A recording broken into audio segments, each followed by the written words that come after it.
Hello, welcome to the 24 Hours of STEM event. This is our Mentors Without Borders stream, and we are starting right off with our first presenters.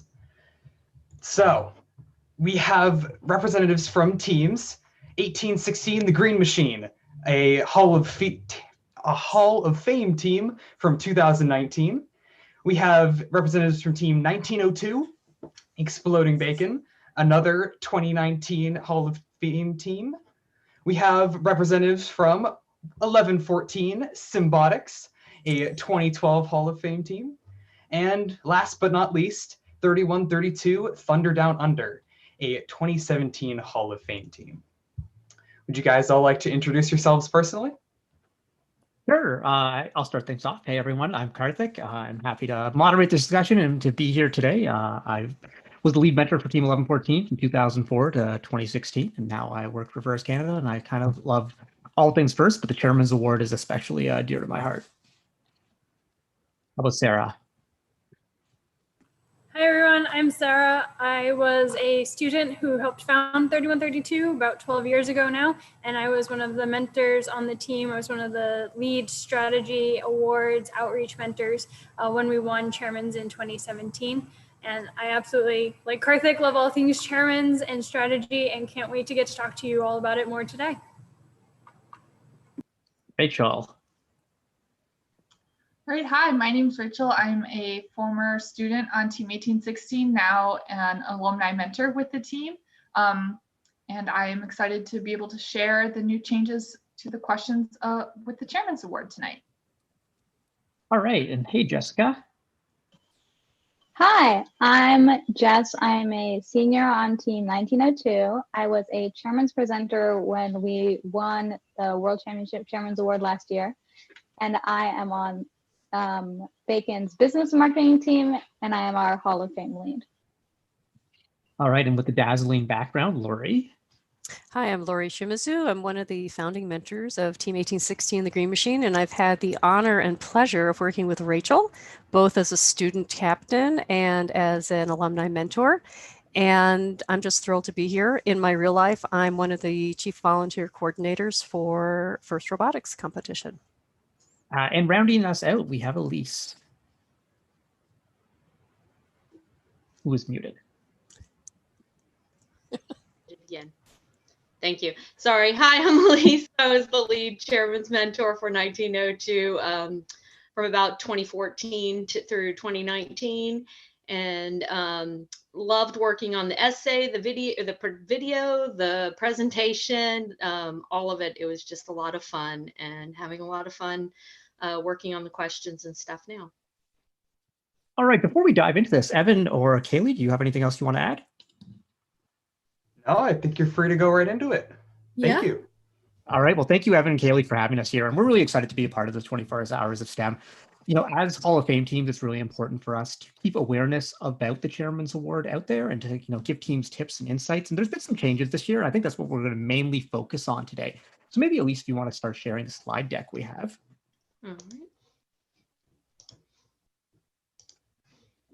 But yeah, don't worry about it, Elise, as you bring it up. But there's a lot going on with the Chairman's Award, and I think it's really important for teams to understand that even though the changes may seem subtle, there's some, strategic impetus behind all of this. So we want everyone to try and understand why the changes have happened and what you can do to better maximize the potential of your submission. Also, throughout the presentation, we're going to talk about things like other changes for 2021, how things are going virtual. And, we're a sounding board. So any questions you may have, drop them into the chat and we will try and answer them. We got a lot of time to work with here today. So hopefully we can get to a lot of questions and just kind of have an open discussion, kind of just talk our way through everything that's going on. So any questions you have, feel free, fire away, put them in chat. And then one of our great volunteers from 24 Hours of STEM will feed them to us and we'll take a look. So kind of, the introduction that we just kind of talked about and what's going to be happening here. So let's just dive right on in. Maybe over by 2 slides. We've introduced everyone. Hello, hello, hello. So the first thing is the changes to the executive summary. That's kind of, where a big portion of this is. And so a committee of Hall of Fame teams worked together to review and suggest some changes. And the whole impetus here was we wanted to bring the Chairman's Award, what was written in the documentation, more in line with what the judges were thinking. And before there'd been a little bit of ambiguity, and we were all like, well, why does that ambiguity need to exist? Why don't we just say exactly what the judges are looking for? And that's what this was. So we worked with the judge advisors and first headquarters staff to come together to come with the best possible set of questions for the executive summary that truly reflects the things that Chairman's Award winning teams should be doing. So next slide. So why do we start this? Oh. No, please, Elise. All right. So why now? We really wanted to pivot the questions to be more relevant to teams today and better clarify the use of some of the questions, some of the definitions and things, so that teams didn't have to spend a lot of time trying to figure out what they were asking. And why now was just a natural progression. There's no, it doesn't have to do with the pandemic or anything like that. It's just a lot of questions that needed to be modified.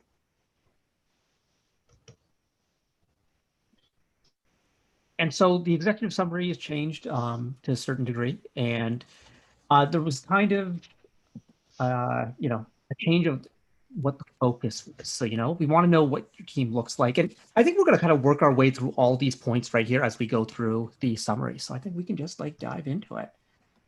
So Rachel, maybe you want to start off with the first question. Yes. All right. So the change to the first question, here's our format you're going to see. We're going to have our new question and kind of the replicate question from 2020 or years prior. So our first change in the question is describing the impact of the program on team participants and adding really what that means, because teams write a whole bunch of different things, but some suggestions, percentages of kids graduating high school, percentage of kids attending college in STEM careers or as first program mentors and sponsors. So the original wording was very vague. You didn't know what judges were looking for, what you should be describing. And this new question reflects kind of just like what Karthik was saying, a change to be a little more specific and give teams ideas of what they're looking for. Also note this question as the first question. You can use this question to really set your team in context for the rest of your questions. So no two teams are alike. So using this question as the opportunity to kind of frame up your team, what does your team look like? That certainly would be a good use of the question. Yeah, and I think, it's really important. Like the key word I find in this question is the third one, impact, and a lot of teams are going to define impact in different ways, and that's totally cool. I think it's really important for your team to figure out what impact means to you and what types of impact you want to highlight to the judges. Like Rachel said, this is the palate cleanser, the tone setter for the judges. It's going to be the first thing they read about your team. So you really want to lay it out as, and just like when we're talking impact, we're talking bam. So just lay it right out there for them to see what your team is most proud of and what you're most excited about.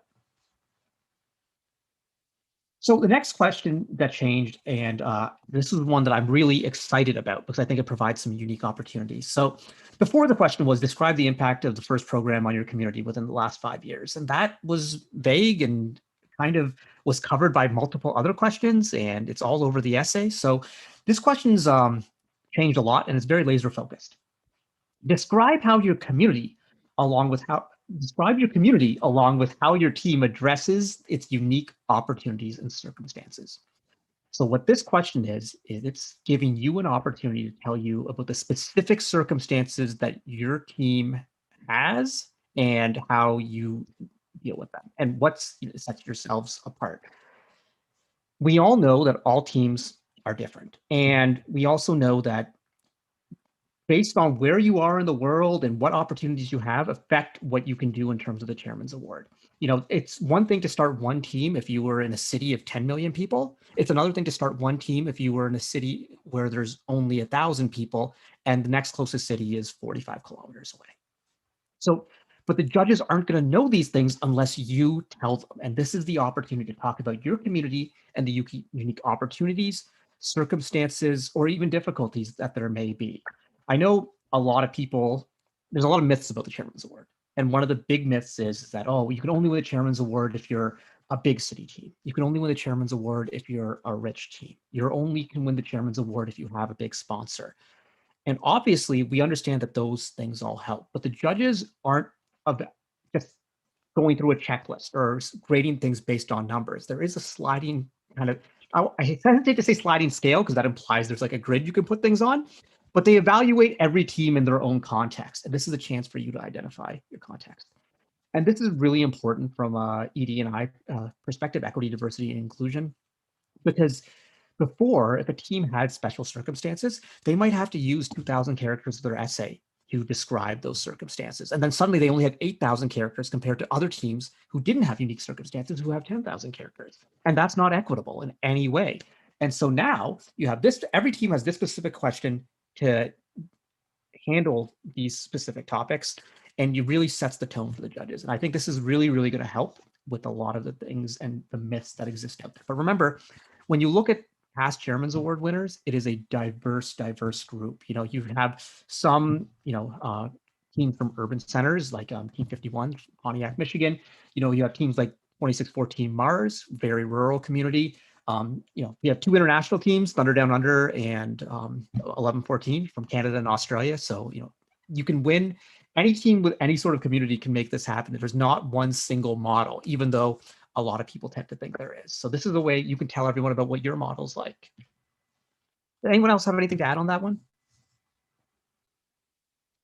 If not, we're going to dive right into the next question, which I believe Sarah's going to take.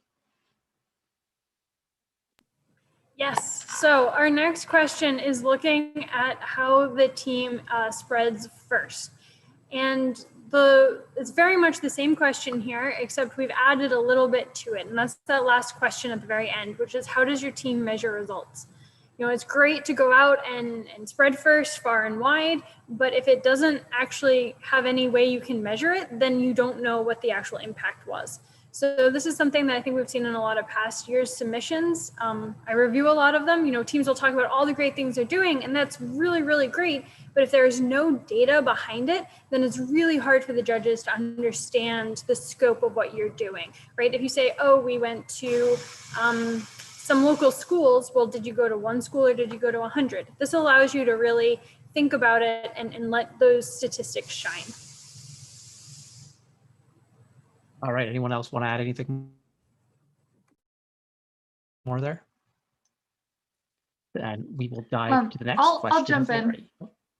Go ahead, Rachel. I think everything that Sarah said was great. I just want to also highlight the descriptor words, the effective, scalable, sustainable, and creative. So as we go through the presentation, those 4 words will definitely pop up. So something to keep in mind, how each of your program, how you're quantifying it, how is it also not only just effective in terms of your data, like that your data will show, but also how is it going to be sustainable?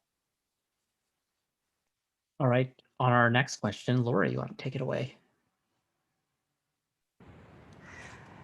So this was a very interesting question because there was a lot of debate about what does it actually mean to act as a role model? What does it mean to actually inspire other members within our first community? And again, we thought that by truly better explaining what it was that judges were looking for, it would eliminate some of the discussion that a team would necessarily go through, because the idea of this is that you should be able to look at this and know pretty much exactly how it is that you should be answering the questions. So this one is really looking for those really deep dive specific examples of how your team is moving and acting within the first community. And you'll also notice that we've changed the timing to the last 3 years. We don't want you to go back into the Wayback Machine, or maybe you can't even go back more than 2 or 3 years. But it's really meant and designed that it's what is your team doing right now? You don't have to worry about what you may have done 10 years ago. It's what you're doing in your community in this year and 2 prior years. All right, before we get to our next question, I do want to just take one question we had from chat. It's a little bit of a clarification. And the question is, so is this something your team wants to reform about the questions, or is this something that FIRST has decided to do? It's actually something that FIRST has already done. These are been published, that are on the web, and they're part of the criteria for the 2021 chairman submissions, which are actually open. Teams could submit their chairmans now if they wanted to. I don't know if anyone's actually doing that, but it is open. But these are the rules that you're playing with. So these are for the 2021 season. When you're doing your executive summary, these are the questions you'll be answering. But now, Lori, maybe we want to talk about question 5. So question 5 really was one of our consolidation questions. We wanted to clear some space within the executive summaries for new questions and direct teams' attentions in different ways. So this was really taking multiple questions that essentially were asking the same thing. So taking 4 questions and putting it into one. So again, you can pick as a team, you can decide what your initiatives are. Were they more heavily weighted toward assisting other teams or starting other teams? Again, you get to decide where your energy and efforts have been, and all within the last 3 years. Again, it's more of that, what are you as a current team member doing and experiencing, so that you can talk about how that is contributing to what your team is doing.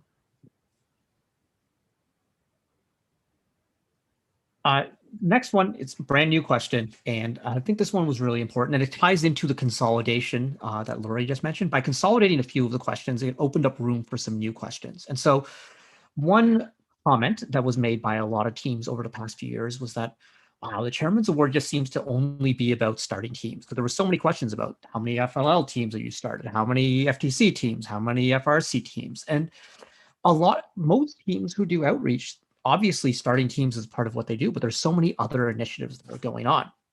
And this question allows space to talk specifically about those non-team growth initiatives. So beyond starting teams, what initiatives have you done to help inspire young people to be science and technology leaders and innovators? What efforts have you seen from your efforts? What results have you seen from your efforts in the past 3 years? I'm jumping lines today. That is weird. So forget about the starting teams. What other stuff have you done? And there's been so many amazing programs over the year. You know, we have Exploding Bacon on the call with programs like First Like a Girl, everything Thunder Down Under did for robotics in remote areas. You know, think of some non-Hall of Fame teams, but 1241-36, their library program. Their library program, they go into libraries and provide robotics programming, some based around Lego, some based around, some first concepts, but others just robotics programming for people new to Canada. And it's been revolutionary, and it's kind of spread like wildfire across the country. But there wasn't specific room for this in this executive summary before. And these things are important. And when we talk about culture change, obviously first is a driving force behind culture change. But all these sorts of initiatives make an impact as well. And this is your chance to talk about the cool things your team has done. And, starting teams is always going to be important, and supporting our teams that already exist is always going to be important. But, what other cool things have you done? And of course, it's not just about what you've created, but what results have you seen? And as Sarah mentioned earlier, what's measurable? Where are the numbers? And that's where you talk about what results have you seen from your efforts over the past 3 years. So our next question, I think we'll go back to Sarah. All right, this is one of the changes that I'm really excited about, because it doesn't really change anything except it's clarification of what you should be doing. So the original question was describe your corporate and university sponsors. Now it's describe the partnerships you've created with other organizations. So we're going beyond just corporates and universities, and what you have accomplished together with emphasis on the past 3 years. I think the initial question was super vague and confusing and just led to a lot of, I'm not really sure what to put in here. So in 3132, one of our major sponsors for a long time was Google. And when we would get to this question, we would go, what are we supposed to say? Say Google's a search engine company? I mean, I think the judges know that. Like, that just seems like a waste of characters. We don't want to have to say Google is one of the leading, tech companies in the world. Waste of our time, waste of the judges' time, waste of characters. So I think the new one really lets you talk about instead how you are working with those companies to go out and make a difference and change culture, which is what the Chairman's Award is really about. So it's just, I think you could have done this with the initial question, but it wasn't really clear that is where you could go with that. And it's much more clear now. Okay. So our next question And this was a really important one because, and I'm really glad that this was able to be added. And I think it's very valuable to not just the Chairman's Award, but everything we're trying to do in FIRST. FIRST has many strategic pillars, but one specific one was not actually addressed in the previous executive summary, and that was equity, diversity, and inclusion. So the question is, describe your team's efforts in the past 3 years to promote equity, diversity, and inclusion within your team, FIRST, and your community. So what are you doing to promote ED and I? And this question, I think, is so important just because it's going to force every team to ask themselves this question: what have we done? And for a lot of teams, the answer might be, I'm not really sure. And I think that's okay for year one, but then you got to start figuring things out and start doing things, because you can reflect. And like if you ask yourself this question 3 years in a row and the answer is, oh, I don't know, well, then you're not addressing it. But this year, if the answer is I don't know, then maybe start thinking about what you can do. And it can be big initiatives, much like like, again, Exploding Bacon's First Like a Girl program, which, to get girls involved in FIRST and robotics and STEM, or it could be something small, as much as this year, we realized to help make some changes, we made it mandatory for all our mentors to take the equity, diversity, and inclusion training from FIRST headquarters. That's something you could totally mention to this, because it's a way you're promoting ED&I within your team, and every team's going to have their different sorts of things that they're going to do within their community and all. So it could be about how you diversified your team over the past 3 years, how the demographics has changed. Like naturally, myself as a mathematician, I go to numbers-based things, but this is a place where you could, some really nice anecdotes or stories about someone's life who was really impacted. It's like I never saw myself as an engineer. I never saw engineering as a possibility for me, but by being on, team law, I feel it. And FIRST has opened this up to me, and people in my community that I'm going to be the first person in my family ever to go on to engineering. Like those are the sorts of things you can talk about. There's a fit for all of this stuff, but I think this is really important. Less so about, it's stuff to talk about to win an award, but more so about how we can all get our teams to evolve, because the world's filled with a lot of tough problems right now, and we're not going to solve them unless we have a diverse set of problem solvers. So not only is it the right thing to do, it's actually going to help us. So it's a win-win for everyone. I just wanted to jump in here real quick. I think there's something Karthik said in there that's really important that we should highlight a little bit more, which is diversity is not just, do we have girls on our team? Yes, that is a piece of diversity, and especially in STEM fields, we need to be very aware of that. As a female engineer, I know that can be hard, but it's so much more than that, right? It's socioeconomic, it's ethnic background, it's religious background. Like we really need to make sure that your team is being inclusive, not just of the women on the team, but of all those different factors. If I was a judge and a team came in and just said, what we did this year was we decided to do some research and we learned about the barriers faced by Blacks and Indigenous students in America trying to break into STEM fields. And we learned this, and this. That would be like, I would be very, very impressed. My next question would be like, okay, so what steps are you going to take in the future? But like, that's a starting point. So don't feel overwhelmed by this question, because it's going to be very easy for some teams to just be like, well, what are we supposed to do? Like, our community is all monolithic, it's like, well, that's fine, but let's learn, let's do outreach, let's move beyond that. And this is so important. Like the Chairman's Award is about changing culture, and this is the way we're going to do it. We can't just keep preaching to the converted. Like so many FIRST teams are really, really good at getting people, really, really good at getting teenage boys who are already excited about science technology more excited about science and technology. And that's important, don't get me wrong, but if we're going to change culture, we need to diversify. We need to get everyone excited. And it's not just about getting everyone. We need to get the people who specifically have been ignored for generations. That's my soapbox. Okay. Next slide, maybe Elise. Who's muted again? Sorry, did it again. So explain how you ensure your team and initiatives you've created will continue to run effectively for the foreseeable future. So this question really addresses sustainability, which the judges felt was really important, something really missing in the questions from previously. So it's a brand new question. It really gives you a chance to talk about what your plans are for your initiatives, the progress that you've made, the growth you've seen, and what you intend to do to keep that moving forward beyond what you've achieved so far. I think this one, a lot of times, this change is cool because a lot of times teams kind of feel, there's that, well, we need to do something new this year. We need to do something new to impress the judges. And it's a lot of pressure, especially if you're a team who's won chairman's awards in the past. It's a lot of pressure. But now this specifically is about, okay, what have you created in the past and what's happening with those now? And how can you ensure they're going to go on to the future? So this is like a great place to be like, yeah, we started this cool library program and this is how it's evolved and this is the direction it's going to be headed, the judges don't want to see one-off efforts where it's like, okay, we're going to do something for 1 year and, well, it's not important for chairmans anymore, so we're not going to do it anymore. And that kind of thinking is contradicting everything that the Chairman's Award is about. So this question focuses on sustainability and, continued efforts. Sponsorship, Elise. So this one is a little different than the previous one about sponsors. Before, you were describing that relation or that partnership.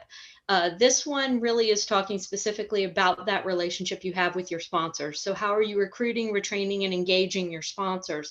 And some people, I know we had a question previously about what does that mean? Well, it just means like, are you doing some newsletters? Are you keeping in touch with them? How are you recruiting your new sponsors? Are you just emailing? Are you doing events that help support your current sponsors? How does that look? And again, down to that 3 years that they've changed all of the questions for. So it's really a rewarding to be better clarifying in how it is differentiating from the other question regarding partnerships and sponsors. Okay, and our next question. Sarah. So this is one that I'm really excited about all of them, but this one I'm also super passionate about. The Chairman's Award, we have a saying here, which is, if you're doing chairmans to win chairmans, then you're not doing chairmans. Which sounds a little counterintuitive at first, but when you think about it, it makes sense, because the Chairman's Award is not about winning an award, it's about changing the culture. And so when you think about the chairman's submission, it is great that it is an award submission, but it's also an opportunity for your team once a year to sit back and reflect on the past year and where you are and where you're headed. And I think that this question really allows you to do that and to really be honest with both yourselves and the judges about what you can do better. There is no such thing as perfection, especially in FRC. It's something that we chase and we hope to catch excellence along the way, as Karthik would say. And this is a chance to really look over the past year and say, hey, what can we do better next year? Where's an opportunity for us to improve? And how are we going to be a better and stronger team next year? One of the things that I've been doing a lot of thinking about lately is resilience. Especially in these COVID times, it's really important that you're resilient. And part of resiliency is when you fail, learning from that failure. I think that this question is a great area for your team to highlight that. And really look at your team and use this Chairman's Award as sort of an annual report as well as an award submission. To go on what Sarah has says, this is a really important question, because how often have you been working as a team and you keep trying something and it's not working, and then you try something else the next year, that doesn't work. Oh, wait, we had a small little spark that did work. Oh, now it's gone. This is really an opportunity to say, we've really been trying to make an effort in a specific area or in a specific initiative, and it's not working. And we're not exactly sure why, but we really like it doing it. And there's a reason why we like doing it, and we keep trying to improve on it. We're going to figure it out at some point. We just haven't figured it out yet. There really wasn't a place in the other structure that allowed teams to say, these are all the great things that we've been trying, and we just can't seem to get them off the ground. Or as I like to say, it blows up in the garage before I can even, launch it.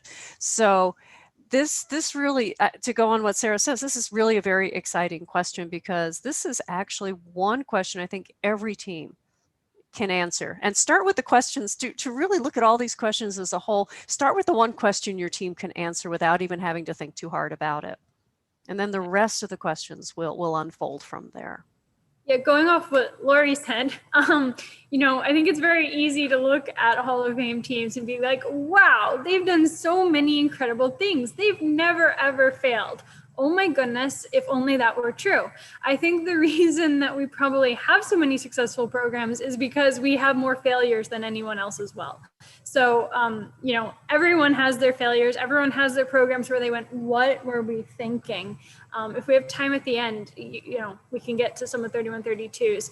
And just what were we thinking? How was that an idea we had? So don't be scared to be honest about it as well, because failure creates innovation. I want to circle back to that at the end of the show if we have some time, because I have some doozies on things on 1114 that we tried. It's like, that was like really stupid. Like, we really thought that was going to work, So there's one that really comes to mind. I got a good story about it, but we'll see if we can get there. The next question, and this is a personal favorite of mine. Describe your team's goals to fulfill the mission of FIRST and the progress you have made towards those goals. Simply put, this is your chance to answer the question, why do you deserve the Chairman's Award? This is a question that has been asked by a lot of judges in the past, especially at the championship. And it's a hard one, because we are taught we're taught the importance of humility in FIRST, and FIRST teams, for the most part, don't like to be overly boastful, or they don't want to brag. But here is where you have to tell the judges why you deserve the Chairman's Award. And that means why you deserve it more than all the other teams. And so we're never going to put down other teams. Like, that's not what we do in FIRST. But we are going to talk about things that make your team unique, make your team special, and that set your team above and beyond. And so every chairman's presenter needs to be able to answer this question. And this is good prep, because you're going to have to do it right away for your executive summary. But you just pick things that are most impactful, because remember, you only have so many characters for this, 500 characters. So you can't, it can't be your whole essay here, but like, you got to be impactful. You've got to get some numbers across, and to really describe your team's goals to fulfill the mission of FIRST and how you've actually achieved those goals. And some teams may not have achieved those goals yet, but you've got to talk about the steps and the progress you have made, because you're always somewhere along your journey to fulfilling a goal, and you need to, kind of lay out where it is. And this is another good sense check. This is a good question to ask your team to sit down and try and answer in May, and maybe sit down and try and answer it again in December, and then try and answer it again in February before the essays due, and then try and answer it again before your presentation, because you want to see the steps that have been made and how you can pivot and change. This is a question that's really going to make you think. And this is what's really cool, is so many of these questions are guiding you along your journey. So the executive summary is actually going to help you on your journey towards the Chairman's Award, as opposed to it being something you have to do as part of your journey. It's like a signpost as opposed to like a rest stop, if that makes any sense. I just came up with that. That might not make sense. But we'll move to the next question. So Elise, on other interests that might interest the judges. So this is just expanding, clarifying what the judges are asking for this question. It did exist before, but just giving a little bit more information so you're not guessing what to put here. So what the judges might be interested in using, talking about something unique or particularly noteworthy. For example, Exploding Bacon, one of their key things was imagery. It was an unusual kind of thing that often didn't fit in a standard FRC type of question. So that sort of thing that's just a little bit different. It may not have anything to do at all with your initiatives. It may be something more team about your team, or but this gives you that spot to put those things that just didn't fit anywhere else. I think every first team, this question might not be as important as it used to be, because before with the executive summary, there was a lot of overlap between the questions and a lot of gaps. And so this question just was really, really important. Now there's one of the things, and we haven't really talked about this yet, but one of the problems we tried to address with the executive summary was the fact that there was a lot of overlap and gaps. And we think it now fits together like a bit more as a cohesive puzzle. But there's always going to be things that don't fit. And this is where a chance for you to bring them up. And, this can be a chance to have a little bit of fun. It can be a chance to showcase some personality. You could showcase the theme of your presentation in this question, because the themes never really fit into the executive summary, but you might be able to get it in here. You're all creative folks. You can come up with something here. Lori, maybe on the removal of this question. So a lot of the questions that we ended up recommending be discontinued was this one. Especially with the focus, there was a lot of discussion about trying to keep the Chairman's Award really relevant to the students who were on the team at this moment in time, to really encourage teams, what are you doing right now? And it's often hard. Teams would sit there and say, well, all right, so we've been around for this many years, but we have no idea what happened 10 years ago or 15 years ago. And quite frankly, we're a different team than where we were when we started. So it was really important not only to encourage teams to think more in a 3-year span, because that would very much cover more of the students on the team in that 3-4 year span. This one just did not hold up to that test of, does it feel relevant right now?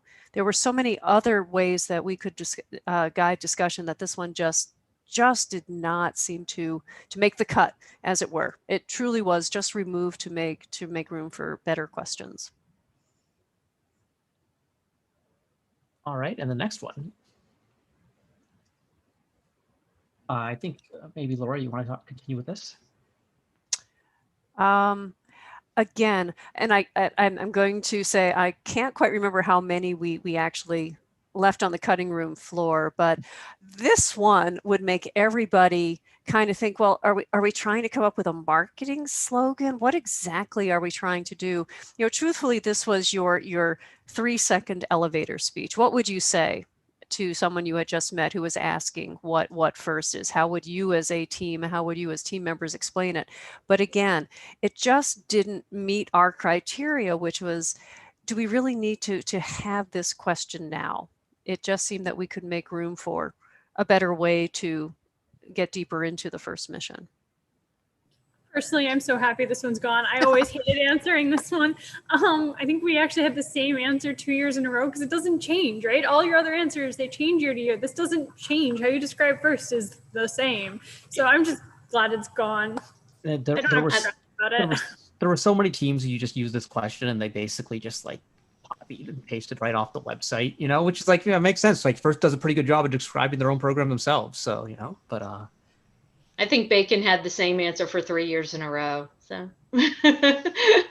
so that covers the executive summary. I think we could just pause here for a little bit. Again, if you have any questions, feel free to drop them in the chat. We will answer them at any point, so don't be shy. Anything you want to talk about with the executive summary is good. But before we move on to the definitions, I just want to pose a question to all our panelists. And maybe, Jessica, you didn't have much to say in all of this. I'm wondering if there's anything you want to add about the importance of the executive summary, especially with your experience as a championship presenter. Sure. I think the executive summaries, it's really where you want to put all of your hard numbers and facts about the impact that your team has made, because in the other materials for chairmans, like the essay and the skit, those are really more to make, in my opinion, an emotional impact, especially the skit to really present the big picture and the emotional impact, and the essay is to prevent information but also make an emotional impact and summarize. So the executive summaries is where you can really kind of flex a little bit the numbers that your team has built up or the specifics of the programs. So I think it's really important in that way, and also kind of a unique opportunity to do that. Yeah, absolutely. I think the executive summary, because it's so easy to distill, and I'm sure there's many different approaches that chairman's judges take about whether they read the executive summary first or the essay first, or maybe they read the executive summary first and then the essay, and then maybe the day of the presentation, like right before you come into the room, they just scan through the executive summary again. But whenever there's an executive summary, that's your opportunity to kind of hit them at that high level, so they see everything that's going on. And I think with these changes now, it's really tailored to make sure you're getting the right information to the judges. So don't skimp on this. This is like big, crucial stuff. Anyone else have anything else to say about the executive summary before we move to the definitions? I think one thing to think about is really if you're just starting out with your Chairman's Award journey, this can be really overwhelming.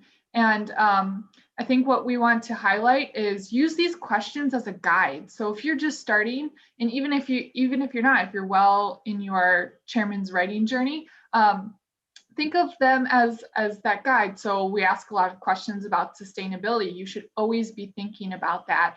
We ask about DE&I, diversity, those types of things. Those should always be asked, and using these questions as that sounding board for your team. You can bring them back to your team and you can say, hey, team, we have this event. How is this going in terms, how long have we done it? What are some of the metrics we're looking at? How can we make it better? What are we looking to change? Using all these questions should help you. I think, Sarah, you said it, it's kind of like an annual report. What have you been working on and where are you going as a team? Well, and bringing it back to your team is the main thing. It's not, for us, it wasn't like there was a group of people who went off in a corner and came up with everything. We found ourselves, as we started getting deeper and deeper and deeper into this, that we really wanted to know what the students next door who had their heads in their computers working on code had to say about it. And so it became a wider, inclusive approach that brought out so many different facets of the team that hadn't even been thought about or considered. And that's what made so many of these executive summaries so meaningful, is we had a far larger sounding board with 30 plus members of the team versus just 3 people trying to figure out if they could make it into a 500 character box.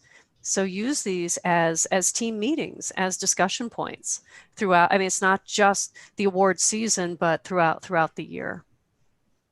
A lot of chairman's teams are always asking about, is there a rubric? Is there a rubric? And there's not. And the reason people ask about a rubric is they're looking for a guide, but the executive summary can be your guide, and it can really walk you through this process. Oh, yeah, I would say just bouncing off what Lori and pretty much everyone was saying. These newer developed executive summary questions, I think, provide a better sounding board to start brainstorming what it is about that makes your team so special.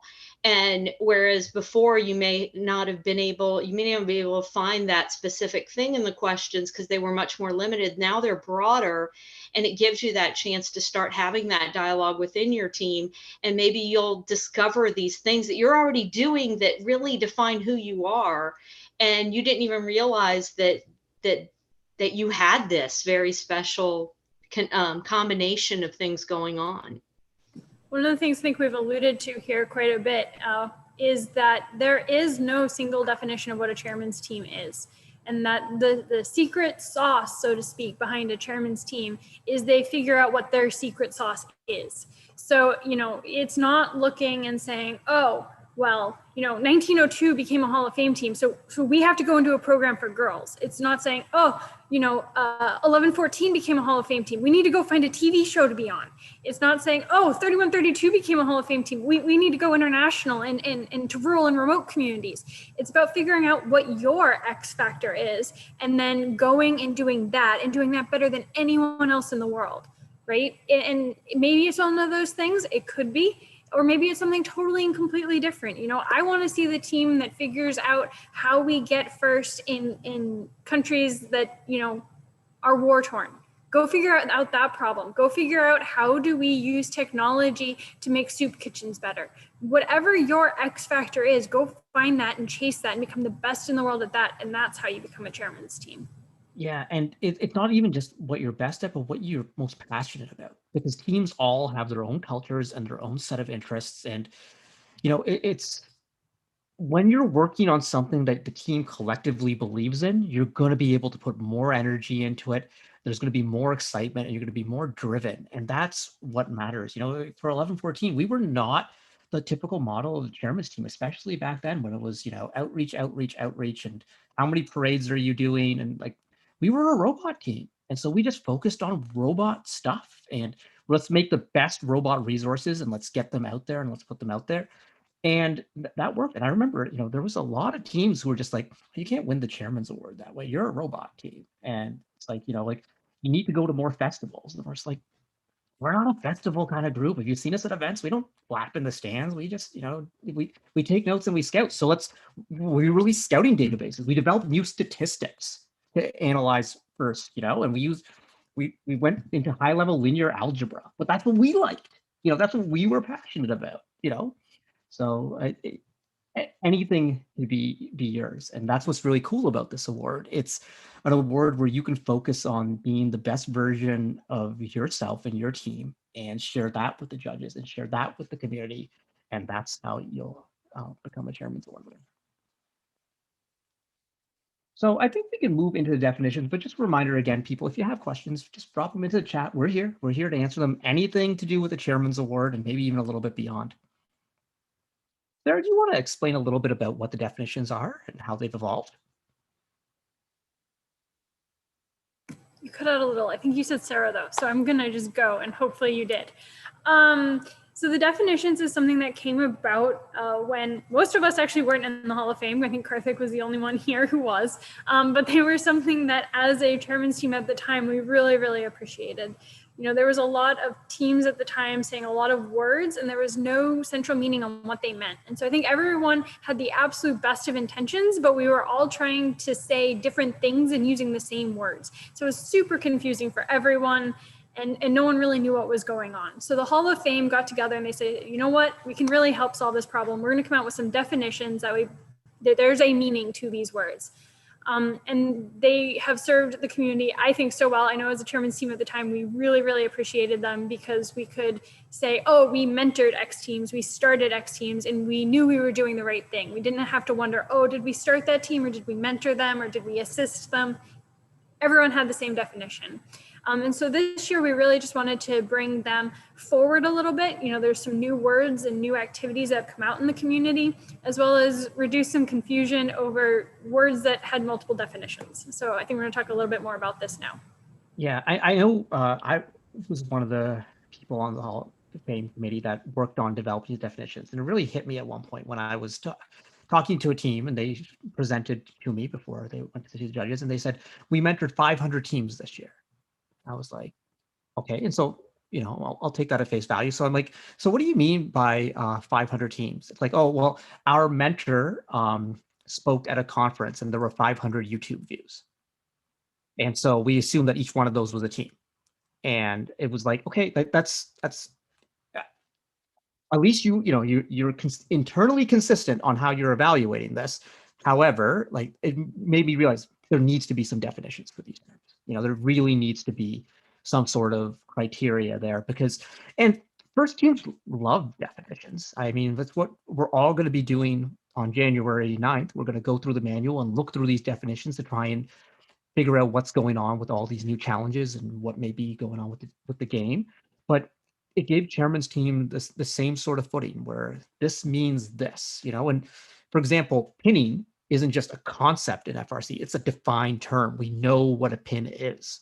And before the pinning was defined in the FRC manual, no one knew what pinning was. It would be called or whatever. And it was trying to alleviate those same sort of concerns. And this helps the judges, but it also helps the teams. So, I don't think we're going to go through every single definition here today, but please take a look at them online. You can find them on the First Inspire site on the awards page in the chairman's submission section. We also have these linked to our slides, which will be published on the First Hall of Fame blog. So, Elise, do you want to talk about some of the changes with the definitions?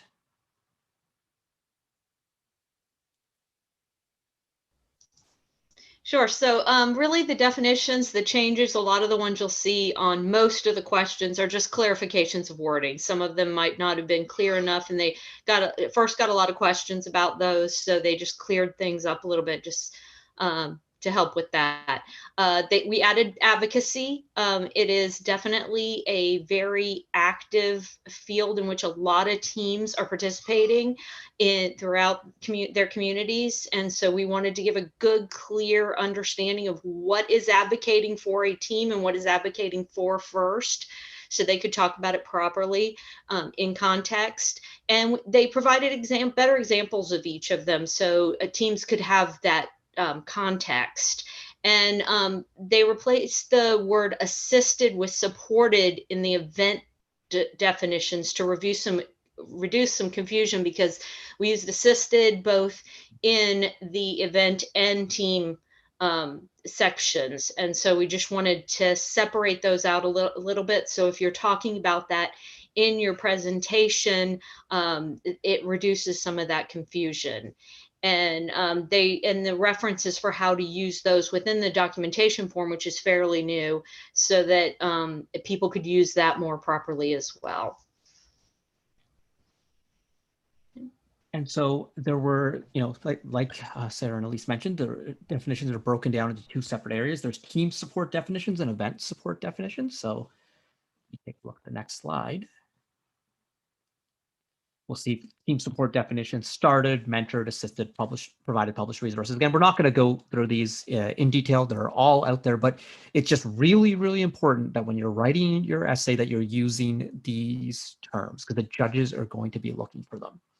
For event support definitions, ran, hosted, supported, which is kind of like different levels, especially, with the team support ones, you had like assisted, which is like the most basic level of just kind of like having some sort of helping a team, mentoring, which is like consistent communication, and then starting a team, which is like, the big thing. And so it's the same sort of concept. It's very hierarchical in nature, and which is like, we should appeal to the engineers. It's very kind of necessary. There's inheritance between them. It's all sorts of good stuff. I just want to highlight on the event support definitions real quick that this year we also included virtual events. So that way these all work in the COVID era, and going forward, I imagine there will be more virtual events. This has now become part of our lives. That's not going to go away as we get vaccines distributed. So there are now examples, and you can figure out how you map in if you are helping with a virtual event, like say the 24 hours of STEM. Right. Hey, we got a really good question from chat, which ties exactly into this. Are these definitions something that is meant for teams to come up with themselves and list in their chairman's essay, or are they something universal definitions for first? Yes, these are universal definitions for all teams. All teams are not only encouraged but expected to use them throughout their essay and presentation when dealing with the same sort of concepts. So when you say, if you say we mentored 7 teams, that has a specific meaning, and you need to make sure that what you've done actually is congruent to mentoring via the definition. Otherwise, you need to use a different term, because it doesn't apply that way. That's a really good question. This is universal that all teams should be using, and the judges are looking for specifically. And you can find all of these links on the chairman's resource page on the First Inspires website. There are links to all these documents right there, and as well as the firsthallofame.org blog. Yeah, it's very like, you can't go through the criteria for the Chairman's Award without seeing the link for definitions, and you have to click on it, and you have to do this. And so, as Elise said, there's a new definition for advocated. Rachel, maybe you want to talk a little bit about how this definition came about and why it's important. Yeah, so advocacy is definitely a growing topic, and I don't want to say event, it's an ongoing thing, but in the first community, we're really excited to see that 1816 advocacy is definitely one of our cornerstone programs within our team. So just like all the other definitions, we wanted to provide a consistent definition so that everyone was using the term in the same way. So I'm not going to read the slide, but here's the definition of advocacy for your chairman's submissions. And one thing I want to highlight is throughout your submission, I think a lot of teams can see like ran, hosted, and those types of things as like, okay, very concrete, pass, fail, good, bad. But with advocacy, it's definitely not a linear journey. So, having a definition that can kind of work with that non-linear measure of however you want to define success was really important. So some examples of advocacy are, attending an advocacy day. So maybe you attend the first National Advocacy Conference in DC, or maybe you have a local advocacy day at your state capital. And it's not just attending, but it's engaging with those local officials on after school STEM engagement programs. It could also include working with leaders to craft a bill or resolution that was introduced. And these don't all have to be in context of local elected officials. It could be your school board, it could be your principal, it could be working with your sponsor to create something as long as it meets that definition. Some examples to highlight that aren't advocacy, those are things that are more passive. We want to make sure that teams, if you're claiming you're involved in advocacy, it's a very active involvement. So using social media or tweeting at government officials, that's not, that doesn't meet our definition of advocacy for the Chairman's Award. Volunteering for a campaign, hosting a table, or just passing out flyers. Those are very passive. We want to make sure that you're engaging with people. And then finally, soliciting or recruiting sponsors solely for your team. That's a whole separate thing. That's your fundraising. That's something that you do as a team all the time. It doesn't fit our definition of advocacy. One thing I really like about this definition is the fact that it includes examples of and examples of not, because I think that makes it a lot clearer for everyone in trying to figure out what's going on. But if you have questions about these definitions, feel free. This is your chance. Like, it's like, oh, this definition isn't clear. You're not going to find a better group of people who understands these definitions. So feel free to ask those sorts of questions. But continue. Yep, and just like all the other definitions, this you can be sure to document what you're doing with your team. And like Lee said, all the links are on the FIRST website. You can also find links on the FIRST Hall of Fame blog. And if you have questions about it, definitely feel free to reach out, and we are here to help. One thing I want to highlight really quickly on this definition is we tried to make it very inclusive for international teams. I know something Karthik and I spent a lot of time talking about, especially if you are in a Westminster parliamentary system government, such as pretty much every Commonwealth nation. It should make sense. So if you're a fellow Commonwealther, hopefully you can see how this fits into your government. And if you can't, please let us know so we can make it more inclusive for 2022, because we do want to make sure that this fits with a global view of government, not just a US-centric approach. Absolutely. So how does all of this impact your team and your submission? I think we've talked through a lot of these points already, and that's a sign of a presentation that's well-oiled when we've already hit these, but, we talked about reflection. We talked about how it changed your essay. This is good. But, does anyone else have anything to summarize based off of these points? We've done a few of these at this point. We've been joking, it's the Hall of Fame Roadshow. So you can go watch previous ones. We did First Canada, we did an event in the Upper Midwest, we did the Chairman's Chat. This is kind of the wrap up of our roadshow. And I think one of the points that we've made a lot before, so if you've seen others of these, you'll know this, is that finding your team's special sauce and really distilling it into your mission statement often is really, really important. And trying to figure out what that is for your team. I know that 1816, hopefully Rachel's going to jump in here because she normally talks very passionately about this, not to put her on the spot too much. But on 3132, our mission was STEM for everyone, everywhere. And that's really what we were chasing. And that sounds incredibly broad, but it actually narrows down quite quickly, you find. And everything we did was about going after that and trying to really do that. And so I would encourage you to figure out what your team's mission is and then bring that into your submission, because I think that makes a much stronger submission when your team is just really aware of where you're going. So. Rachel, hopefully. Yeah, Sarah, you hit on my favorite part of teams, and that is, like we've alluded to before, like your team is your team and no two teams are alike. And, it really starts with finding what is your team's mission, vision, and core values. What are you doing as a team, and fitting that into the boxes instead of having the boxes fit your team. So the purpose of these new questions is not to, put you on the spot and be like, oh my gosh, we need to redo everything we're doing with the team. That's not what this is. This is, again, getting you, like that last bullet point says, reflect on what you're currently doing as a team. What's going well? What do you want to stop, start, and continue? And along the way, if you haven't already, hopefully it will help guide you to find what your team's mission, vision, and core values are. And there are tons of resources out there on how, if you need help finding, a starting point, the Hall of Fame is a great resource. All of the teams have gone through and found what makes their team unique. If you need help, definitely reach out. We are here to help.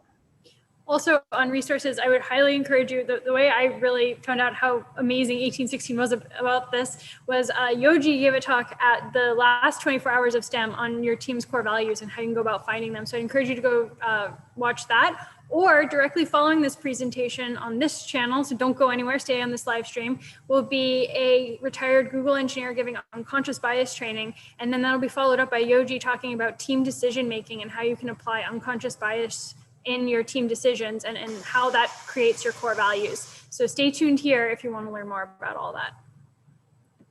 Nicely done, Sarah.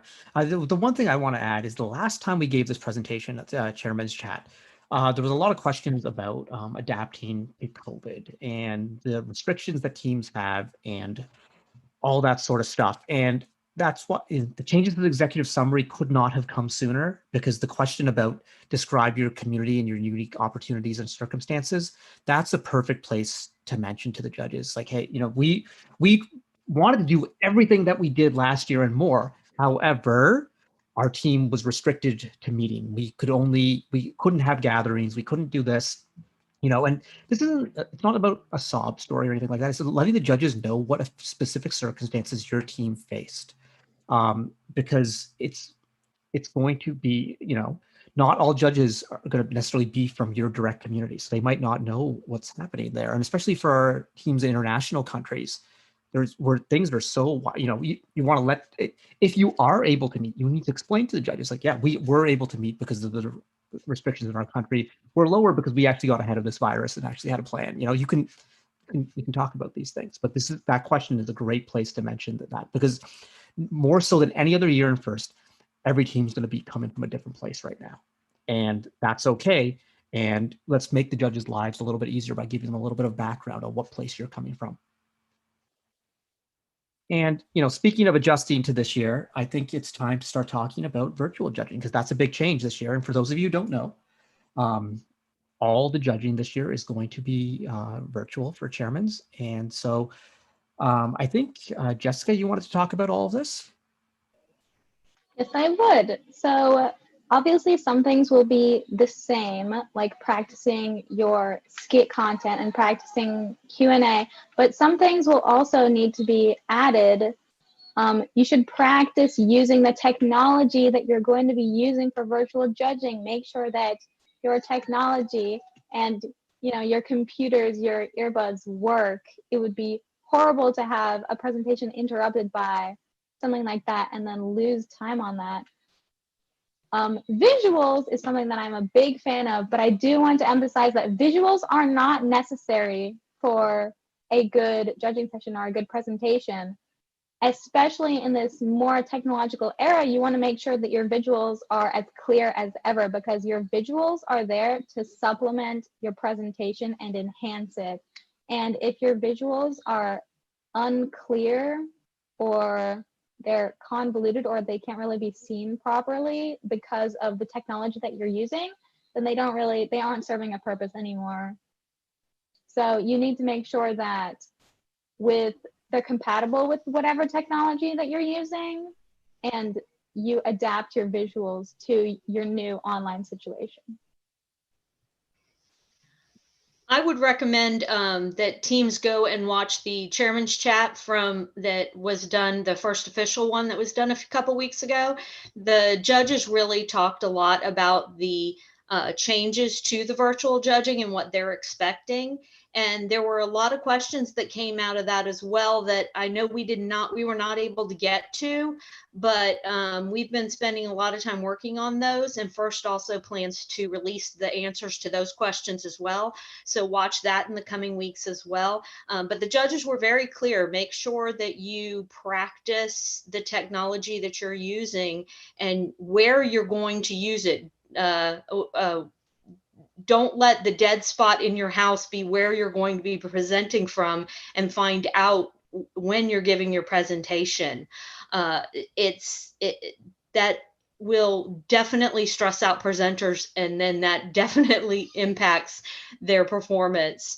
And the visuals, they were saying, don't have a very complex kind of map of something that you're trying to show, because they're going to see it on a tiny little bitty screen. If you're going to show anything, make it sure it's very, very simple.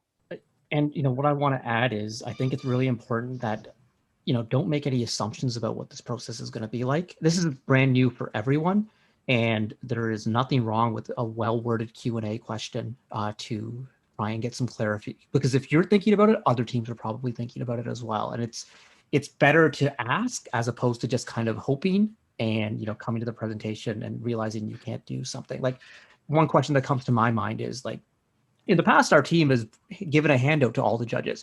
Are we able to email a PDF to the judges or something like that? Don't just assume that you're going to be able to do that, or make sure that, the screen share is going to work and all these sorts of things. But you do want to check, if you have questions about the technology, be like, at what date will we be able to know what type of software are we using, so we can make sure it install, because a lot of teams have restrictions on school laptops on what can be installed. And, if I don't know what the platform is going to be, and maybe one of the other panelists does, but if you don't know, like, you might be like, our laptops can only install Microsoft Teams and we can't install Zoom, and you want to get ahead of these things as soon as possible. And this is new for everyone. It's new for the teams, it's new for the judges, it's new for FIRST. So your questions may actually help the process. We have a saying in the Heimlich family, which is prior proper planning prevents pretty poor performance. I think that's really crucial in this world. I know a lot of teams in areas like Australia that are mostly COVID free are probably going to plan on coming together and doing this in one location. But as anyone in Sydney at the moment could tell you, things can change. So for those not in Sydney, 48 hours ago, we went from having 0 cases to we now have a growing cluster, and restrictions have clamped down. So we went from 3132 was going to be able to meet for the first time without masks in months to we weren't even able to meet out of an abundance of caution. So you just really don't know how much things can change in 48 hours. And so if you were planning on being in person and with, literally 24 hours notice, you may not be able to do that. You should really prepare ahead of time, even if you think you're going to be in person, because this is a constantly evolving situation. And on top of all the stress of, long testing lines and empty grocery stores again, you don't want to add in, oh my gosh, we have to do the chairman's award in a different way. So just practice for all contingencies. And I think another important piece is, we talked about the ED&I, but inclusion matters here. And, start working now to make sure that all your students who might be presenting have a way to connect to the internet. And, you don't want to say, oh, well, you would be a great presenter, but your family doesn't have good internet, so we can't, like, that's, it may come to these things, but it's December. Let's do what you can. Find situations, find alternate arrangements, start thinking about those sorts of things so you can be as inclusive as possible when selecting your presenter. So it's not being chosen on the merit of internet connection, but it's being chosen on the merit of presenting abilities. And kind of integrating back to that executive summary question about how do you engage sponsors, this is one way you can actually engage your sponsors to help you out. Because you can go ahead and practice with your sponsors the presentation, and they can give you really good feedback, and you can troubleshoot some of those problems well in advance. You can ask them what wasn't communicated well. Could you see our visuals okay if you're using them? If you have any technical problems, you can work those out in advance. So this is a really great way to keep your sponsors engaged during a really difficult time when you can't really meet with them. Before we continue with virtual judging, I do want to back up one bit because we do have a question about advocacy. Is advocacy something you can include in your answers in the executive summary question, like working with a local official to promote diversity, or is it something else on its own? Does someone want to touch on that? I'll take that one. Yeah, advocacy can be incorporated into any of the executive summaries, any of your essay or your presentation, however you see fit. There's no one specific question that says, do you do advocacy? Just consider it however you would integrate any other thing, like working with other teams, can be incorporated in just like that.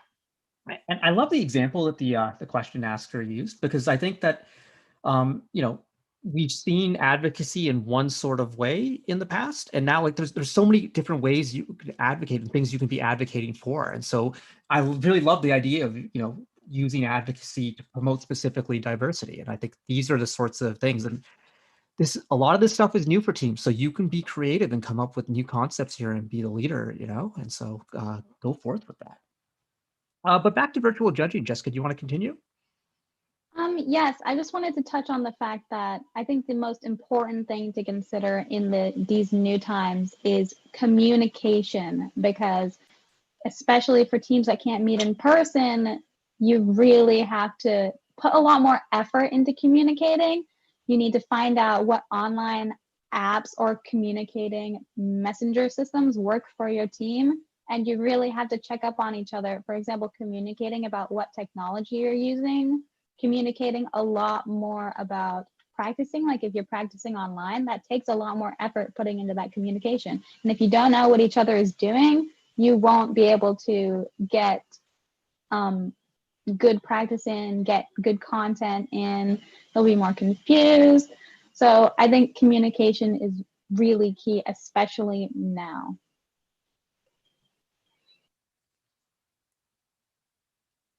All right, and maybe now we can spend a little bit of time talking about determining on what to focus on. So Elise or Jessica, do you want to handle this?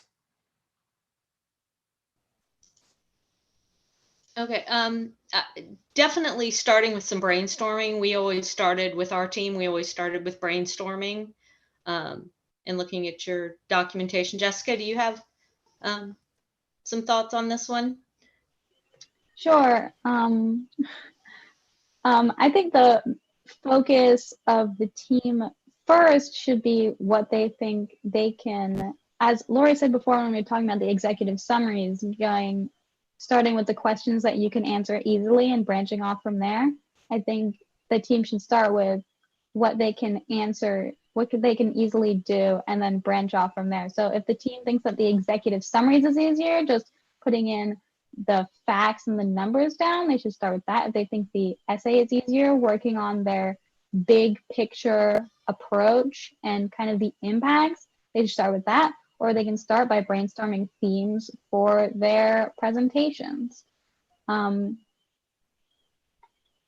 1902 does a strategic planning meeting every year where we get the entire team together and we brainstorm for not only what we're planning on doing the year with our programs, but what we're planning on focusing on with chairmans. And it's important to get the entire board on that because communication and also chairmans is a team award. But in that meeting is really where we nail down the path that we're going to take as we approach chairmans and how we're going to start. I think a lot of teams have their own sort of methods on this. For 1114, we treated this like the robot. And so when we are building a robot, the first thing we do after kickoff is, well, after we read the rules, we make a list of every possible way to score points in the game. And we then rank things on terms of importance based on the scoring system and our resources and that sort of thing. But we would do the same thing for chairmans, except instead of scoring points, we would list, okay, what's everything we have done in the last 5 years? And now the focus has changed to the last 3 years. So we would, narrow it down, put everything on the board, and then let's start ranking them on terms of impact. And let's also start categorizing them based on, we need to come up with some sort of category. So like high level, what is our team most proud of? And let's put these things into those categories. And now we have these floating sorts of lists that we can start trying to link together, and we figure out which is most important. And then we're like, okay, well, where can we start trimming? But you start moving these things around, and you can do this on a whiteboard. You can do it with magnets. You can do it with sticky notes, and it kind of flows into an essay. And that was our kind of plan. And it really came about from how we design robots, and it worked well for chairmans. But I really do think that every team has their own sort of recipe for this. The most important part is you need to have a plan. You can't just go into this where it's like 3 days before the essays due, okay, let's just start writing about our team. And I mean, you can do that, but there's so many better ways to be more effective. To provide an example of how, like Karthik said, kind of separating what your team is doing into categories. Like he said, he rated what they did based on impact. Exploding Bacon, an example of how we separated what we did into categories was the big things that we mainly were focusing on was our program. So our categories, each category that we focused on was a different program that we did, like First Alliances, First Like a Girl, Spark. And then we separated and we integrated those categories into our essay and our presentation and in all of the information that we presented. It really, using categories to easily compound your information is a really helpful way to determine how to get started and what to work on at the time to keep yourself on track. You know, if you think of the chairman's essay like a history paper, you know, you want to come in, what's your thesis? And your thesis is team, you know, 99 deserve the chairman's award because, you know, and like, and then what are your arguments? Your arguments are, well, we've accomplished this, and these are like the categories that Jessica's talked about, you know, and you structure it like a persuasive paper because that's what this is. You're trying to convince the judges of the thesis that you believe in, that you've done the most to achieve culture change. And it all ties together nicely. So, you know, a lot of the strategic process we have was just kind of based on how a lot of us, when we were younger, wrote history papers.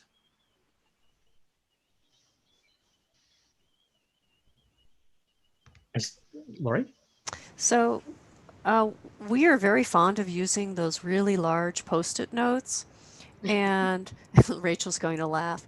And we would really ask the entire team, we would just put them up around one of the team meeting rooms, and we would ask them, you know, write down everything that you can remember. You know, write down everything that we do, everything that you have done, things that were really meaningful to you. And we would then all be able to step back and take a look at those recurring themes, those recurring categories, those recurring events, those recurring activities that really then coalesced into the majority of the team felt that these were the most impactful.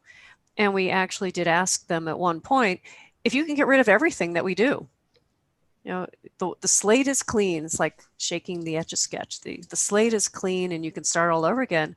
What would you do? And at that point, they were able to take the markers and actually circle the one or two things that were the most meaningful to them, what they would keep.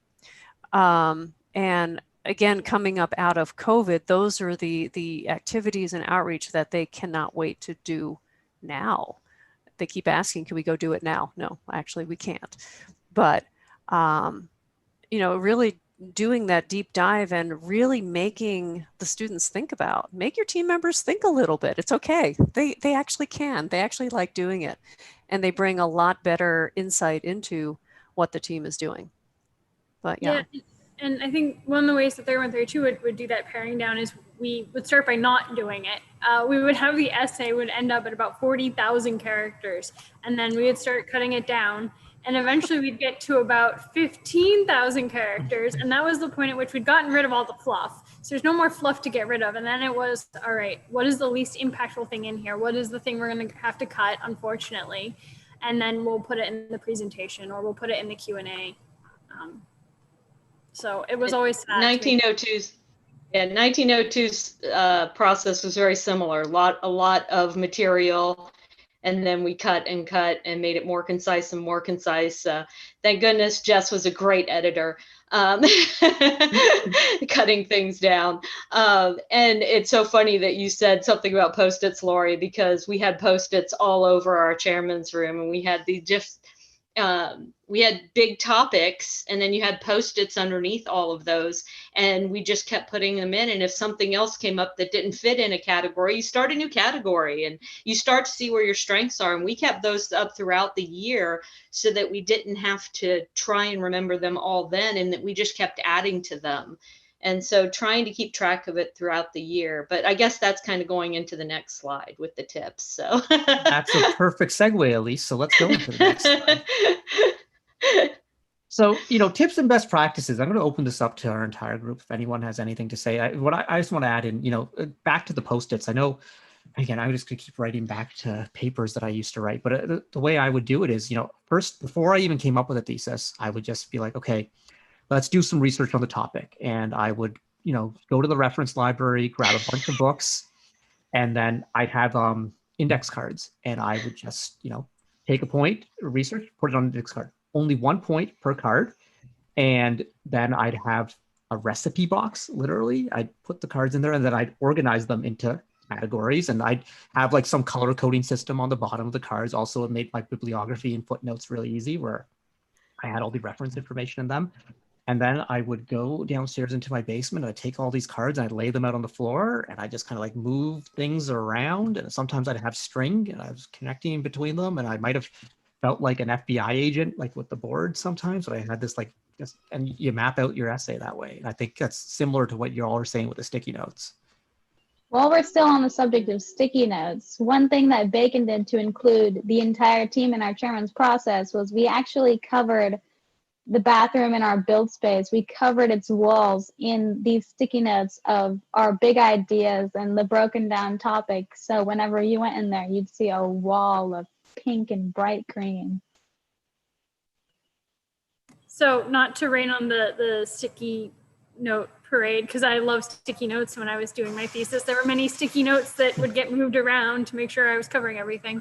3132 actually did this with a Google Doc. We would use a Google Sheet. And so we had a Google Sheet with all of our activities and then where we were going to put them.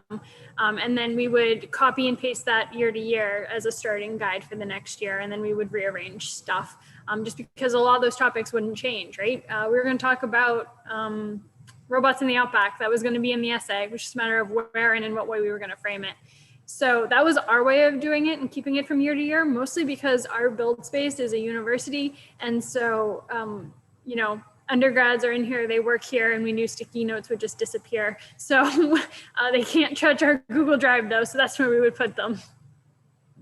So we're talking about best practices. Something just hit me, but I want a question for all of you about your various essays. I know this is something that we struggle with in 11-14. So that, you go and you have a great year, you win Chairman's Award, you compete at championship, and then you don't win the championship. So you're doing it over again. How do you start over with an essay? Because I know some teams will reuse the same essay year to year and they take the essay from the previous year and then they just make edits or whatever. And we did that early on in our process, and we realized, well, this is getting us nowhere. And so we would have to start fresh every year. And it was like, how do we say the same things but differently, and those sorts of discussions? So I'd love to hear how teams approach this, especially teams who would, have earned the finalist nod at a championship. So you're really, really close. And it's like, okay, how do we start over again? So I'd love to hear some input on this. Well, to go back to what one of our presenters said at the chairman's chat a couple of weeks ago, we gave ourselves a day off. And then we pulled out, wait for it, Rachel's already laughing. We pulled out the big Post-it notes.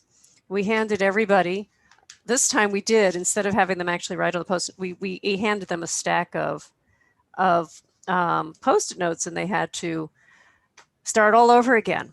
Now you know what you know and revise what you know, but it's still a good way to, start that brainstorm all over again.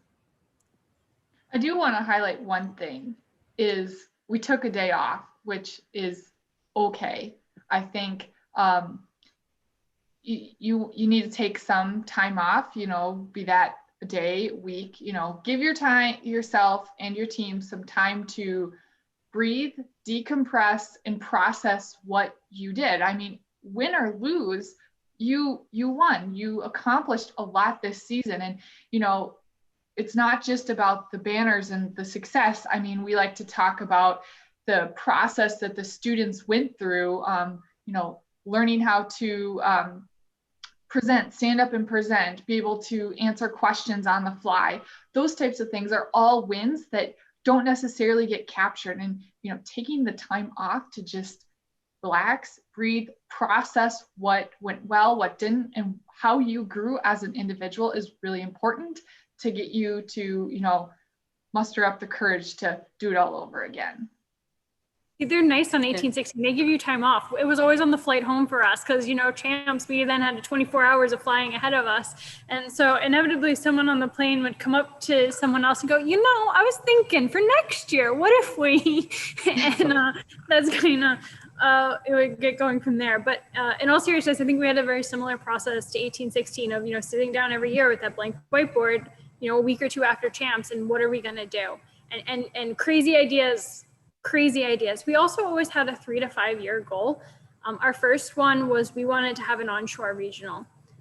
We really, really, really wanted that. That was always what we were chasing, was a regional here in Australia.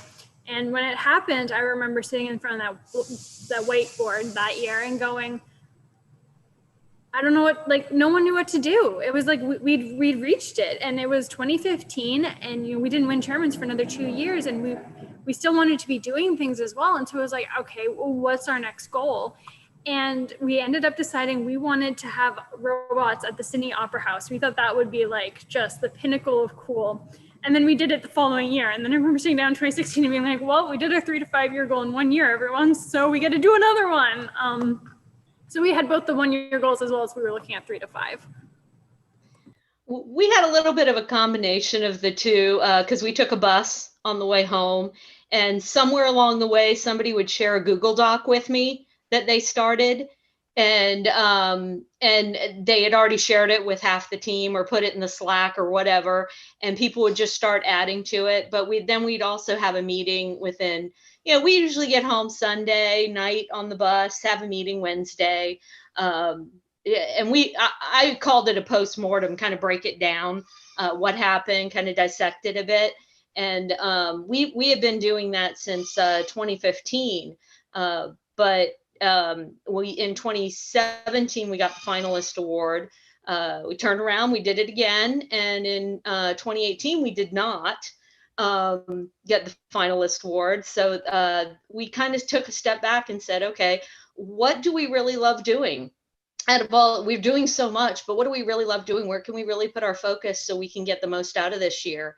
And because the chairman's lead at the time, she was a senior, and you never know what's going to happen.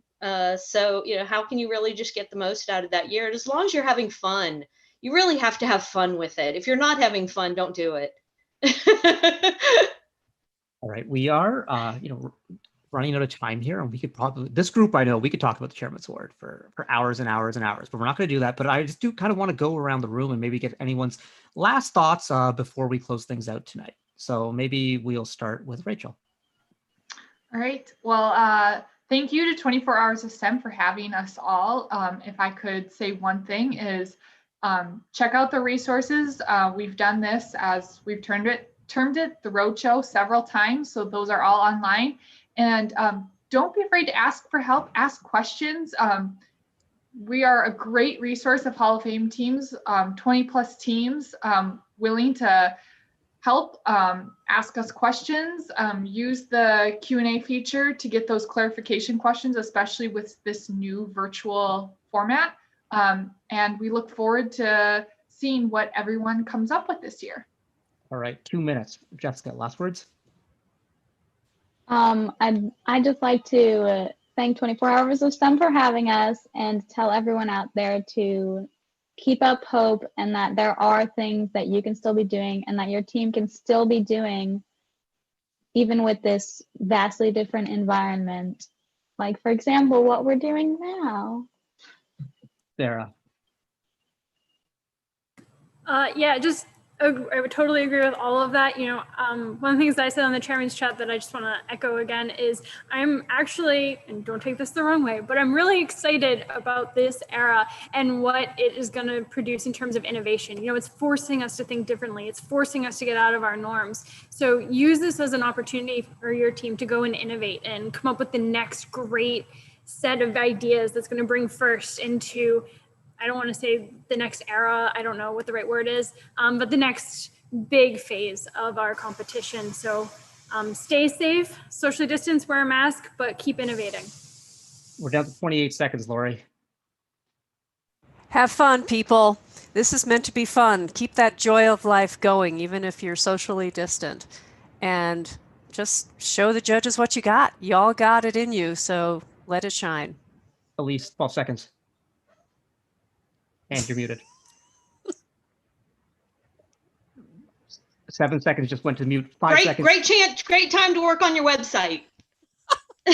Everyone, please stay safe. Please stay safe. Please follow your local guidelines. Please stay safe. We can all fight this together with community spirit. Kaylee, Evan, throwing it back to you. Thank you guys so much. That was an amazing presentation. I certainly learned a lot.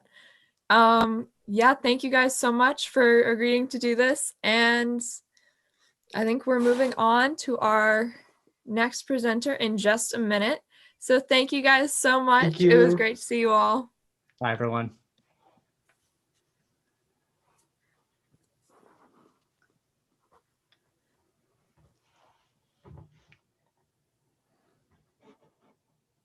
All right.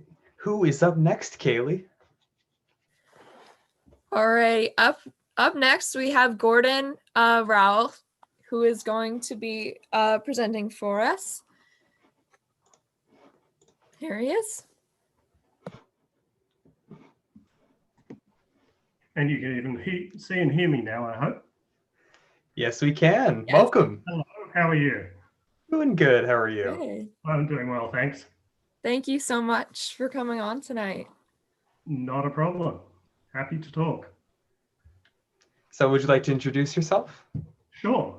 It's in my first slide, but I'll go through it anyway. Yeah. I retired this year from about 35 years in the computer industry, the last 13 and a bit years at Google.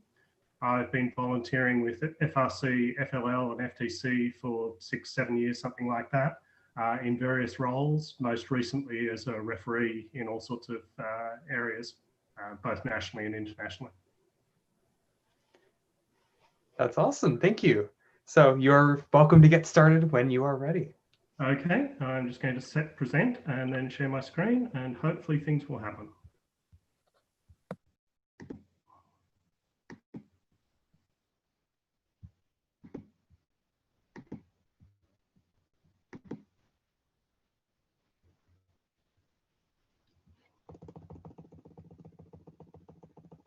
And I wasn't at my first slide, which really is appalling. Sorry, let's try that again.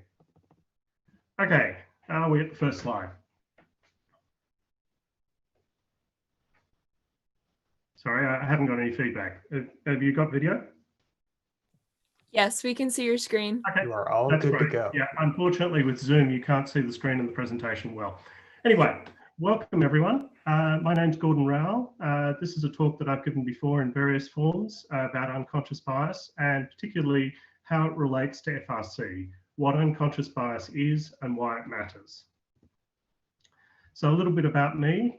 This is just a talk by me, although I'm using some slides that Google released publicly. The intention of this talk is to start some discussions, hopefully within your team and within the wider community first, and also your wider community outside first. I retired this year after 35 years in the computer industry in all sorts of roles. My last 13 and a bit years were at Google, and I taught this course internally. And last 6 or so years, I've been with FRC, FTC, FLL, volunteer, doing all sorts of things. And there's me in referee uniform. So what's bias and why do we care? We all have innate biases and some of them are good. We grew up, with different organizational structures to the ones we have today, but some things worry us. This should worry us. It's natural to have an instinct that says, or a bias in that sense, that says lions are bad, lions see us as food. We have that natural tendency and we want to use it for good, but we also need to recognize it. And the problem really occurs when we don't recognize our biases. And that's what unconscious bias is about. So if you look at a typical cityscape, there is a ridiculous amount of information coming into our brains at all times. We're absolutely bombarded with information every moment of the day, especially in somewhere like Times Square or center of any major city. We can only consciously process a fraction of that. We would go crazy if we could consciously process all of the information that was coming. You may be able to remember quite a lot of it. A lot of it may have gone into your subconscious, straight past your conscious, but it's still there and it's stuff that we need to think about. So there's been an estimate that it's well over, very much well over 99.9% of the stuff that we see is unconscious. If you just think of the picture that I just presented, try to remember all of the things in that picture. You can't, but you might have picked out the M&M sign. You might have picked out a few other things. And you've probably picked out more by me saying you might have picked out the M&M sign, but that stuff is flowing past us. The first step to dealing with unconscious bias is to realize we all have our biases. This is really important. It makes us human. There's nothing wrong implicitly with having biases. We have things that we like to do. We have things that we don't like to do. They're parts of bias. Where it's a problem is when we use that against other people, consciously or unconsciously. So the first thing is to say, yep, you're biased, but so am I. And in fact, the worst way to start the conversation is to say you're biased. The best way to start the conversation is to say, I have my own biases, and we all need to think about our own biases and how they affect our decision making. And it matters. It matters because it affects how well we act as teams, how well we act as people. But why does it specifically matter for FIRST? Let's look at the name of the organization, for inspiration and recognition of science and technology. Our role here is to inspire and recognize everyone. Bias discourages people. That's the inverse of inspiring people. Bias ignores skills. So we're not actually building people's skills, we're not using people's skills. We limit the horizons. And fundamentally, we're wasting talent. Why would we do that? Why would we put people off? Why would we dissuade people from being part of the organization, part of making this great? We want to look at what they can do, what they can't do, and help them with the things they can't do and make use of the things they can do. And the first thing we can do is to make the bias conscious, which sounds odd. It sounds like you go, oh, I have this innate bias against these type of people, so I'm going to make it conscious and be really angry with those people. That's not what I'm saying. You need to actually reach inside yourself and say, what is it that I have a problem with? What am I helping people specifically in the dominant group with? What am I not helping people in the non-dominant group with? Where am I not putting my effort that my effort deserves to be put? And then act to actually eliminate that bias, work actively against that bias. So when does bias come to play? Well, as I said all the time, I see a lion, I probably go, this is bad. Most situations are much, much more subtle than that. So there are 4 things that make bias much more likely and much more prone to affecting the situation. The first is the task. And this is something that we do see in FIRST and definitely in FRC, one I'm most familiar with, very strongly. Stereotypical associations. The boys do the tools, the girls do the website. That's a natural bias and it's a wrong bias because there's no reason for it. Right? All of the people who are involved in the team have had to learn somewhere along the way. Some of them haven't had the opportunity to learn, so our job is to help them learn. And the best way to help them learn is to get them doing things, show them and then guide them. The second problem that makes bias more obvious is numbers. When you have a majority of any form, the bias favors the majority. It's the outspoken majority versus the silent minority. And this is not character traits or anything like that. It's just sheer weight of numbers. Just a small bias in favor of one group means that group is more likely to dominate. The third area that's important is clarity. I'm sure everything that we do in FRC is always absolutely clear. Build season starts, we get the game, we know exactly what we're going to do, and then we get on the field. Maybe not. Everything is unclear. Everything requires analysis. We never have all the facts, and mistakenly believing that we have all the facts means that, excuse me, means that we have a tendency to go, okay, that is the right decision. So step back and say, do we have all the facts to assess? What other information do we need to know? What haven't we thought about? Clarify it further and further, and then you'll probably make a better decision and likely a less biased decision. The final one, which also applies to first competitions and build seasons, is if you're stressed, if you're rushed, if you're emotional. So the state of the perceiver and the state of the actor really affect the bias. So not only are you likely to give a short, sharp answer that is your inner feeling without thinking about it, the person receiving is likely to see it as a short, sharp answer that's dismissive. So take that moment to go, hang on a moment, what I need to say is this. And we can all do better at that. We all say things in the heat of the moment. We all have a duty to come back and say, I said that wrong. This is what I meant. And maybe that's a time for reflection to go, hey, hang on a moment. That came out of me. That means it's in me. So how do I think about it and actually deal with that particular thing of my bias against a particular group? So why does it matter? A little bit of bias can have huge consequences. Here's a study that was done. There are 10 level 8 positions. So you start at level 1, you're promoted on merit. There's 1.5% who drop out, attrition in some form. They leave the company. There's a simple 1% bias to men. So there's a 1% more likely of promoting a male than a female. And we ran this 20 times, and there's studies behind all of this. All of this has workbooks behind if you're interested in the data behind. Unfortunately, I don't have the time to go through all of that. 20 promo cycles later, the graph looks like this, the chart looks like this. So suddenly at level 8, we have 35% female, 65% male. That's just with a 1% bias. So just looking at that and going, oh, okay, we won't promote females for some particular reason, or we just make it harder for females to be promoted, we skew that.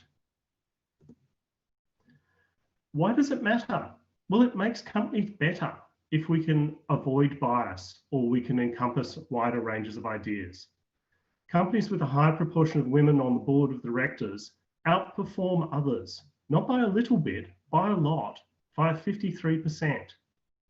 This is probably not innate that women are better, and that may or may not be true, but the diversity itself makes a difference. And having a woman as the head of the board means that the diversity of opinion around the table matters. And women do typically have a propensity to listen to different ideas and then make decisions. There is that bias within their decision making.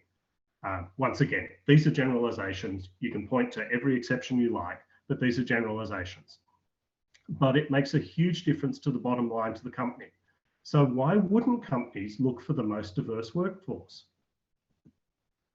And down at the team level, and the team level is where we're looking at for FRC, etc., diverse teams outperform homogenous teams. Why? Because they look for different ideas. They're receptive to ideas. They're asking the rest of the team, what do you think? They're not just making the product or the competition or whatever for a particular target market. They're looking at all the possible markets. And people are saying, but what about? What about this particular aspect we haven't looked at? Let's look at that further. Let's delve into it. So as systems become more complex, and I think we'd agree that first competitions are complex, we get better, the better diversity is in the team. And that's not just a matter of having those people in the team, it's a matter of listening to those people. ensuring that everyone has a voice, ensuring that those voices are heard. And one of your jobs, if you're in a dominant group, and I mean dominant by numbers, is to listen to the quieter voices and make sure that the quieter voices have the opportunity to be heard. And this is particularly important in first teams. I've seen it in a number of teams that I've worked in. You see some dominant group and some non-dominant group, and the dominant group dominate, not just by numbers, but by the amount of time they take up. As mentors, tutors, etc., actually help the team to get the quieter people to have their voice. Maybe that's by having a talking stick that you pass around. There's lots of ways of doing it. Obviously, we don't want to put people on the spot. Some people are shy. Some people take a time to draw out. Maybe you need to get them a little later and talk to them and say, I didn't see any ideas from you. Is there anything you'd like to add? And that is incredibly powerful. If someone reaches out to you and talks to you and says, have you got something to add? It's likely that next time or the time after that, they'll actually speak up in the meeting. So it can be really powerful long-term to reach out to those people.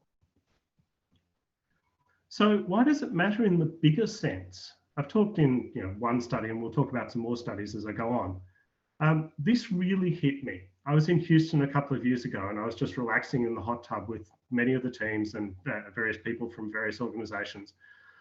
And there was a university recruiter from one of the top tier universities and some students from the team. And we were just chatting, and it was a really nice, comfortable, friendly atmosphere. And the university recruiter really impressed me because they talked to the team who were doing quite well in the competition, but had an amazing pit, an amazing attitude to the competition. And they said, you should apply to my university. What's more, I don't need you to apply to my university. I need you to apply to a university. You kids are good. You need to go and do something. We have scholarships. Other universities have scholarships. Just apply. Things can happen. We can make it. But if you don't apply, we don't see you. And the kids were, no, we can't apply. Nobody from our area ever goes to university. And the university recruiter really played well and said, just apply to a university. Give them your situation. They'll tell you about scholarships for the fees, scholarships for the accommodation, maybe even living stipends. All of these are possible, but if you don't apply, it can't be given to you. So think about that and think about your role if you're a mentor of getting people to go that next step. And sorry, just before I move on to that, the thing that impressed me most about this university recruiter is the first thing they said was apply to my university, but that's the last time they mentioned their university. The rest of the discussion, which went on for 15, 20 minutes, was apply to a university. There's the same schemes at all of the universities. Get onto it because we can help. And I thought that was really professional, gracious professional from them to actually ensure that these kids felt like they had a future. A couple of other anecdotes, and these are part of bias in the system, and you need to address the minor biases to look at the major biases. Team that I'm familiar with, one of the team members gave a presentation and they said, before FRC, no one in my family had been to university. Now I want to go and do engineering. And they went on to do something like engineering. I can't remember what they went on to do. But this is what matters. This is what we're doing. Not necessarily that they go into university, that they have a good future within STEM or they have a STEM background to give them a good future in something else. We want to give a future. That's really important. And on a personal matter, I have friends with PhD who were told at school, no one from their school goes to university. And it's our job to make a better society, to say, no, no, no, that's not true. Just get on, do it. And the fact that they got through university and ended up with PhDs is an impressive achievement for them. But boy, I would really like to go back to those schools and say, you have no right to tell those kids they can't go on to university. It's just not fair. So what do I want out of this? All training is important because you learn things, but I want you to commit to doing something. and there are 4 things you can think about. Just think about one of them towards the end of this course. And these are methods that Google's used. As I said, these slides are based on slides that Google has released publicly, and they're available on their site there. And you can contact me if you want a copy of the slides, that's fine. So 4 things that are being used at Google, and we'll go through each of these. Structuring for success. We'll talk about what that means. Measuring results, evaluating subtle measures, and holding everyone accountable. So what does success look like? This is really important. You need to think about what the outcome is before you start the task. And you need to have criteria that you measure. Now we do that when we're building a robot and we say this arm has to go this far or we have to move this speed. But we need to do that on a team basis as well. What does success look like for a team? What does success look like for every individual on the team? And that could be overreaching the team to the point of disappointment, or it could be underreaching the team that we're not using the skills. So let's look at success for a team. What's the long-term future of the team? Because it's not just this year, it's multiple years in the future. So here's another study that's worth reading through. And all of these are really interesting studies to read through. So for typical white Anglo-Saxon name applicants, certain number of callbacks before they got an interview, right? Resumes sent in before they got an interview. For typically African-American names, roughly half again before they got a call back for an interview. And this is common. The name on the resume affects how often people actually read the resume. And that's disappointing. That's really, really disappointing because they're exactly the same resume. They're not tweaked in any form other than the name. So, and this was run many, many, many times. So it's really important that no change of resume, just the change of name, affects their ability to get in the front door for an interview. And if you haven't got in the front door from an interview, you're not going to get beyond to interview stages and then potentially being hired. And there's many, many, many examples of this. Similarly, what job comes to mind? Okay, police. So what jobs are in the police? Well, you need to be 6'3" and you need to be stocky and you need to be male.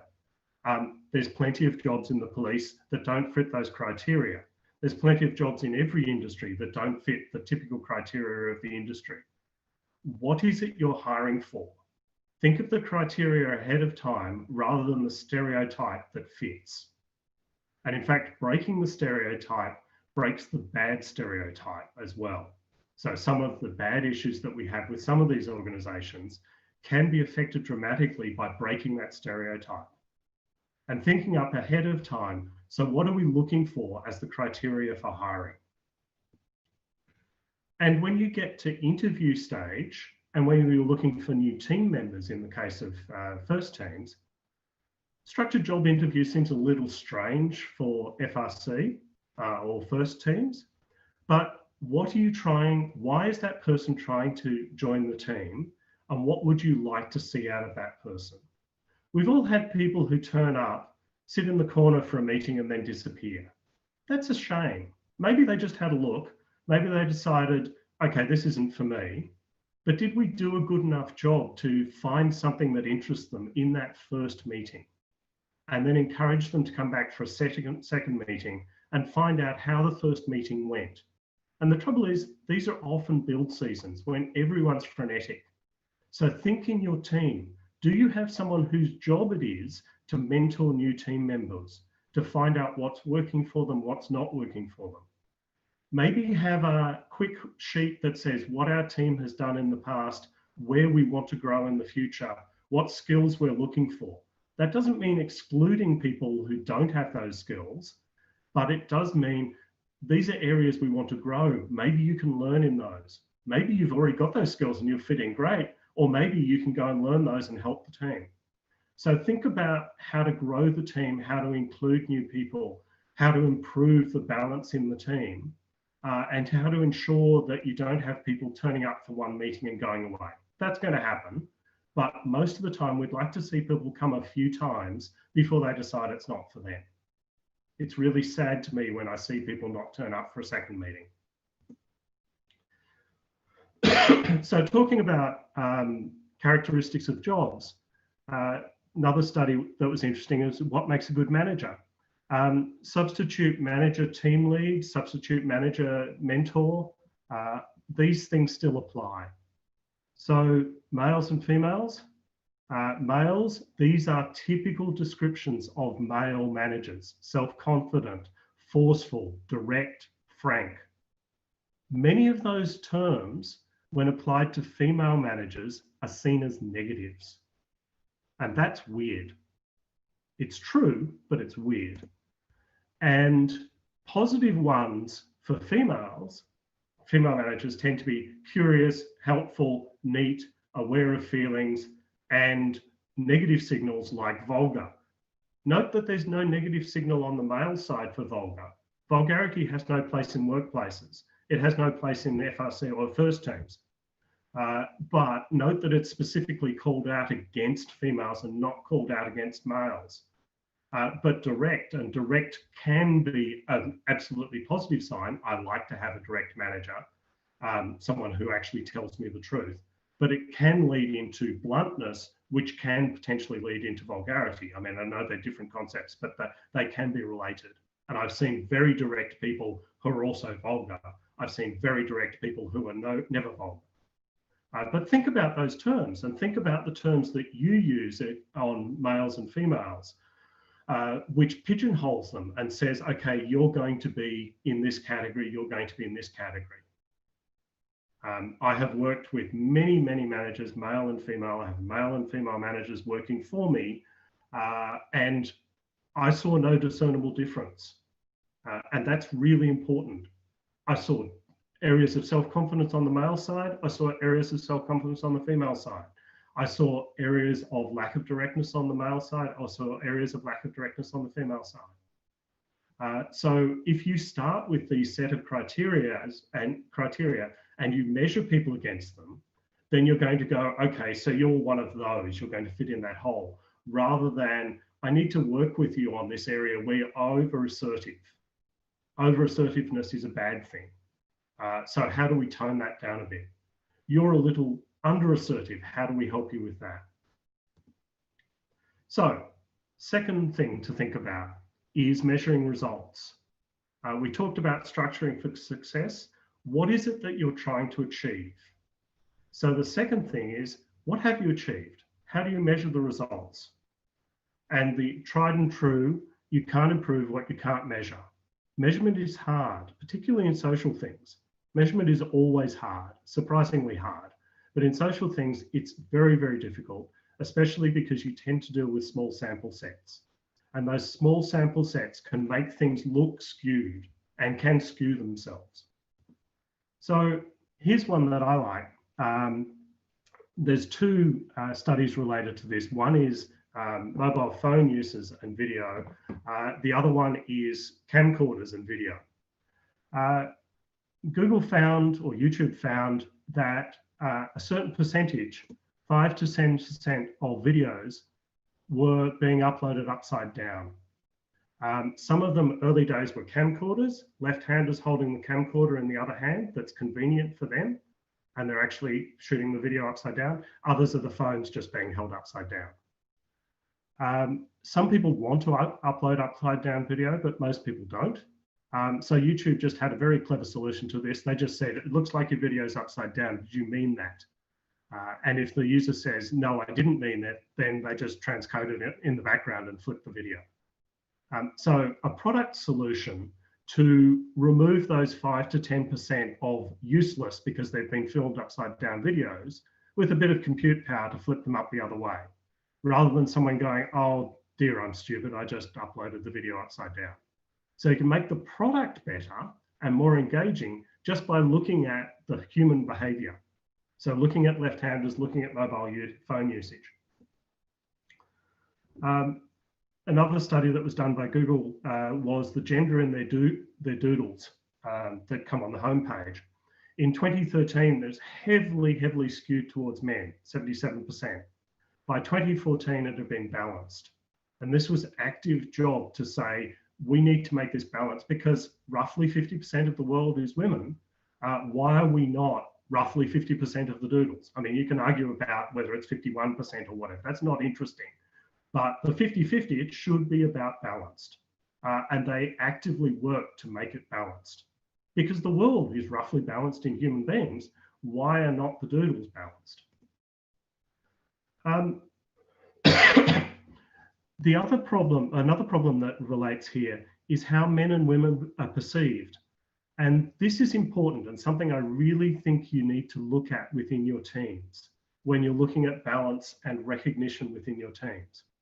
So when men and women are working on the same task, so they work together on the task, if they're assessed together or they're assessed separately, the results differ. So if given a task, they're assessed on the woman's contribution to the task and the men's contribution to the task, they're about the same. If they're assessed together, note that there's a significant shift against the women, that the women did less of the job. Now, those two statistics can't be true together. Right? It doesn't make sense that they're either the same or different. So this is how we're evaluating the task. And the correlate that was shown there is whether they're assessed together or differently. There may be other factors at play, but there's, these are statistically sound studies that the women were discounted in their contribution to the project. The next thing to think about, so we've talked about structure for success, thinking ahead of time of how we plan a task so that we know what it is we're trying to achieve. What are we trying to do for the team? What are we trying to grow and so on? We think about measuring results. So what have we got, and have we got enough data to actually look at results and have them meaningful? The third one, and this is one that really hits home all the time to me, is subtle messages. Evaluation of subtle messages for a team or for the world of us. Recognize the power of signals. So this was a study that I actually find really, really interesting. A group of university students were randomly given one of two hats. They couldn't see the hat, they could just see that the hat was red. So they were just the cap was put on their head and they were asked to go out. And they were asked to go into shopping malls and interview shopkeepers and people in the shopping malls and just talk to them. I can't remember what topic they talked about, but the study was done in Texas and they wore the hat Texan and proud. The other hat they wore was gay and proud. And they were sent out into malls to ask questions of the audience in the malls. The conversations were radically different. Remember, the people wearing the hat did not know which hat they were wearing. They were using the same conversation. They were trying the same technique of continuing the conversation. And the size of conversation was roughly halved. It's about 2/3. The interaction length was 2 minutes less. So the conversation died out much quicker. And perceived negativity. Slightly negative towards Texan and proud, which I find interesting, and gay and proud, quite strongly negative. So all of those, just the outer shell, and think that this is a really obvious outer shell, right? Well, I've got a hat on me that says either Texan and proud and gay and proud, and I don't know what my shell looks like to other people. It's not conscious to me because it's on my head and I don't know what it says. But think about that outer shell. And I think the one thing I'd like you to take away from today is think about the person inside the shell. That's all that matters. The outer shell, whether it's the clothing they're wearing, their skin color, whatever, is not important. It's how you can help them integrate into the team to make a better team. Really importantly, you need to look at social graphs. And this is really, really true within organizations like companies, but it's true also within first teams and related first teams and first organizations and so on, you have key people, key influencers, central points or central nodes on the graph who influence others. And to me, I'm really looking at the mentors, the team captains, the people who've been around for a while. You're the people that people are looking up to. You're the people that people are contacting. So you're exactly the people who should have it best, who should minimize their bias, who should always be looking to improve the culture of the team, should be looking to improve the culture of the wider environment within FIRST or their wider society. Because your influence goes to the next rung and the next rung. Note that the people at the edge don't learn from you, they learn from their outer edges. So you want to help influence beyond your direct sphere of influence to the second and third level so that their second and third level can be influenced. And suddenly you're reaching the whole graph. So if you can make the culture better around you, you can make the wider culture better, which makes the wider culture better. And this is the job. This is what we need to do. And I'm really looking at mentors specifically here, but volunteers and so on. All of this is really important to making it as inclusive as we possibly can. Look at your environment. These are a really typical thing, and that's something that I worked on at Google and many others did. You tend to have it's felt like male-dominated environments on the left. So computer clubs are, PlayStations or consoles, computer cables hanging around, laptops everywhere, pizza. Book clubs and other quiet spaces, a nice cup of tea, paintings, books, puzzles, and so on. Why are they totally different environment? I like both of these. I like things from both areas. Coffee drinker rather than a tea drinker, but that doesn't really matter. But mix that up. If you come in as someone who's very strongly on the blue side to a very yellow-sided environment, you're going to go, this is not me.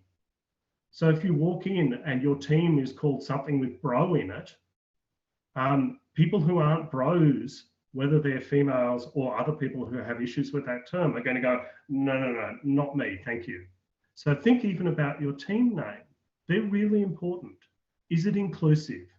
Is it setting up this barrier that says, no, people who aren't like us aren't really welcome here? You've got a new team member and everyone's head deep in the robot and they sort of wander around a bit and poke their head in a bit and then wander out the door before we're pack up time. You've lost that person. Whereas you've got a new team member, the first thing you do, which is even more important than getting this week's robot work done, is introduce them, understand them, pair them up with someone, at least one person, maybe two people for that night or that day, to get them skills, get them doing something that first time, rather than, I'll just have a look around and find something to do because we're all busy. That's very, very common. So you want to say, let's include other people, okay?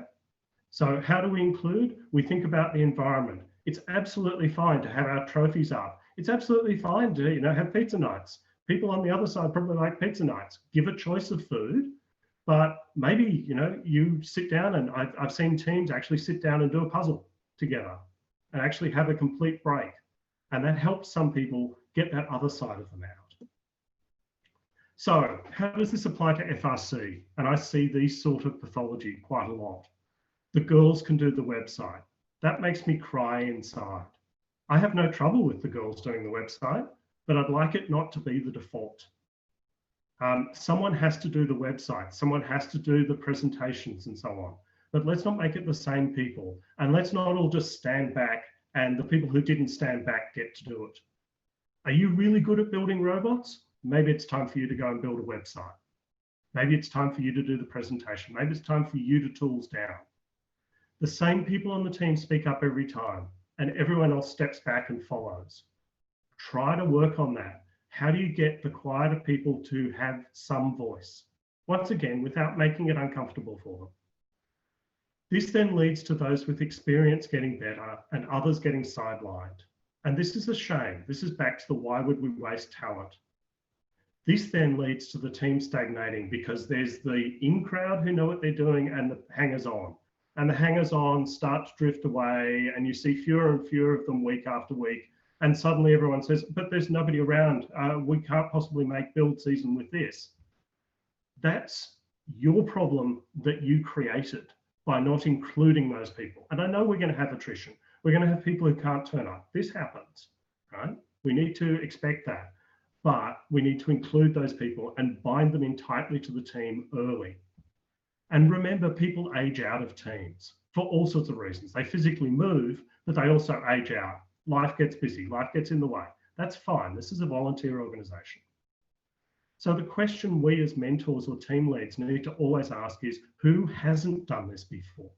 Not who can do this, who has done this, but who hasn't done this before? And take every task as a training opportunity. And if you're good at it, train someone else to do it. And it's amazing to see how the team improves when the person who's really good at that suddenly has a second who's really good at it, and they can go off and do something else. And hold everyone accountable. This isn't just the work of one person within a team. This is the work of everyone. So when you see language that's inappropriate, which I hope we don't see, but we do from time to time, when you yourself misspeak, when you make a statement in haste that you think on reflection, oh, I shouldn't have said it like that, you hold yourself accountable and hold other people accountable. Actually take the time to follow up and talk to the rest of the team, talk to the person, talk to the individual that you've caused some issue with, talk to the team as a whole and say, yeah, I didn't put that right. This isn't appropriate for our team. Let's all do better. I apologize. And an apology comes from the heart if there's no but there, right? But I was busy. That's not important, right? It's an apology. I shouldn't have done that. We shouldn't do that. That's not the standard of our team. So question your first impressions. This comes back to the outer covering. Question your first impressions. You've got some new people who are nervous. They've never used a drill before. How do you teach them to use a drill safely? I've been to schools where various people think they've learned how to use an electric drill, but they don't know about the clutch. So they're just powering it as hard as they possibly can and twisting their wrist at the end. So teach them about the clutch. Watch how they're working and say, okay, here's how a drill works. Here's the features of the drill. Think about the clutch. Now you need enough to get that screw tight or that drill through, but no more. That's what the clutch is there for. So use it. Justify your decisions. So why did that team member work on that area? Could someone else have done it? Yeah, they're really, really good at it, but maybe they could be really good at something else. Something else needs help. And we gravitate to the stuff that we are good at. We want to gravitate to the stuff that we're second good or third good at and get other people better at it. Ask for feedback. How am I doing? How's the team doing? How are people feeling? Take that time, really good time during pack up. Make sure that you've got an extra 10 minutes at the end of your sessions during pack up time to have a debrief of today. How did today go? Because if you had something brewing today, next week is too long. So get on top of it and talk to the team now. Ask for feedback. How do we improve the team? And empower everyone to call out unconscious bias. Right? When the team says, okay, who's going to do the website? And everyone looks at a certain person in the team, it's everyone's job to say, they've done it for the last 3 seasons. Someone else? Okay. And be the bigger person and say, yeah, I'm the expert on pneumatics, but I can go and do the website and someone can consult me on pneumatics for the moment. We may not be the best team this year, but we will be a better team in the future for doing that. Hold others accountable. So create a culture of calling out unconscious bias. Look at your team. Are the same people doing the same things? This is going to go down that spiral of the team stagnating and people only doing the things they're comfortable with. And once again, I spend a lot of time talking about new team members. new team members are going to come in and go, oh, okay, so there's someone who knows how to do pneumatics, there's someone who knows how to do mechanics, there's someone who now knows how to do power systems, there's someone working on the website, I guess there's nothing to me, and they drift off. So why don't you get them in and have an actual, and this is coming back to the having a plan, have a plan for what new team members could do or areas that all team members should be exposed to, and bring them in and say, what skills do you already have? And some people will go, I don't know. Okay, what would you like to learn? And some people will go, I don't know. Then go into a structured program that says, okay, how about you do half tonight session on this and half tonight session on this. Your mentor for this bit will be this person, and your mentor for this bit will be this person, and we're going to change over at 8:30 or whatever the time is. Make others justify their decisions. So you see a lot of easiest way decision making. So this person always makes that decision, so we just look to them to make the decision. So make them justify the decision. Why? Why are we doing it that way? They may be absolutely right, but sometimes they're quite wrong. So we get into this group thing and make decisions collectively. You're a team. You're not a collection of individuals. They all have individual skills. So make the decisions collectively. There are a number of ways of doing this. You can put everything to a vote, though that might be a little difficult. You can do it through a show of hands. You can do it through negative voices speaking up, though that can be very, very confronting. But one of the best ways is to make the decision, but then let it sit for a little while, because some people are very uncomfortable with speaking up at the time. So try to structure your meetings to have a sort of proto decision partway through, let another hour go, and then come back and actually have the vote on it. That will give people, and maybe time for discussion before the vote, that will have people to mull over in their mind, am I comfortable with this? Because what you don't want is people going away going, oh, I didn't get heard and we made the decision anyway. And I really, don't do that. Actually give people time to speak up. But collective decision making also has a very important thing on those who didn't get the decision their way. Don't rat hole the team, right? Don't eat away at the team. Once the decision has been made, and if you've got a nice structured decision making process, it doesn't have to be heavily formal, but structured. Then once you've made the decision as a team, that's the decision you've made. And one of the things I always said through my working life is the plan until we make another plan, right? Don't keep double guessing yourself. That makes people feel like they're not worthy, they're not being heard. You might come up and say, hey, we've thought of a different way of doing this. Let's come back to another discussion. But I didn't like the decision is not a good reason to not follow the decision. We've made the decision as a team, let's go on. So commit to one of these things. And I'm going to pass over to Q&A in a moment. Structure for success. So what are we trying to achieve? This is the first thing. If we randomly start with, oh, we're going to achieve stuff, then how do we know that we've achieved it? If we structure the team, and I'm talking mostly of team, but also of robot building, structure for success. What is it we're trying to achieve this week, this month, this team, this year? And have we done it? Why didn't we do it? What did we miss? Oh, well, you can't just write the thing down and then not do any of it.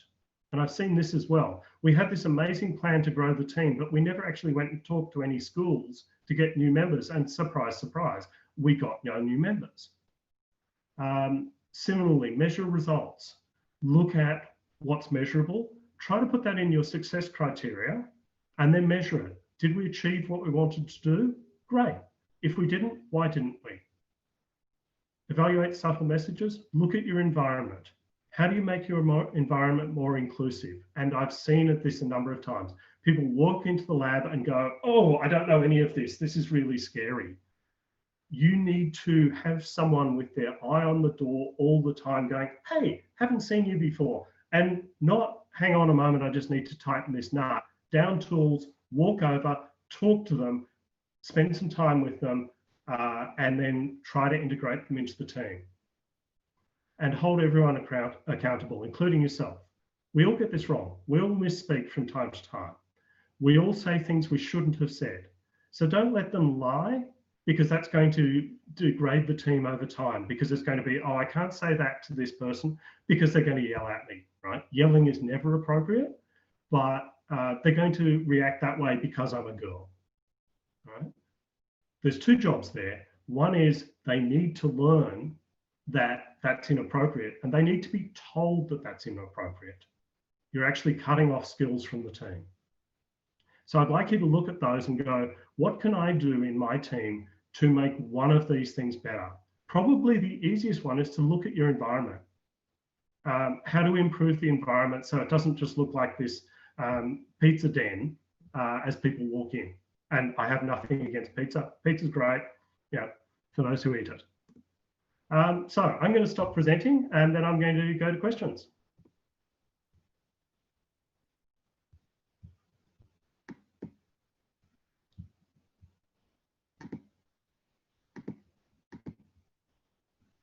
Okay, I think I've stopped sharing. Evan and others, you're all muted.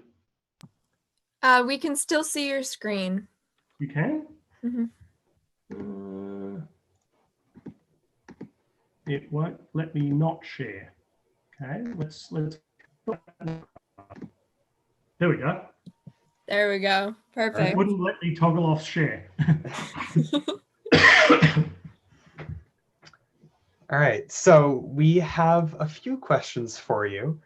Yeah. So we'll start with the first one. What kind of advice would you give to anyone in a situation where they feel as though they're being excluded? Okay, so the first thing is to work out how to not be excluded. Now, I would expect that your mentor should be an incredibly inclusive person. Right? If your mentor isn't inclusive, mentor or mentors aren't inclusive, then the team's going to have this brick wall, right? If your mentor hasn't got time to talk to you, that's a problem in itself, and that has to be fixed, right? And if you've got a mentor who's not inclusive, then the other mentors have got to say, hang on a moment, this is not presenting the front we do as a team. But the person who's feeling excluded should be able to walk up to any mentor and say, can I have a chat? And the only answer to that is yes, right? Not hang on a moment, unless your hand is right in the middle of a gearbox, right? The only answer is yes, because the team health comes beyond anything else. So your mentor should down tools and say, can you look after this? And then go out into the corridor and go and have a chat. If that takes the rest of the session to appease one particular person, that's important. You may have lost them. They may say, well, I'm done, right? That would be sad, but you may be able to say, okay, tell me about the problem. What happened? How was it? How were you affected? How did you perceive that? What could we have done differently? And if it's a one-on-one interaction that's gone badly, now your job as a mentor is to take the other person aside and spend some time with that. And that can be tricky, because you've just gone and talked to this person, then come back into the room. You don't immediately walk over to the other person and says, hey, come on, you come out of the corridor now. We're not school teachers, right? We're mentors. So you need to pick a time, and hopefully you can have a natural time. You've got this clock ticking in the back of your head, and you go, okay, when we break for dinner, or we break for lunch, or we break for a water or whatever, then you say, can we have chat? Right? The rest of the team might notice that, but they probably won't.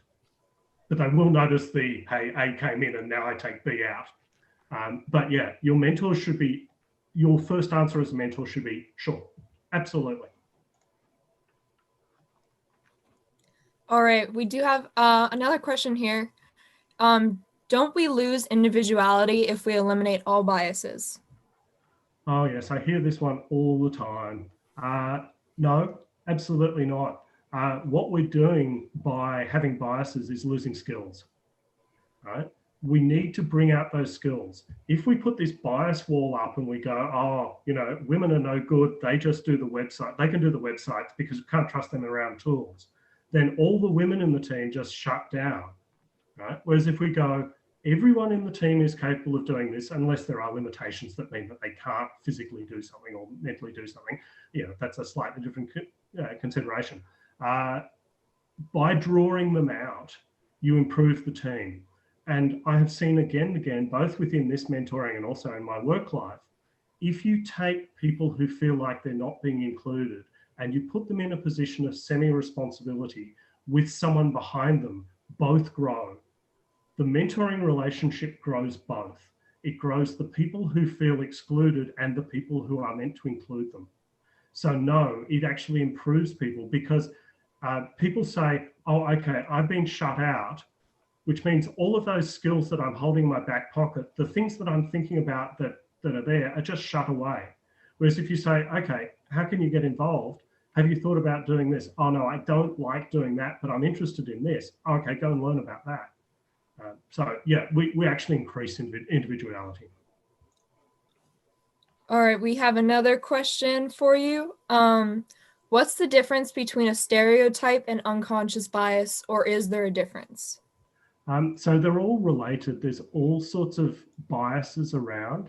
Stereotype bias is one of the most common one, you know, the obvious one: men, women, white, non-white, and so on. That's obvious, but there's all sorts of other biases that are important. So, for example, there's one called halos and horns, which comes into implicit bias as well. This person's always good. This person's always rubbish. Right? Nobody says that, or rarely say that, but they feel that, and they go, "Who's going to do that? Right? Who's going to do that?" And they look at the same people every time, and they exclude these other people because these people haven't shown themselves. You haven't given them a chance to show themselves. So yeah, they're related concepts, but they're a bit different. The thing is that stereotype bias and some of those other biases are a specific example, whereas implicit or unconscious bias can range all of these areas where people go, okay, because it's unconscious, it's behind their head, going, oh, okay, I just don't work right with those people, so I'm just going to ignore them. What drew you to FIRST in the first place? Actually, I think Sarah's probably to blame for this. Sarah Heimlich, who was in the last meeting. But when I was at Google, Sarah and others said, why don't you think about mentoring for FIRST? Actually, no, sorry, that's not right. My niece saw an ad for one of the university teams in Sydney and said that her brother and my son might be interested in that. And she wasn't interested, it's not her area, but he was interested, my son was interested, and they both went on to join one of the teams. And my partner and I mentored that team for a number of years. And then when he moved to university, we let him take over mentoring the team with some other people. So we stepped back and got more involved in refereeing and judging and things like that. But also, once I started doing that on a personal level, I got more involved at work and did it as a formal part of my time of volunteering.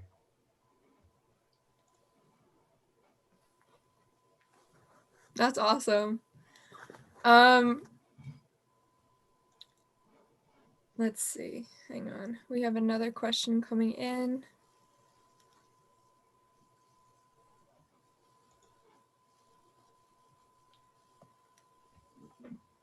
Alrighty, while we wait for that one to be sent, why shouldn't you just go for the person who you know will do the best job?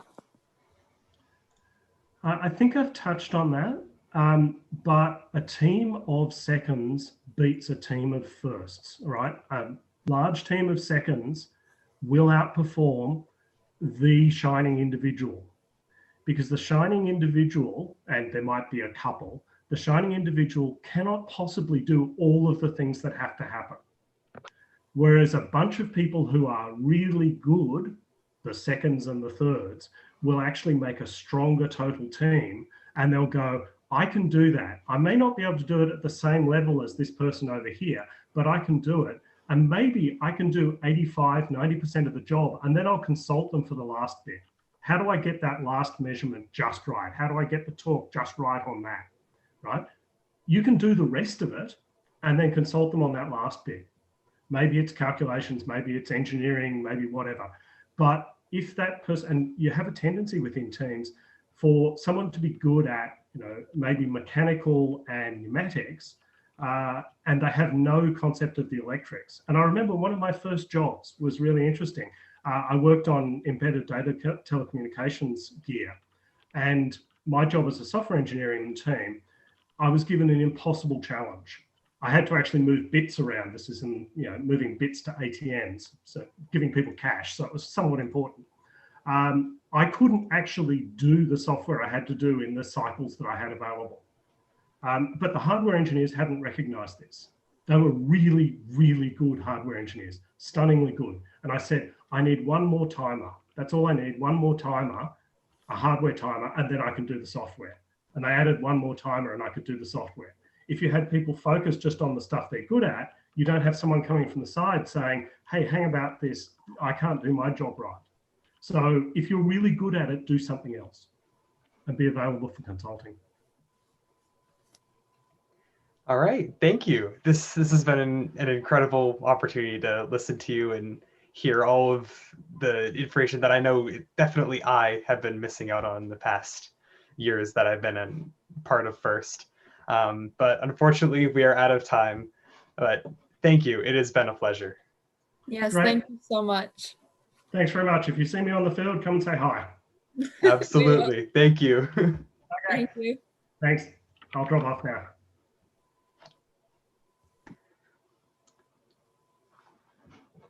All right. Next up, we have Yoji Shimizu, who is here now. Welcome. Hi, Evan. Hi, Kaylee. How are you? Doing Good, good. how How are are you you? I'm good. Thank you very much. Good to see you. So would you like to introduce yourself to the audience? Sure, I'd be happy to. I'm Yoji Shimizu. I am a volunteer and mentor for FIRST. I've been involved with the program actually since 2005, but been serving as a volunteer since about 2009 or 2010.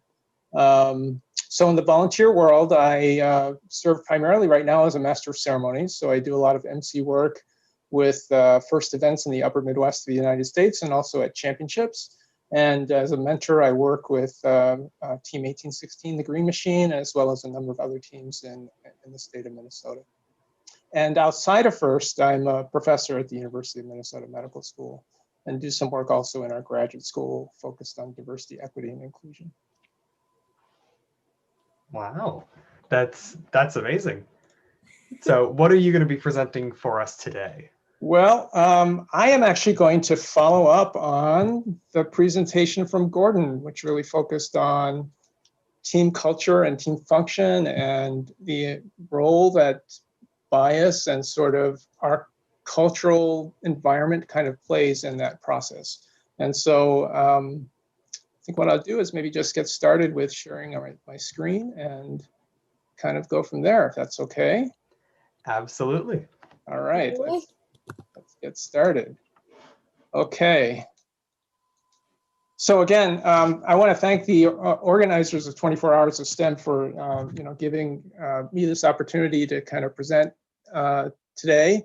And I also want to thank the organizers for providing more time to really talk about this really important topic, which I think is really important for all of us to kind of consider in the context of how your team works and how to make a really effective team, and also how that impacts the ability of all of us as a FIRST community to carry out one really important vision, which is I want to remind everybody about the vision of FIRST, right? The vision of FIRST is really to transform our culture by creating a world where science and technology are celebrated and where young people dream of becoming science and technology leaders. And what I'd like to do is actually focus on the word culture. And in order for us to really kind of realize this vision, we have to think carefully about the environment or the culture in which all of us kind of operate, and how to realize this vision of really changing our culture when we are existing in a current culture that has a big impact on the way that we all kind of interact with each other and the way that we work. And so really what we're going to talk about is really kind of the impact of our culture on decision making that happens and the way FRC teams kind of function. And thinking about approaches that you can use to kind of minimize sort of some of the less positive aspects, let's say, of our culture in order to improve the way your team works and in order for you to really carry out and fulfill your own team's very specific mission. So I want to go back to kind of what was talked about in the last presentation and just remind you again about this implicit or unconscious bias, right? These really represent thoughts and feelings that are outside of our conscious control. These are really shortcuts that we really use to basically quickly detect patterns and make quick decisions. It's just a natural part of the way we work with the amount of information that we're trying to process. These kinds of shortcuts are often used in order to kind of make these kinds of quick decisions. So in many cases, actually, these kinds of biases are actually helpful, and they can guide your intuition and your thinking about the way to move forward. But in many cases, unfortunately, they can cause exclusion and can hurt actually team function, right? So culture is really what kind of shapes all of these unconscious or implicit biases and beliefs. And these occur with regard to our perception of people based on so many different factors. They include age, gender, race, language, ability or disability, income level. All of these things kind of factor into the way in which our culture interprets these various factors. And often we are influenced by these things in ways that we don't even kind of realize are happening. So there are a number of ways in which you can actually demonstrate to yourself that these kinds of biases exist in you, actually. And one way I'm going to ask you to think about this is just very quickly, I'm going to show you a couple of different roles on an FRC team. And just as your way of like instinctively, what do you think of when you see these particular roles? Like, is it a male role or is it a female role, right? So things like team captain or head mentor, build team member, safety captain, chairman's presenter, programmer, business lead, outreach lead, human player, robot driver, right? So for many of you, you may naturally sort of associate team captain with male or female, or programmer with male or female, chairman's presenter with male or female, right? These represent sort of the culture in which we operate as an FRC community and what you actually see or associate with these various roles. And this is a form actually of sort of implicit or unconscious bias. And there is an actual test that you can take online that's called the implicit association test, or Project Implicit. Millions of people have actually taken this test online. It's part of a larger study. And one of the things that they've found with people who've taken this test is that, for example, it's easier for 70% of the people who've taken this test to associate female with liberal arts and male with science. And it's easier for about 10% of the people who take the test to associate male with liberal arts and female with science, and essentially no difference for about 20% of the people who take the test, right? So this is an example of the cultural bias that we have to associate, for example, English with female and engineering with male, for example. So it's easier for us to kind of associate those two concepts, essentially. So there are multiple tests actually that you can take if you want to go to this link later. You can take all of these different kinds of what are called implicit association tests that focus on things like disability or age or career, religion, all of those kinds of things to give you a sense of kind of the way in which our culture kind of influences our perception. And let me give you a couple of examples from the headlines recently that kind of illustrate this unconscious or implicit bias.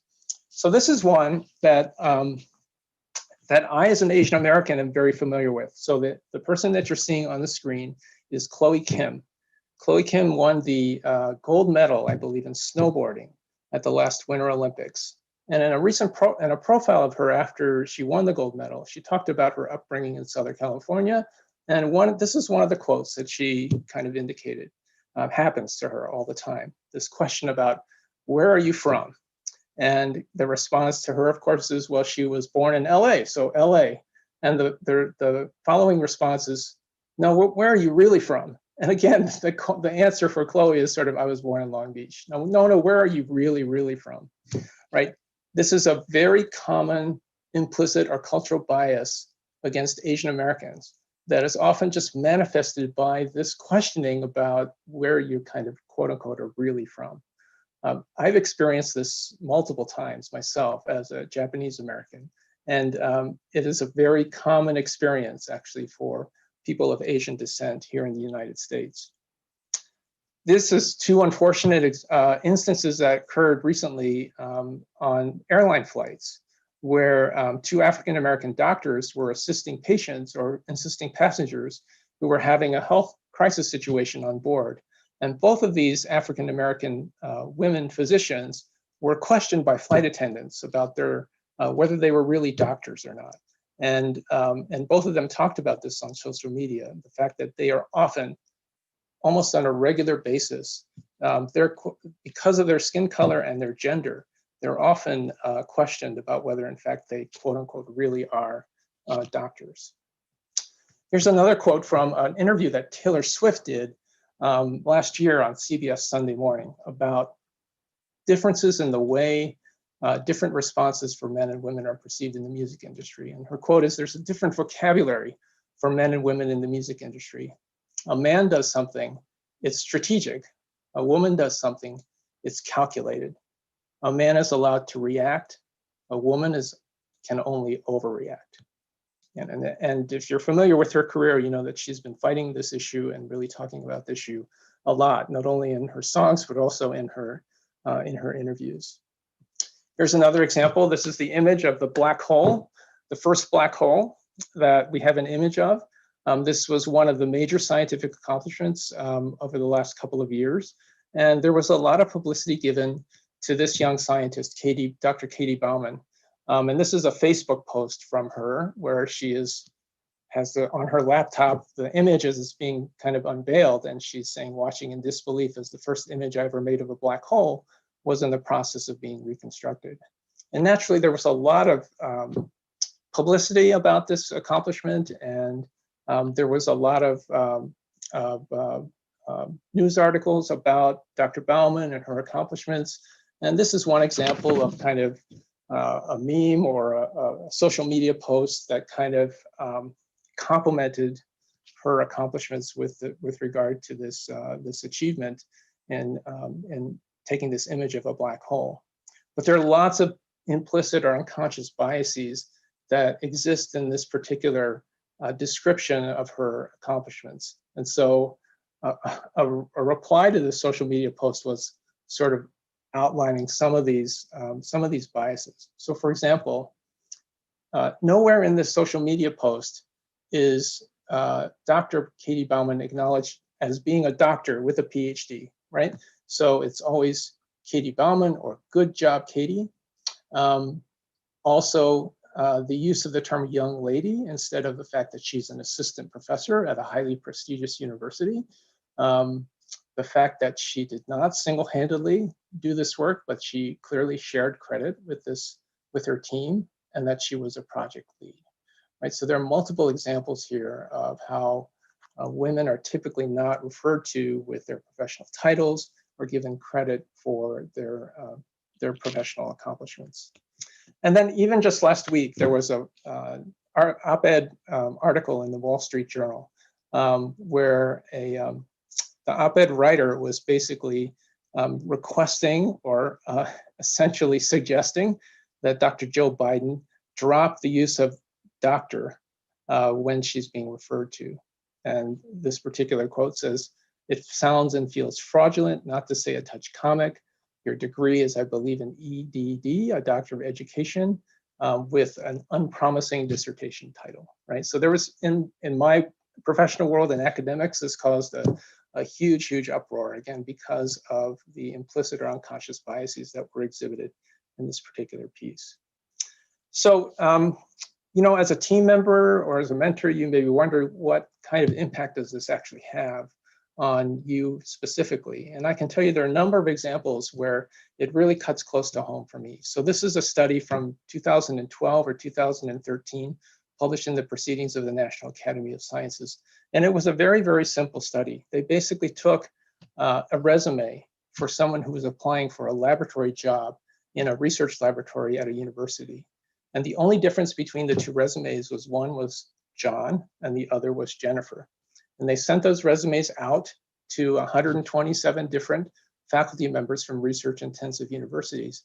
And they asked them to evaluate those resumes for their potential suitability for being hired for this position. And basically what they found is for both male and female faculty, both male and female faculty rated John as more competent and hireable than Jennifer, offered John a higher starting salary, and offered more career mentoring to John compared to Jennifer, even though these resumes were essentially identical, no difference between them, just one being John, one being Jennifer, right? This is another example from a newspaper editorial article here in the state of Minnesota about a woman and her husband who were trying to counsel their daughter, who was having trouble actually finding a job.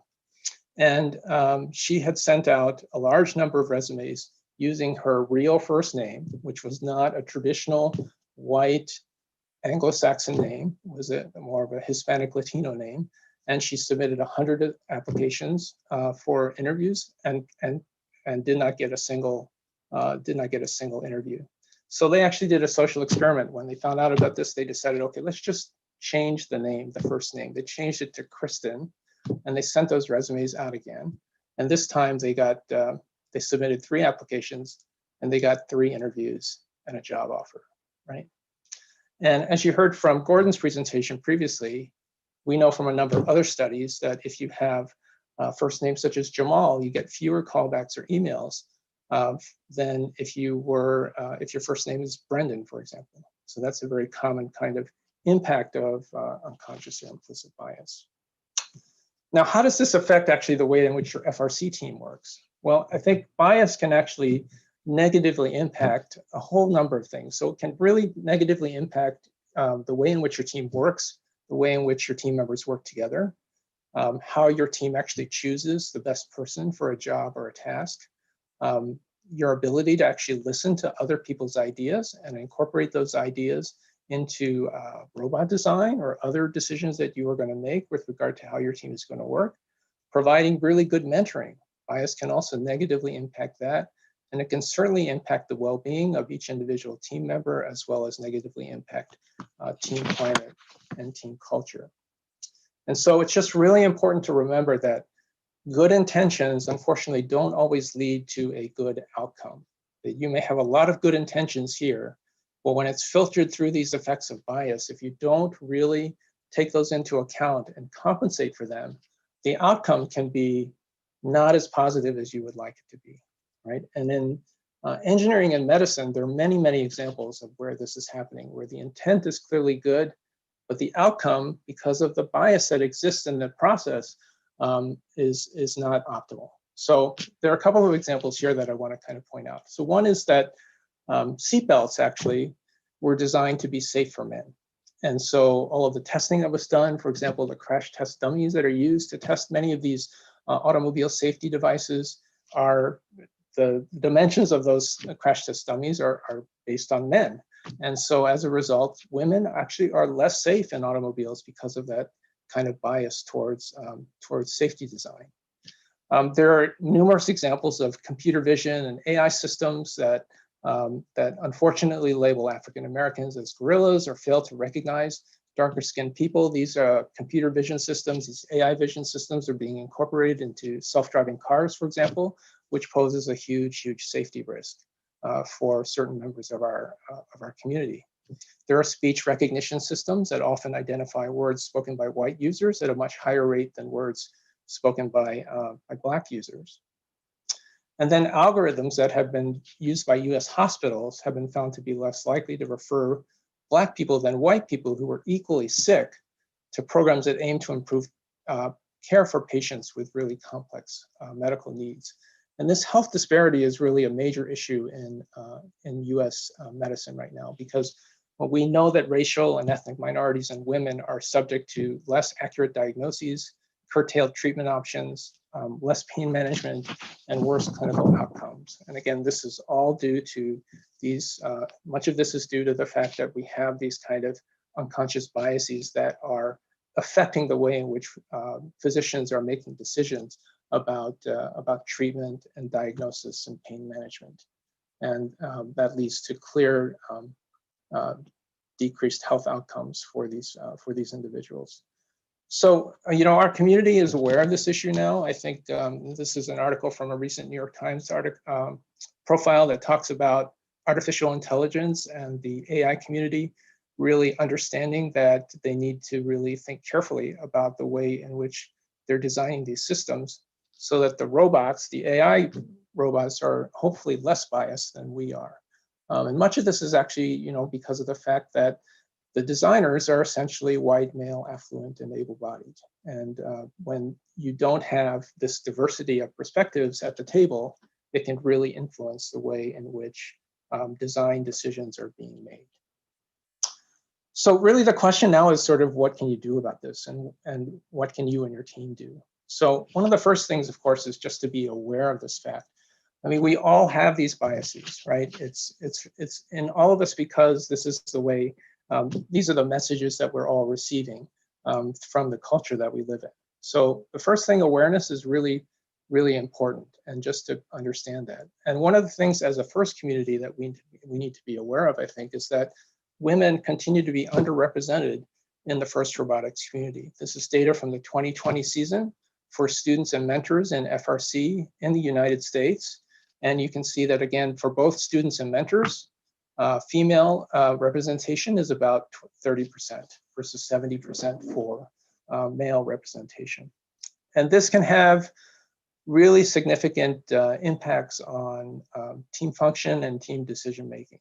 And we know this because there are many, many examples of where women have a more difficult time getting their ideas out in meetings, and also being acknowledged for the expertise that they have. So we know from multiple studies that women are interrupted more frequently in meetings than men. This is a very common phenomenon that occurs. Women faculty members are less likely to be called professor by their students, whether those students are male or female, than male faculty members are. And this chart over here on the right basically shows you one study that showed that women introduced by men at medical conferences, or called medicine grand rounds, are less likely to be addressed by their professional title. This is the whole Dr. Joe Biden issue, than were men that were introduced by men. So very, very common kind of bias that exists and that gets manifested in these kinds of meetings. So this is often referred to as kind of speaking while female, or this whole phenomenon of mansplaining, where men often are interrupting women in meetings. And you may have seen this kind of thing actually happen in your own kind of team meetings. And so there are a number of approaches that both men and women can take to sort of address this effectively. So a couple of these are, of course, to be present and to be really engaged in all of these meetings, and to be ready, to be prepared to contribute to the discussion that's going to take place at those meetings. It can be difficult, but you need to be willing and able, and don't be afraid to kind of chime in with your own ideas, and do that in a way that's really, that exhibits a lot of confidence, and not be defensive with the input that you provide.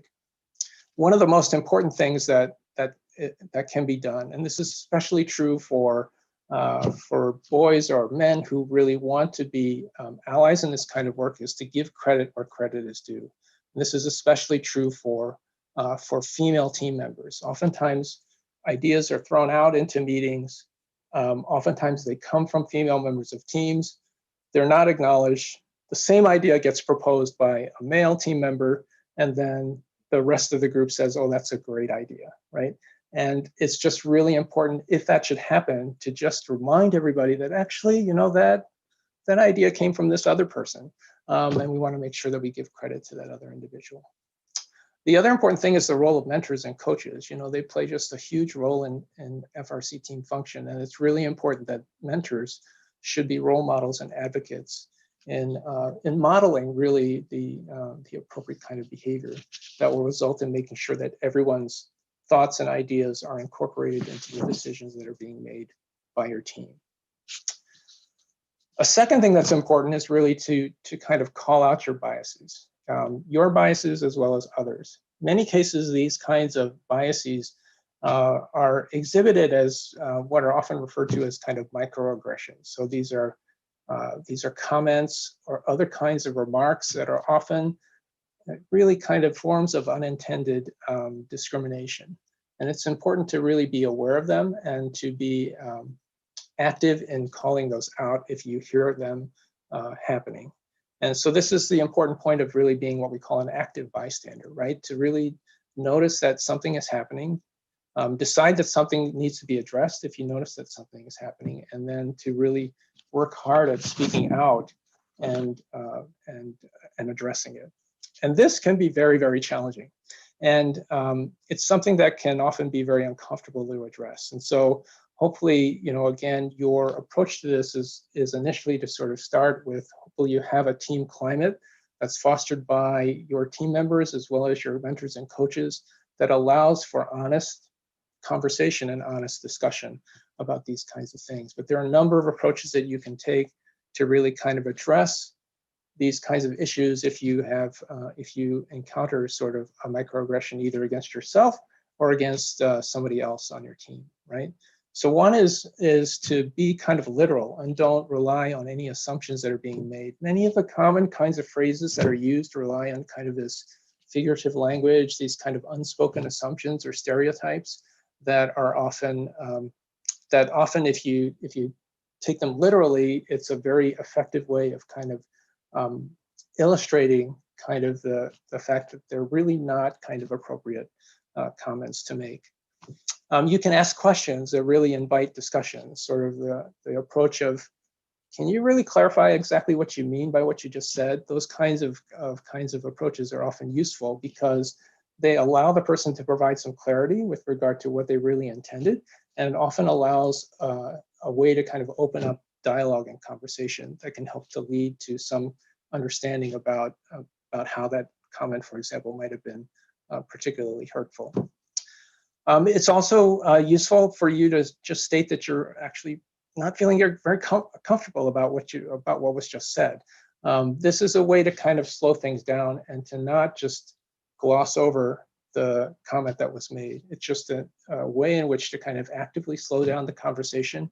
And it also gives other people that may have heard that same comment an opportunity to also chime in and say, yeah, actually I didn't feel too good about that either. That particular comment really didn't feel appropriate, or I was really uncomfortable with what was said there. That can be very effective as well, because that kind of gives other people a license to really talk about what they're thinking and what they're feeling. And you may find that multiple people that may have heard that particular comment feel the same way that you do. Using direct communication is also useful. Using very specific kind of I statements like, I really don't think that that's very appropriate, or are very good because they really speak honestly about how you're feeling and why and what could be done differently. And then finally, you can use humor. But I will say that I think humor needs to be used, I think, kind of judiciously and selectively. It can be effective in the right situation, but sometimes it doesn't really work so well. So you have to be a little bit careful, I think, with regard to using humor as a way to kind of diffuse an uncomfortable situation and to move forward in a productive way. And of course, all of these kinds of things, sort of the context in which they're taking place is important in determining which approach might be the most effective, right? Is it a group situation with other teammates? Is it a situation where a mentor is involved? Is it a one-on-one kind of conversation? All of those kinds of, the environment in which these comments are being spoken that are making you uncomfortable are places where you will need to kind of determine, what's the best strategy to take in order to make sure that you are communicating effectively, that you don't really feel that particular comment is appropriate. and will be effective in you being an active bystander. The other important thing is that you may not have been directly affected by a biased comment. So it's very, very important for you at some point to kind of offer support to a person who may have been directly affected, right? And that could be done maybe after the incident has occurred, or maybe it could be done in some other way during close after that incident has occurred. And consider, for yourself, kind of what could be done in order to prevent that situation the next time it might happen. And then finally, it's just really important to be a very consistent champion of challenging bias wherever you see it, because this is the really effective way of making sure that your environment is really inclusive and that you are advocating strongly for multiple voices being heard in your team decision making, in your team meetings, and all of the things that are important to you as an FRC team, right? Okay, a couple of other approaches are, one is to slow down. Oftentimes, actually, because of if you're in a hurry, you often rely more on these biases. When you're tired, when you're stressed, you rely on these biases as sort of crutches in order to make decisions when you need to make them really quickly. And when you make them really quickly, you're not really thinking the decision through very carefully. And so therefore you rely a little bit more on the biases. So finding ways to which kind of slow that process down to make sure that you are not highly stressed are things that can be very effective. And then also evaluate the processes that you're using to make decisions, right? Do you have really clear criteria by which you're going to make that decision? And there are multiple important decisions that you will make every season as an FRC team, right? Is there clear and complete information available to all of the people that will be involved in making that decision? Are you making that decision collectively as a team? Again, a collective decision tends to minimize these kinds of biases that can impact the way in which you make that decision. And have you removed any kind of structural biases that might exist that impede your ability to make a really, really strong decision? And let me give you a couple of examples of how other organizations have actually done this to try and remove some of these biases and to make really, really effective decisions, right? So one of them is actually this graphic here, which shows the increase in the percentage of women who are in the top orchestras in the United States. So you can see in 1970, only about 5% of women in these top 5 US orchestras were, or top 5% of the musicians in these orchestras were women. And that actually has improved pretty significantly. It's gone from 5% in 1970 to 25% in 1997. And the way in which this was done was not that they intentionally hired more women. The process by which musicians are selected to join orchestras is by audition. And the hypothesis was made, in fact, that those auditions were typically made where the person who was doing the audition would step on a stage in front of a bunch of other people and would play a piece of music and then leave, and they would bring in another person to play the same piece of music and they would leave, and the people that were judging those musicians would take notes and do all those kinds of things, right? So the hypothesis made was, in fact, that maybe there's this unconscious bias against women when we can actually see who's playing the piece of music. So they decided to do this audition in a blinded manner, in the sense that they put up a screen, and then the musician would walk in behind the screen, play the piece of music, and then the evaluators would basically not see who was actually playing the piece of music. And that's actually when this change in the percentage of women in US orchestras happened, was when these orchestras adopted this kind of blind audition format. And one of the interesting things about this is that when they first started doing this kind of work, a couple of orchestras noted that it really wasn't making a whole lot of difference when they went to a blinded audition format. And one of the reasons that that was true was because at that time, women were auditioning on these stages. These were wood floors, and the women were wearing high heels. And so when they walked onto the stage, you could hear them walk onto the stage because they were wearing high heels. So that automatically clued the evaluators in to the fact that actually the person behind that blind or that screen was a woman. So they actually asked now for these, for the musicians who are auditioning to take off their shoes. And so you can't hear actually the footsteps as they're walking across the stage behind those screens. And once that was done, that's when these kinds of changes were occurring with regard to the increased representation of women in US orchestras, right? So there's another couple of other examples where this kind of blinding process has been helpful. So the Hubble telescope actually has a process by which you have to submit an application in order to get time on the telescope to do your work. And so there's a review process by which that takes place, where you submit a request for telescope time, and a panel of experts basically kind of reviews it to see whether it's valid, whether it's worth giving some time to this particular project in order for the telescope. And they also decided to do a double-blind review process. So basically, they stripped away the identity of the people that were submitting those applications. And when they did that, they found that in fact, when they did this, what's called a double-blind review process, it resulted in more women receiving approval for telescope time than when before they had a non-blinded process. Another example is in coding, in computer coding. Again, gender-blinded submissions resulted in a higher acceptance of women's code. And that has, think about it, that has, a lot of direct relevance, I think, to some of the things that we do with regard to building robots in FRC, right? So,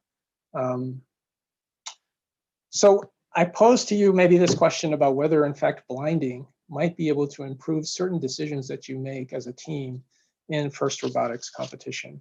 And I'll pose to you maybe 3 examples where you might want to consider whether it would make some sense to do that. So one would be in code, right, in programming.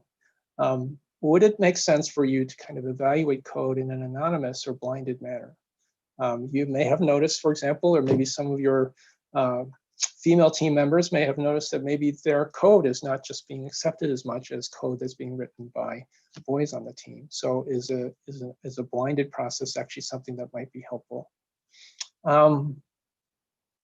Writing samples can also be judged or evaluated in kind of an anonymous or blinded manner. And there's a lot of writing that occurs in FRC: chairman's essays, summary statements, business plans, grant applications. All of these kinds of things are examples of writing where would it make sense, for example, for you to evaluate different people who are proposing to write certain sections of these kinds of documents, to do it again in kind of an anonymous or a blinded fashion, right?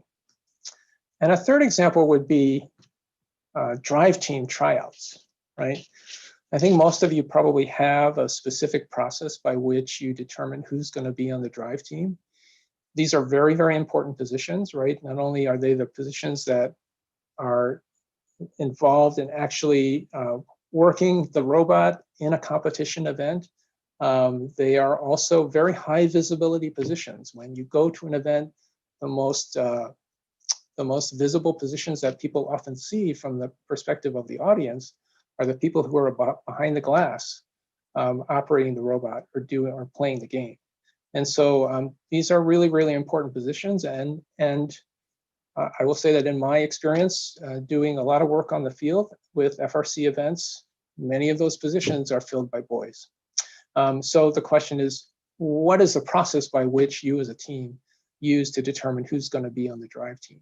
And are there places where you could actually potentially blind that process so that you are unaware of actually who's driving the robot and evaluating just the way in which the robot is being driven and not being influenced by the person that is operating the robot?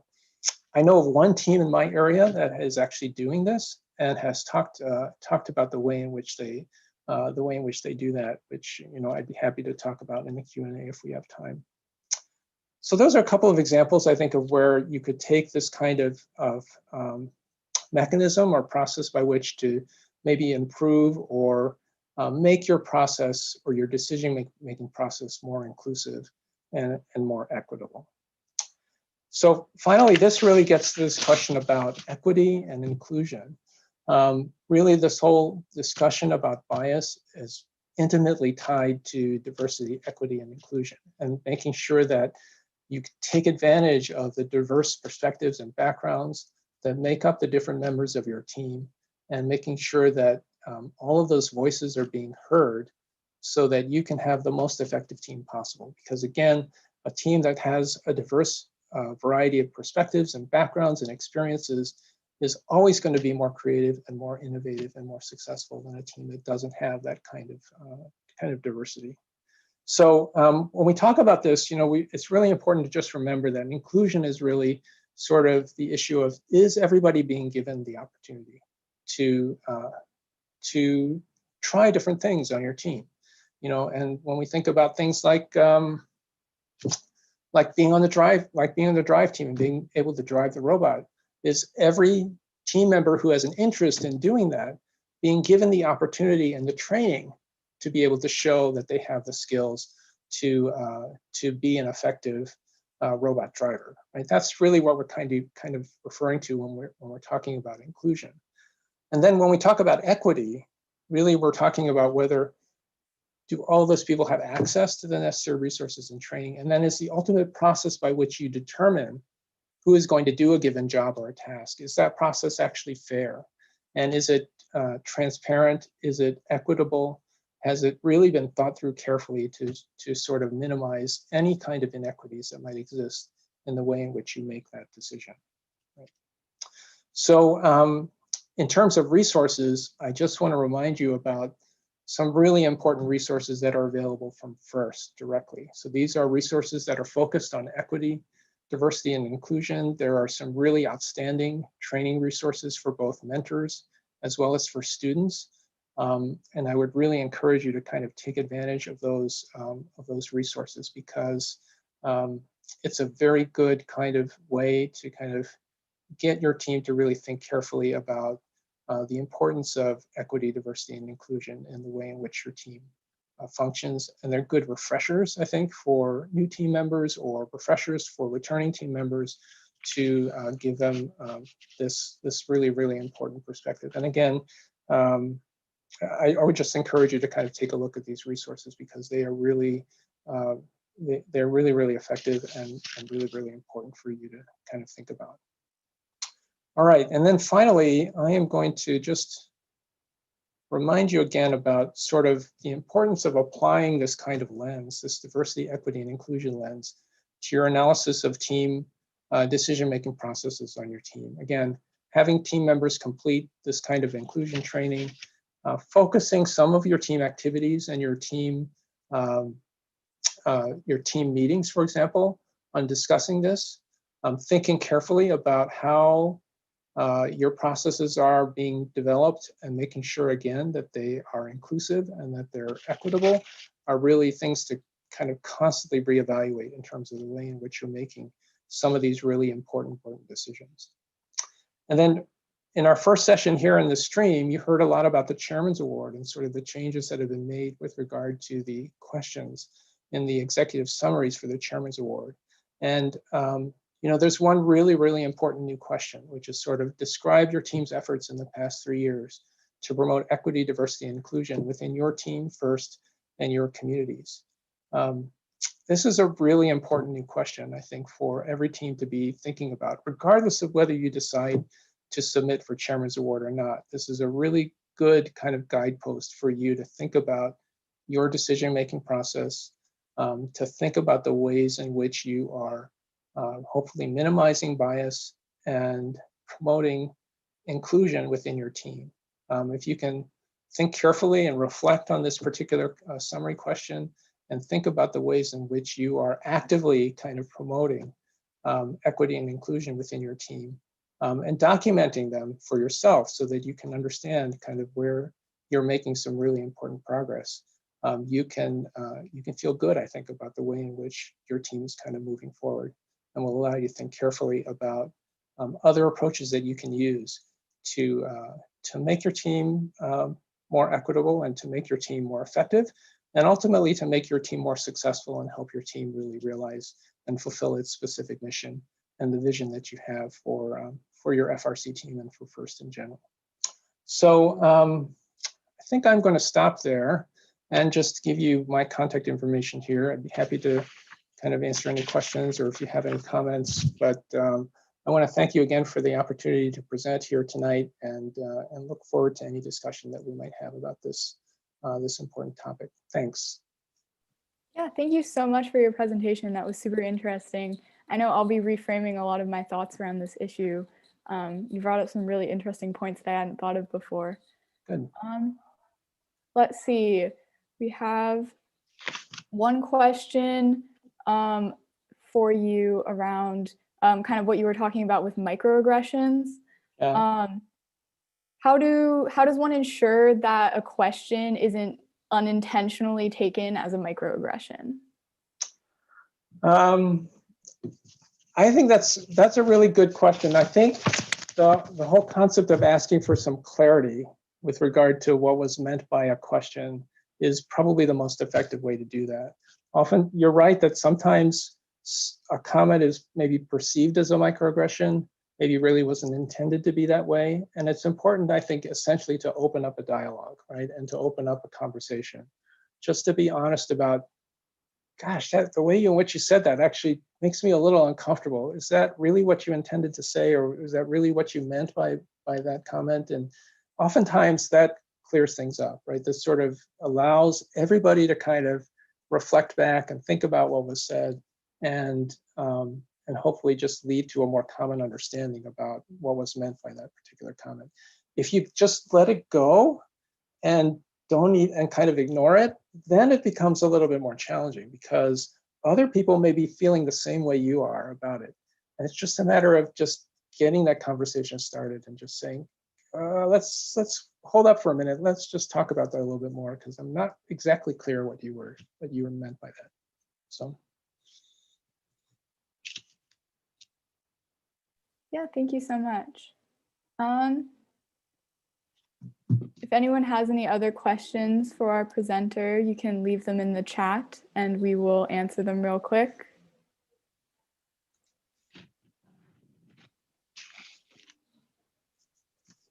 See if there's anything else.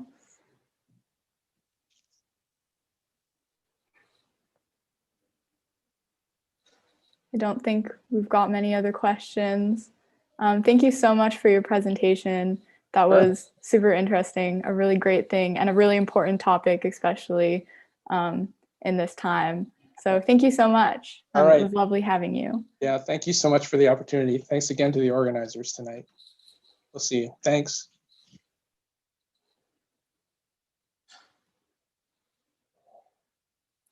Yeah, so just to introduce myself, I know I took over in the middle of this presentation, but my name is Ellie. I am from Team 1678, and I am super excited to be your MC for the next few hours on the Mentors Without Borders stream. So we will be getting ready real quick for a great new presentation that is coming up soon sorry, one second.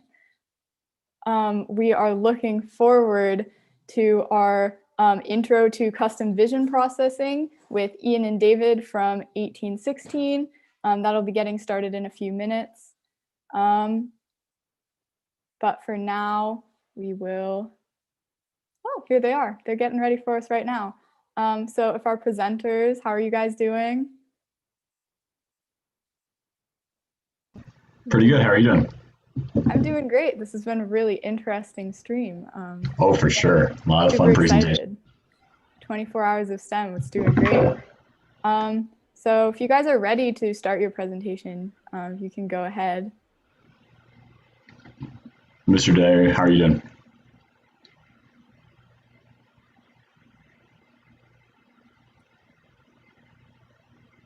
You're muted. I am muted. I'm ready to start if we want to start, or we want to wait until more at 8:30 when we're scheduled, in case people want to join.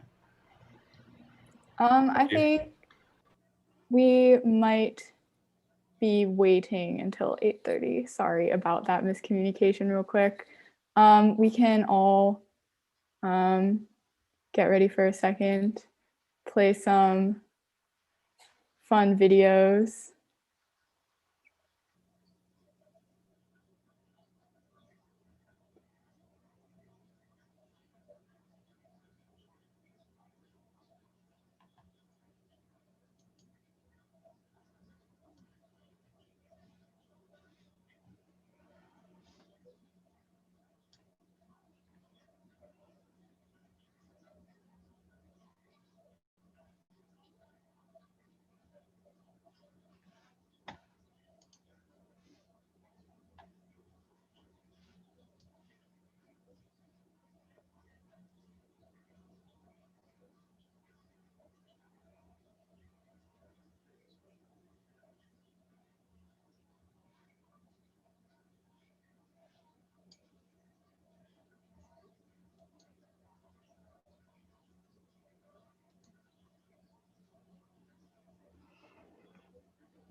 Awesome. Well, that was a fun video to watch.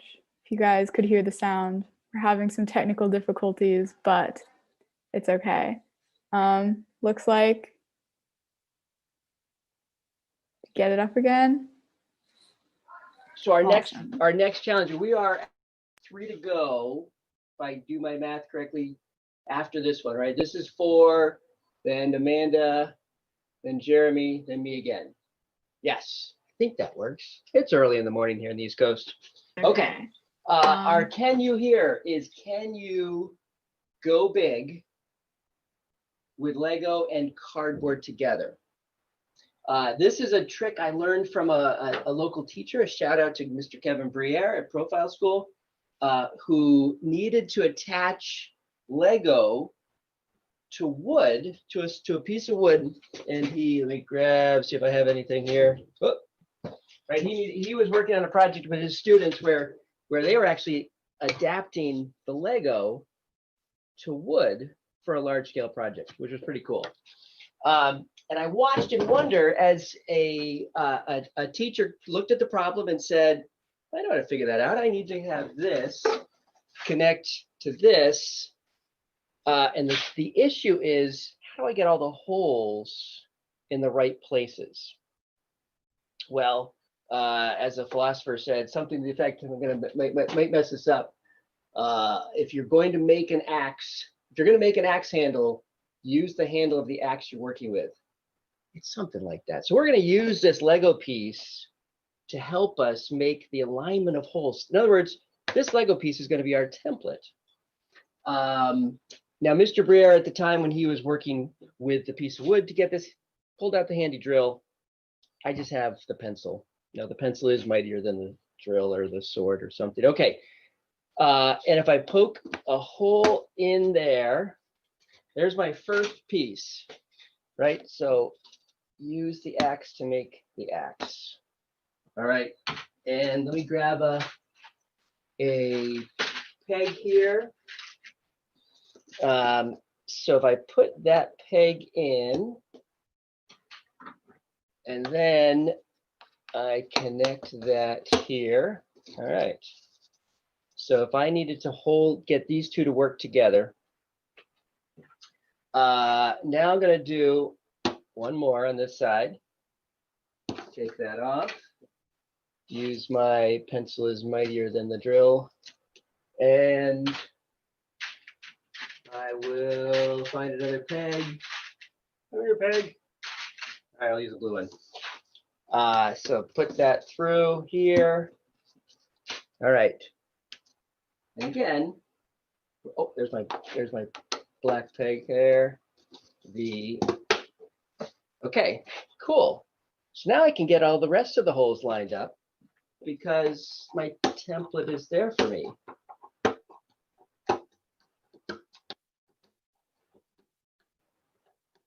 I think you get the point, but it's fun to poke holes in cardboard with a sharp pencil. Okay. And so then I've got my grid of holes to get this pattern.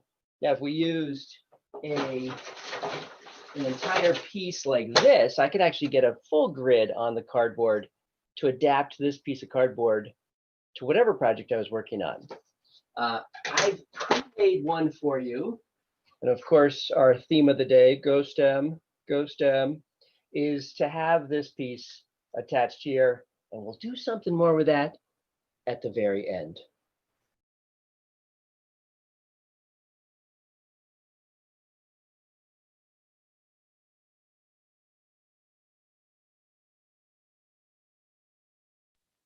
Awesome. Some great STEM activities right there. Now it's just about 6:30, so we are getting, well, 6:30 my time, 8:30. We are getting excited for our next great presentation from David and Ian of 1816. They will be letting us know some great things about custom vision processing. So get ready for that. Are you guys ready? Yes. Looking good? Awesome. We're excited to hear what you have to say. All right. Hi, everyone. Welcome to Intro to Custom Vision Processing for FRC. My name is Ian. I'm one of the vision programmers here at 1816. And my name is David. I am the mentor on our programming team. And we're just going to be talking about how to get yourself started with vision. So first thing first, who are we? We're Team 1816, and our mission is to create bold, confident leaders who transform culture in order to promote, value, and celebrate STEM. And we do this through our core values of trust, respect, inclusivity, commitment, joy of life, and hope to help you guys out with your custom vision here today. So today we're going to discuss kind of the overall roadmap for what custom vision looks like in FRC from beginning to end for a team that's just starting off and doesn't really know where to go. We'll introduce custom vision and its benefits. We're going to talk about the hardware requirements for vision processing and what that means. We're going to just go over general detection strategies for targets, and we'll also show real-life code examples that can be used with that. Then we're going to talk about potential next steps for every team and answer any questions you guys might have at the end. So computer vision, what is computer vision? It's basically using a camera to detect real-life targets. And this is interesting because it really allows, with that, us to do some really cool things that humans can't normally do. From those targets, we extract data, position, all that stuff. And then we utilize that data to do crazy stuff and go fast, basically. So I don't know if we can actually show this video because it's ours on our YouTube channel, but because YouTube might flag it. But basically, five-ball auto allows for a huge point advantage in the beginning of the game. And using vision, teams are able to more accurately shoot these balls or power cells into the target and gain a huge point advantage. So we'll skip this one. We'll skip this one because I don't want the stream to get flagged.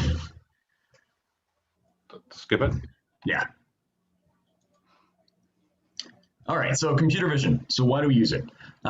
It's fast. Computers can easily process data way faster than any human or driver. And so because of that, we want to use these to go as fast as possible and make decisions as quickly as possible. Because matches are so fast paced, a lot of times vision processing and computer vision and computers in general are able to go much faster than the average human and make decisions very quickly. It's accurate. Vision allows for complex calculations to be made in milliseconds, and this can be used to increase target accuracy.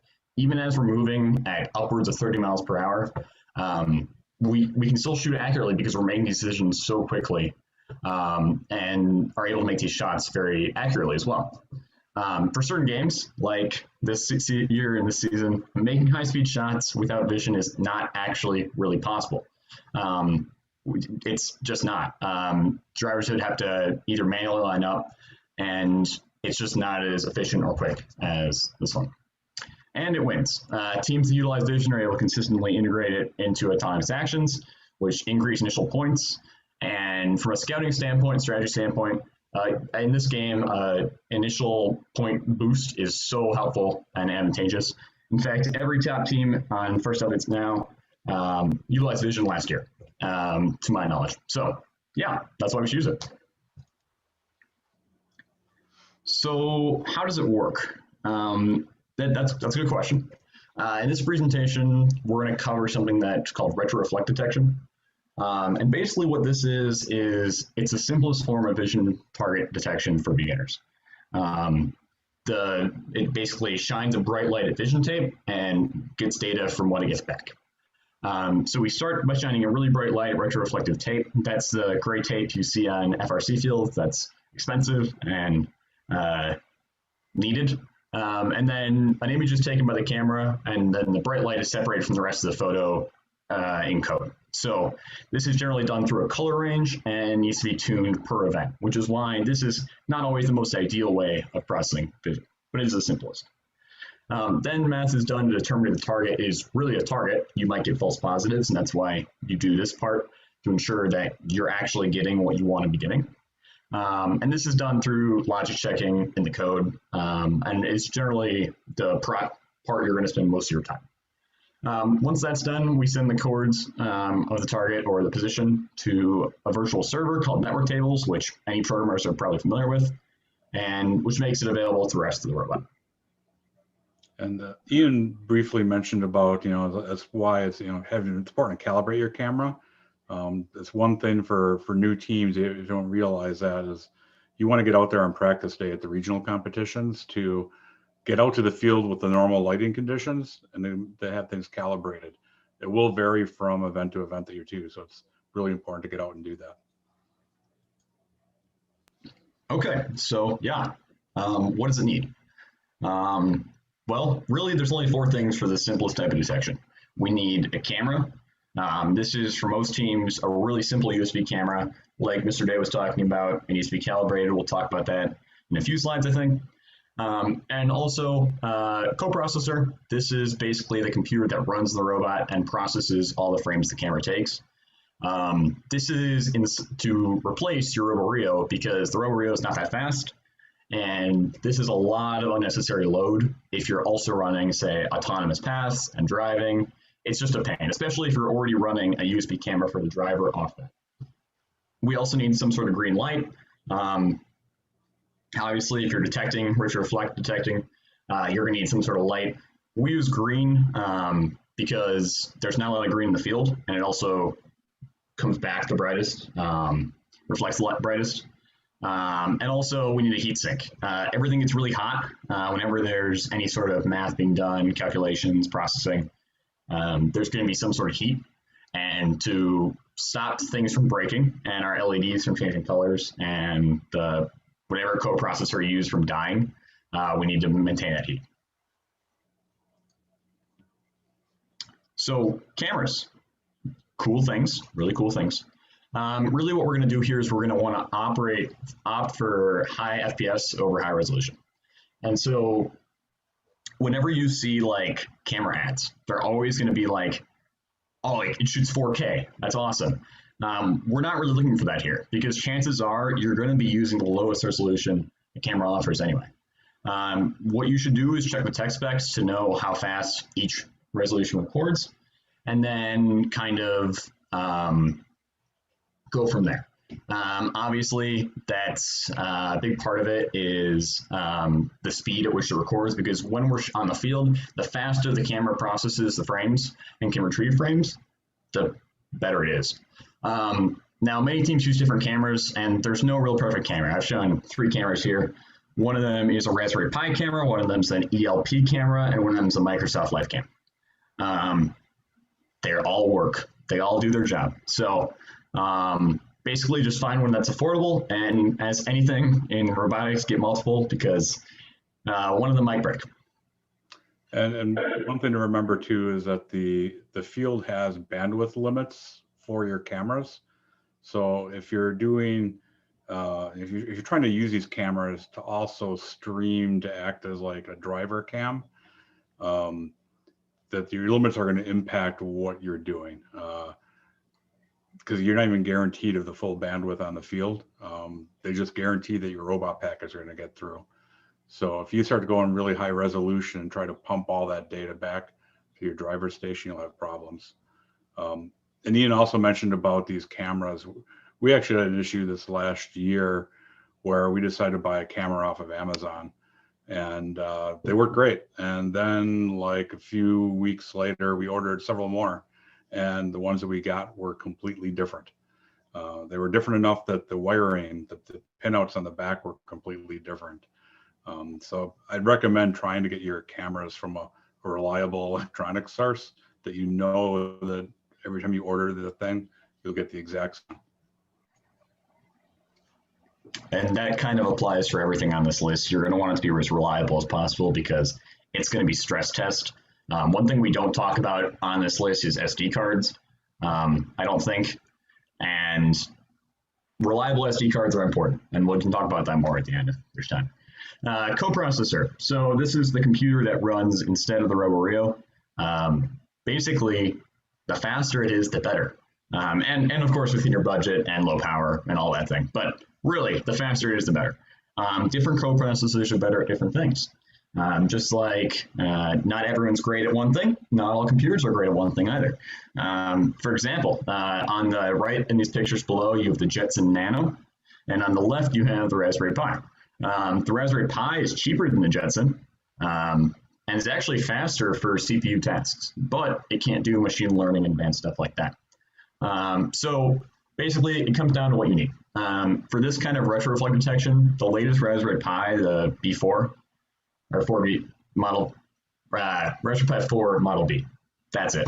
Because they keep changing the names. The Raspberry Pi, it's fine. It's totally good. You can get it between $40 and $80, and that's really just a different change in RAM on how much you're going to get out of that. But really, for more advanced processing, you could look at a Jetson, which I've actually gotten cheaper because they just released a 2 gigabyte model for $60, and the other model is $99.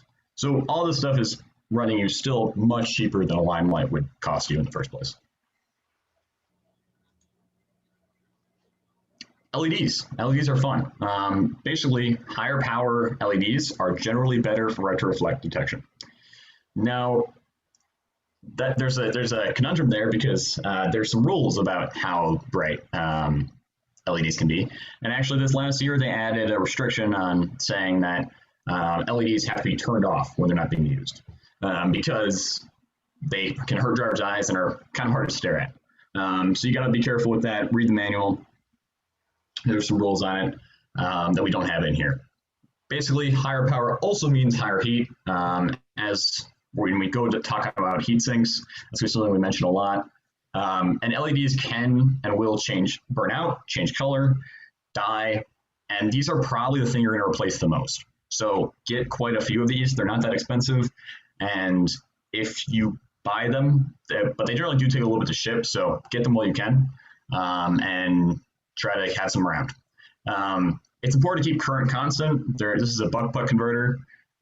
Basically, it keeps current constant. If your current's fluctuating, you're going to get different intensities of LEDs, and you're going to get things burning out or not being bright enough. And you want that color or that brightness to be constant at all times. We use super bright LEDs, but there's a ton of options. Yeah. It's important for the buck. It's important for you to take a look at the current ratings on them to make sure you match the current recommendations of your LEDs. Because if you get the wrong ones, you can either overpower and burn them out, or they won't be driving them more efficiently. While we're talking about LEDs here, Ian's mentioned a couple of times, you heard him say green. I'm sure some of you are thinking, well, why green LEDs? There's a couple of reasons. Some of the real obvious ones is, first, try to stay away from green on the field. When you look at it, it's mainly red and blue everywhere, and grays and whites. So you don't want to have a color that you're targeting that's going to be duplicated on the field. The other reason is if you actually look at the specs on all the LEDs as far as brightness and everything, for the same amount of power being given to the LEDs, the green have more candle power. So you're going to get a farther throw out of them, which will make them work better on the field. Yeah, and so because they have that power and that stuff like that, they're gonna heat up. And so, like I said before, anytime calculations are done or processing, or there's energy, really, if there's energy, there's heat. And so this also applies to LEDs, more power, more heat, all that. So really what we have to do here is we have to either make or buy a heatsink. Heatsinks are basically just pieces of metal that are sometimes shaped in ways that increase thermal, thermal spread. But a lot of times you can just say you have a router or even a saw, you cut some aluminum, put in a block, and that'll be your heatsink. That's what we did with our Jetson this year, or not our Jetson, one of our LEDs this year. And it worked totally fine. So that might actually be better for a lot of things. Raspberry Pi specifically does have some pre-built heat sinks. You can see them in the photo below, and those work great as well. Basically, a lot of options. Pretty much anything works. This is probably the least picky thing on here, but if you don't have one, things will break more often. And it's just, do not forget this step, basically. If you noticed back in the picture of like the Jetson, if you decide to go with something like that, that one already comes with a heat sink. but they do recommend using a fan on it, and that doesn't come with one of those. If you're doing some real intensive processing, which Vision typically is, that can heat up depending on where it is on your robot. And devices, when they heat up, they'll go into a throttled mode to try to reduce power consumption. So you may find that during your match, all of a sudden, Vision stops working, and that could be one reason why. So always check your thermals. And we've had that happen before with the Jetson. So use a fan if you use that, but just try to keep an eye on your thermals. First thing to check if something crashes and it doesn't look like code. Okay, so we've talked about hardware. Now we're on to software, which is kind of where this gets interesting, in my opinion. But for everyone who's non-coder here, this is written in Python. Normal robots are written in Java usually. But the OpenCV, which is the library that we use to do all this sort of processing, all this sort of math and stuff, is a Python library, but it also has libraries for Java, C++, even Go. So really, there's a lot of places to get started if you don't know Python. For ease of use, I think Python's easier to read and easier to understand by non-programmers. So we're going to be giving examples in Python here, but the docs have examples in Java and C++ as well. And one thing you should watch out for too is, I mean, if you go with something like the Jetson, Python and OpenCV has special built versions depending on what platform you're on. The Jetson processor, one of the pluses of that one is it has CUDA cores on it, which is the same as, you know, all the video graphic cards for playing games. So there's a whole bunch of extra processors on board to help with parallel processing. And they have special versions of OpenCV that are built to take advantage of that.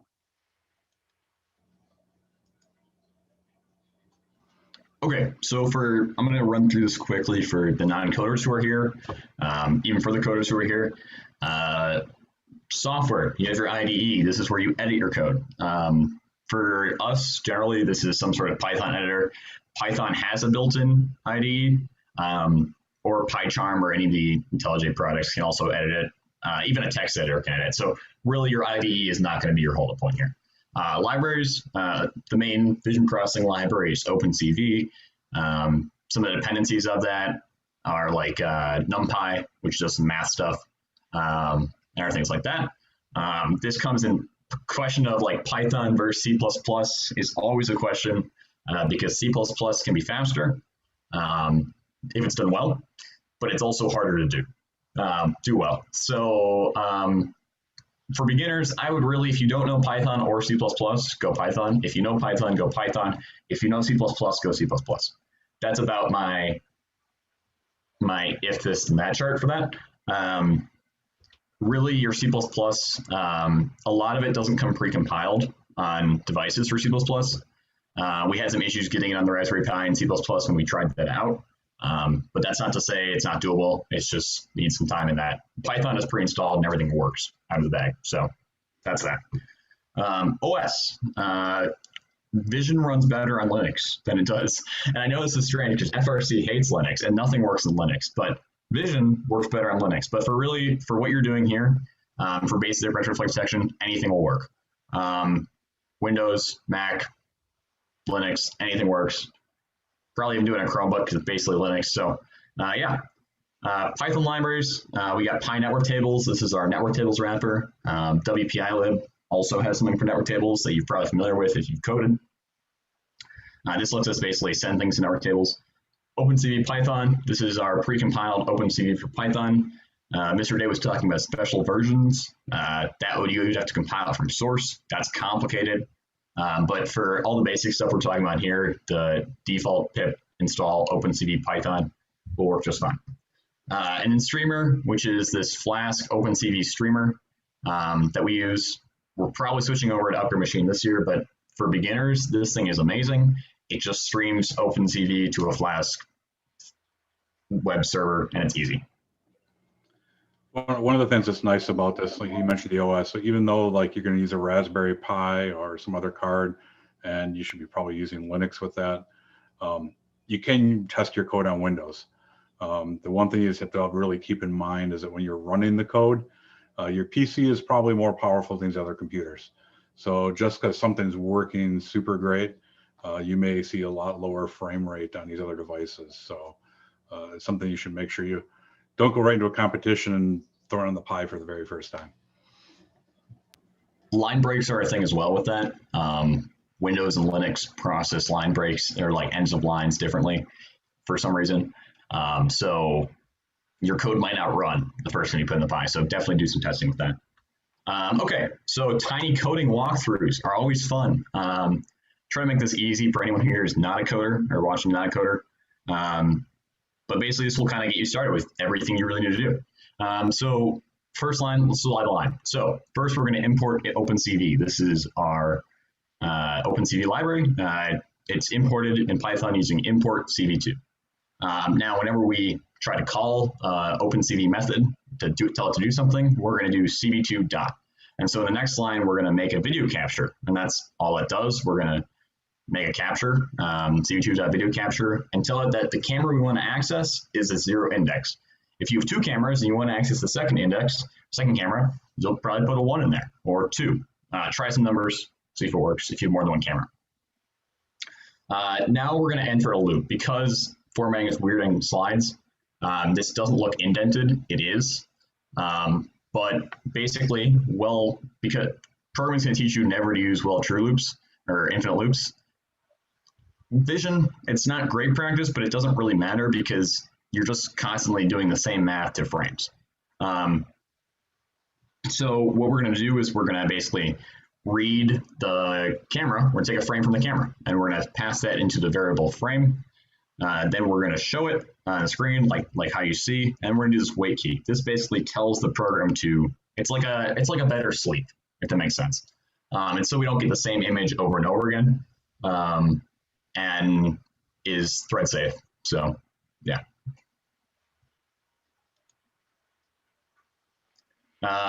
This is so now that we've kind of done like a basic camera read, now we're going to actually try out some interesting real life examples. So up in the top of the image, we have a vision target that's green with our LED, and you can kind of see at the bottom, we also have some distortion. For this first stage, all we want to do is separate that green light from everything else.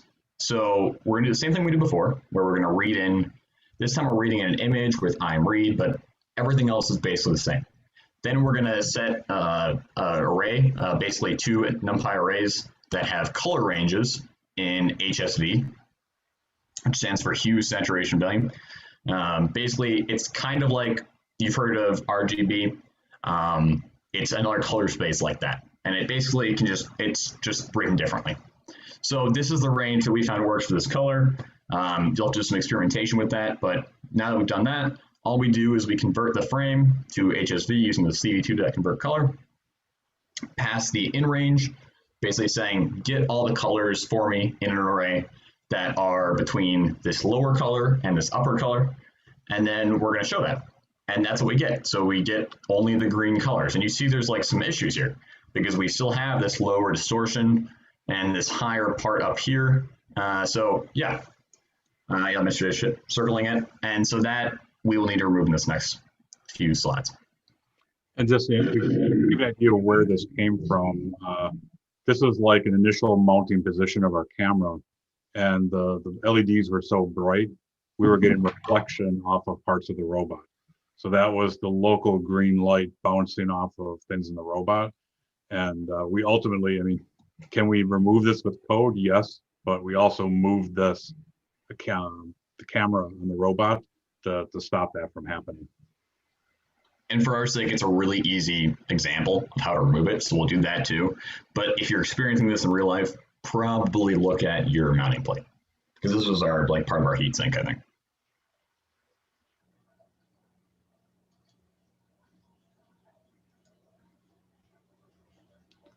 Okay. Mr. Day, it's not letting you. Yeah, I told it to clear all drawings. There we go. There we go. Awesome. Okay, so now that we've done that, this looks a little bit more complex. It's kind of is, but it's really not that different. All we're doing is now we're drawing a contour.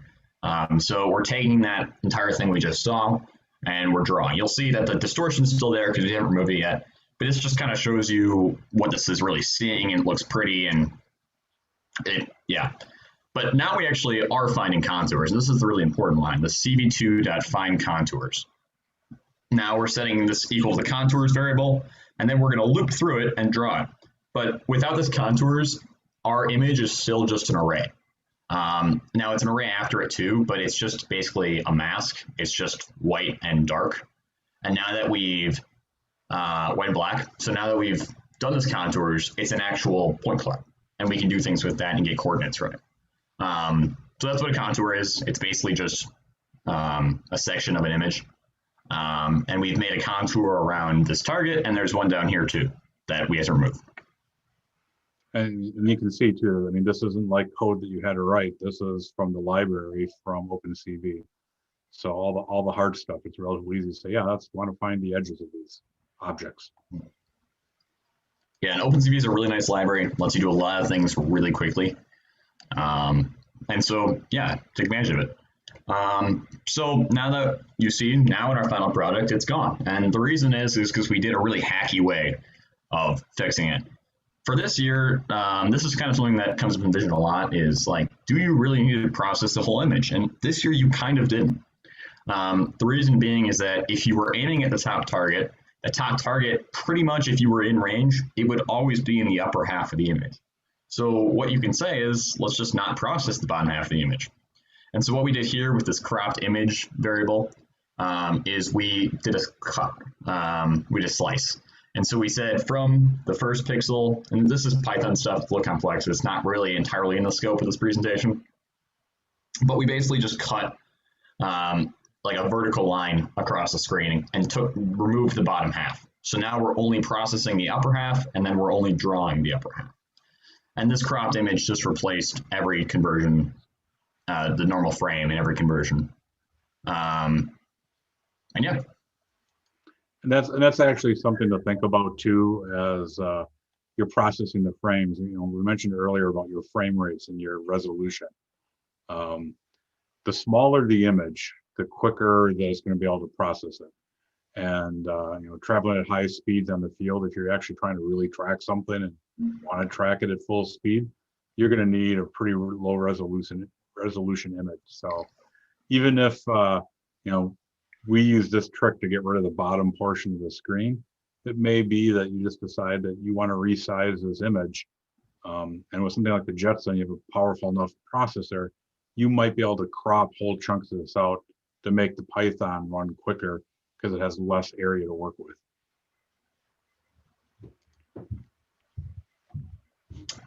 All right, so now we're kind of moving on to what really matters about this image. And that's kind of this center point. So what's really interesting about these center point is that will allow you to both drive to it, to aim at it, and really all the robot code on their end cares about is that center point, or one coordinate. So now that we've gotten this contour, we're going to do something a little interesting. We're going to basically draw a rectangle around it. And so what we're going to, so we draw a rectangle around the contour. It's not shown here. That's my bad. I should have shown it. There's a rectangle there. Now, what we're going to do is we're going to do some math to basically say, I want the middle of the rectangle on the x-axis, and I want the top of the rectangle on the y-axis. And then once we do that together, we get this center point. And that's, looking at that center point, it looks a little bit off, but it's really close. And you can do adjustments and stuff like that to make sure it's accurate, because you don't have a perfectly square contour. Nothing's ever going to be perfect. But if I were to shoot a target at that, I would go through the center hole, no problem. And one of the reasons we put that on there too was just sort of like a driver aid, right? It's a little bit of a level of confidence. We were streaming this back to the driver station so they could take a look at it and you could just see that it was there. It was also for our programmers. In case we had a problem in the code where something was wrong here, it was a way that we could just verify that yes, our calculations are right and we're shooting for that center. And this center point's going to come into play a little bit later too. And driver confidence is really important with any sort of vision thing. just pausing on the preset for a second. If you don't have driver confidence, your driver's not going to use it. And really what's going to happen is you're going to be constantly saying, oh, I could just use it and it would work. But if your driver doesn't believe it, they're not going to use it and you're not going to win. Or you're not going to do as well as you could have if you had used it. So if your vision program is not as reliable as you'd like it to be, I would definitely work on that, because reliability is kind of the entire thing here. And also trust in the code itself. Some helpful tips to deal with some coding issues or light issues that might come up. Light does strange things to colors. So colors are light. When you shine brighter lights on colors, they become lighter. Darker lights become darker. Light does weird things to color. So what you should do is you should recalibrate your color range each time you're at a location. And we recommend either writing a calibration tool for OpenCV or finding one online. Generally, first find online, but you can also just use like a color droplet and estimate it. And that's really how we started out too. And it works fine for you on the road. This is kind of this whole vision thing is kind of a a two-part process. For this coordinate, your XY, your robot needs to be able to align itself to that point. That's a whole another ball game. This is PID. But for really beginner stuff, this is what the vision aspect of it at least is. So finally, next, the less math you do, the better. So I know, like I said, infinite loops are great, but a lot of times you're doing some math in the infinite loop that you don't need to, or something like that, and that can really slow down your code, especially on these ARM-based machines. Not all computers have the M1 from Apple yet, so we're still dealing with the slow stuff. Be wary of loops. You can only process X amount of frames. What you can do, so say your loops are slowing down, you could skip frames. If you don't want to make moving shots, or you're just parking and then shooting, really there's not much of a difference on 60 FPS or 30 FPS, 60 FPS, 100 FPS between one frame and the next frame. At least not a massive difference. So if you want to go faster, you can skip frames. And this is really easy. You just basically add another if statement in the loop, and then increment a variable and say if n is equal to 3, then do the code and increment n every time, reset n to 0. Yeah, if you're a coder, you can figure it out. Not that hard, but that'll allow you to really speed up your code. And then finally, test on your local machine first, deploy to the Raspberry Pi at the end. Make backups to the SD card, and also have multiple SD cards. I'm glad we have a slide with this because this is really important. SD cards are the failure point on your Raspberry Pi. I know I said LEDs, heat is going to cause them to break. Well, your entire code could just disappear if you don't have 1, version control, 2, backups, and a reliable SD card. So if you're going to cheap out on anything, I would not cheap out on the SD cards. We found like video surveillance SD cards work pretty well. But also it's really easy to lose SD cards. So try to make a backup, bit for bit backup or copy, and have a lot of these. Two is the normal 2 is probably not, I would do 3 or 4. And having multiple of them will make sure you're safe in case something goes wrong, something shorts, SD card gets corrupted, all that. Yeah, so I mean, one of the things with the Raspberry Pis are notorious for corrupting cards in low power states, which is why that you should get a good, don't hook the Raspberry Pi up straight to like a breaker on your robot where you're susceptible to all the voltage dips that are going on. You could hit a low power state on there, and that'll just scramble your whole card right away. That's also why things like the FRC Vision and all the standard Raspberry Pi, you can put into read-only mode, so it's not writing anything to the card. That will also be better. And we've actually, in the heat of competition, we've actually had someone go to swap a card out and break it in half. So that's a good reason why you want to have extras. Okay, so robot communication. So we talked a lot about reading targets from retroreflected stuff and gate code examples for that. Something we didn't really talk about is how to get your coprocessor data to your robot. And to really do this, you use network tables usually. So the biggest problem with robot communication that you're ever going to have is latency. This will reduce accuracy because you're moving from your coprocessor to your robot and then back to when you get more adjustments. Because vision is driving autonomously is never a continuous, never like a just go here, because it'll change based on where you are. And so getting those values is important to maintaining accuracy. And so those loop times really matter.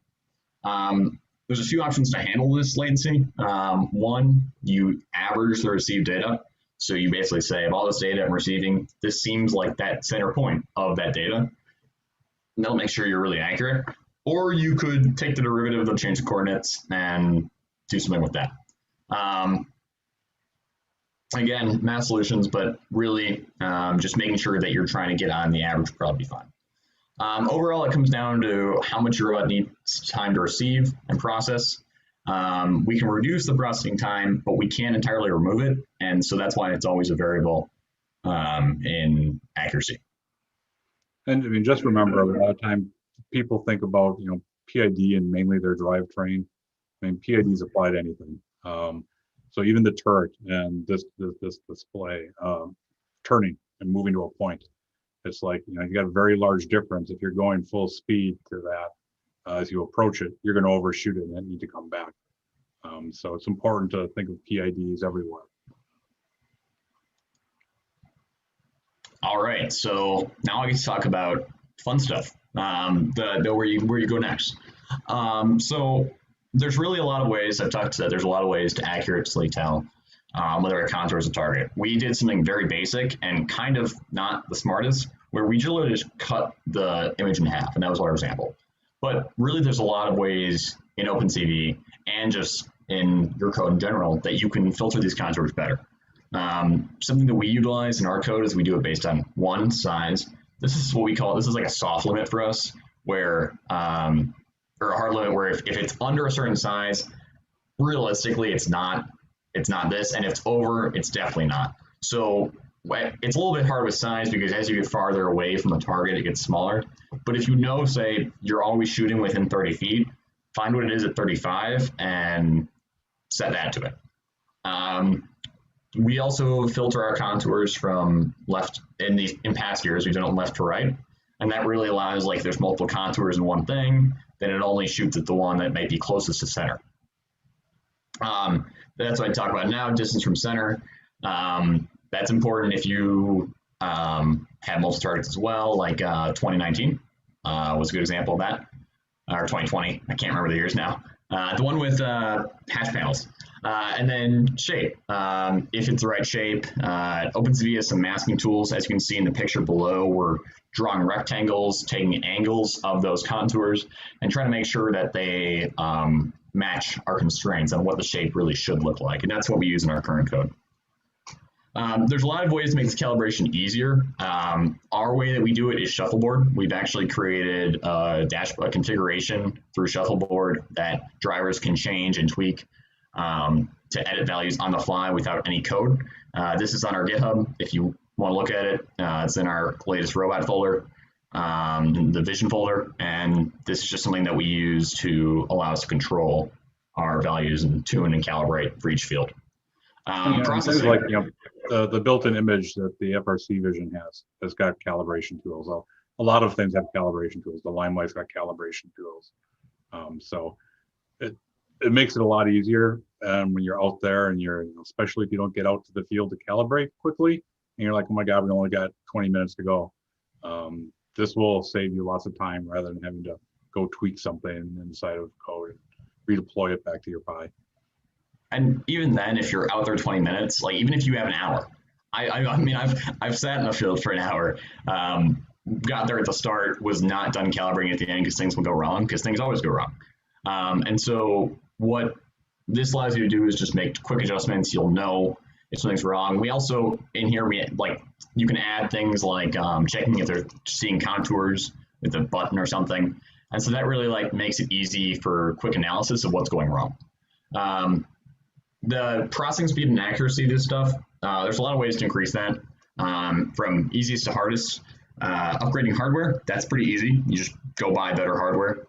That's subjective, of course, but generally for vision stuff and processing, Jetson and NVIDIA products, boards for that are pretty good. The Xavier, the Jetson, the stuff like that. Multi-threading, that's always good. Though something that with the GPU cores, you can use something kind of like that. OpenSea is a little rough for multi-threading, so it takes a little bit of work, but once you get it down, it's really nice. And the multi-processing is just another step of that. So I think this video will load. Yeah, it's my video, so there's no copyright flags. This is basically AI, and I think tomorrow, yeah, Zebracorn's got a really cool thing on AI, so they'll talk more about this. Basically, the future of FRC vision in general is artificial intelligence. And the reason for that is because AI is more accurate, it doesn't require special lighting conditions, and it can actually ignore vision tape entirely and just detect the physical target itself. And so this video was tested on one of our models that we made last year, and it's running on yellow V4 light, and just as a detector for the hexagon target. So we can play that, I think. Okay. And it's just a short clip because you can see the highlighting of that target. And I sped it up because it's pain. Watch one more time just to make sure you got it. But really, the detection, the speed at which we can do this without any light is just so much better than any other thing that we're doing.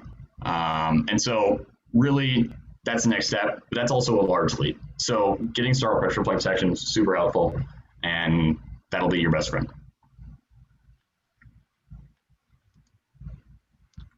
One thing I thought I would bring up real quick too is, I think the Limelight's a good choice for people to use, and it's a good way to get started, and it's a hefty little price point. One of the reasons we talked about like what's next and the actual doing object detection like we were doing. One of the reasons we also went that way was this year we did use the name of the camera. We actually used the Jetson Mini for the coprocessor. And one of the reasons why we did that was because of this product that we got. They actually give discounts to first teams. You have to contact their sales department to do it. But this is a camera system that's they made it to go on for VR, but this is a camera with a stereo lens on it. And of course, with the stereo lens, it's more like a human vision, but you can actually get distances to targets. So we were using this camera, and get the distance, their library is actually geared for the Jetson. So we were able to take any of those points that we saw in the picture, and we just basically said, at this point right here, give us the distance to the target. And it was really, really accurate. Further away, I mean, it's all based on the size of the pixels that you are getting. So if you start shrinking the resolution down, like we talked, to increase speed, you're also losing accuracy and calculating distances. But they would actually be able to go, and when we were within 10 feet, this thing was accurate to within like an eighth of an inch. At 30 feet, we were off by, I think, about a foot, but which was totally fine for us just to say we were using to control our shooter and the speed for the balls. So we could set different target ranges, saying, here's how far away we are. We're going to change the speed of the shooter to help mark this way. And there's a lot of cool things you can do with the Z as well. Like it's not a product shout out to them, but stereo cameras, really nice feature for just in general for FRC and vision if you're looking down that route of custom vision. And it's something that like other processing programs like Limelight can't really do really that well, just because of the hardware necessity. I've seen other like sub things with Salt PMP, which is an OpenCV thing that basically does something similar with one camera, but it's still difficult to do and it's not entirely accurate. So super cool product, and stereo cameras in general are really nice. All right, so I think that's about it for us. Thank you guys so much for having us and taking questions. Yeah, we have a few questions for you guys. Thank you for your presentation. It was really cool. How do you decide what type of vision sensor is best for your team to use? Vision sensor. Do you mean like camera? Vision sensor, camera, yeah, like Okay. system in general. Sure. So in really, there's quite a few options. Obviously, Chief Delphi has a lot of open source solutions that have been coming out over the past few years. Huge shout out to the guys over there who are doing that. And there's Limelight, there's other commercial products like that. There's a lot of options. I think really it comes down to if your team wants to basically make something that they can use that's accessible to them and has the time to do so. I would definitely go down the custom route because you're going to initially be limited by what you can do, but there's the larger room for improvement than say being limited by Limelight software updates. We saw last whatever season the hatch panel thing was. The Limelight teams were waiting for a Limelight software update because they couldn't access the code themselves to make changes that were needed to stop them from detecting the wrong target. Whereas teams that had their own custom code were able to implement filters and do that themselves. So I think it really comes down to what you have time for, what you have money for. This is obviously cheaper in the short run with time, but it also takes more time. But again, if you have limited resources, not a lot of time, the pre-built solutions are really nice. But if you have the time and some of the expertise and want to learn about it and want to see what your team can do, custom is always great. I mean, with all of the self-driving emphasis going on with vehicles these days and all the autonomous things, I mean, using a canned solution, yeah, you might be able to make some good advancements for the competition and your robot will work better. But if you're truly interested in programming and learning about how the vision detection works, I mean, that will serve you well into the future. So, you know, like Ian mentioned, it's like you can start with simple cameras, you can go cheap because you'll at least learn the programming techniques of how to do that. And then that just scales, like you mentioned, it's all just a matter of hardware. At that point, it's just how much money do you want to spend on hardware. The one thing that I haven't totally tested this year, but you remember this last year, IMUs didn't need to be costed against your robot. And the Z camera technically has an IMU on it. So whether or not you could push that, I don't know. No, you definitely can. It's on their spec sheet. So another great write-off for you. So one other thing with that too is we've talked to companies actually recently, and they actually wanted to know more about vision. And the big reason for that is kind of what Mr. Day was talking about, is that the AI aspect, the learning net, the neural net aspect, and even just the normal retroflective detection aspect is so relevant in everything that's going on right now, that this is kind of like a big area of expansion for companies themselves. Cool. I have another question. Sorry, I was on a different stream, but I'm on the other MC for this stream now. How do you guys judge if it's worth it to complete a task with vision rather than driver practice? That's a really good question. It really comes down to feasibility of, well, one, how repetitive is the action? If we're doing the action once, probably the drivers can just do it. For example, a great example of this was the climb. You're not really going to automate the climb because the climb only happens once and it's the end of the year. You can do it, right? I mean, sure, but the drivers can pretty easily do it and it only happens once. But if for repeatable actions like shooting a ball, replacing a hatch panel from last year, or putting like a ball in an area, really that's where vision shines because it can do it much faster and efficiently and accurately. The mundane tasks that drivers often have to do, maybe say collecting power cells from the field, great example as well. And then we're kind of actually working on something for that too. So I would say like just generally, if it's repeatable and it's a main, and something that the drivers kind of would struggle with, like this year, shooting targets from 30 feet away from the other side of the field is not feasible. And some teams have made it work with like going low or coming up closer to it with cameras and gotten really good at that, and huge shout out to them. But for accuracy and repeated scoring, that's where vision shines. And you even think about, we actually had an autonomous mode for teleop that we could go into the feeder station and then hit a button and come back out and shoot. And I actually don't think we ended up using that at all a lot, but there's things like that. If you think about, if your driver really needs to pay attention to what's going on in the field and trying to look for people they're avoiding, if there's something you can automate to make it easier so they can, plan their paths and what they're doing, it just takes the load off of them. And back to what Ian had said earlier about the trust, the drivers have to have trust. One of the things that we've also done on our robot, just because it was more of an indication for all the programmers watching. So the LEDs on the robot, we would indicate on the LEDs when they turned on vision to start using it. Because we could actually tell, and then that way the drive coach could be sitting there saying, why didn't you use vision that time? It worked. And you can see that and get the feedback too. And then likewise, the programmers, when they're like, hey, you didn't, I saw vision was turned on, but it didn't seem to be working, and they can go and start working on the code. So it's a good form of communication to do. Cool, thank you. How can you make your vision more consistent? I think we talked a little bit about that at the end with that kind of thing. Really, the consistency of vision is probably the most important thing you're going to do.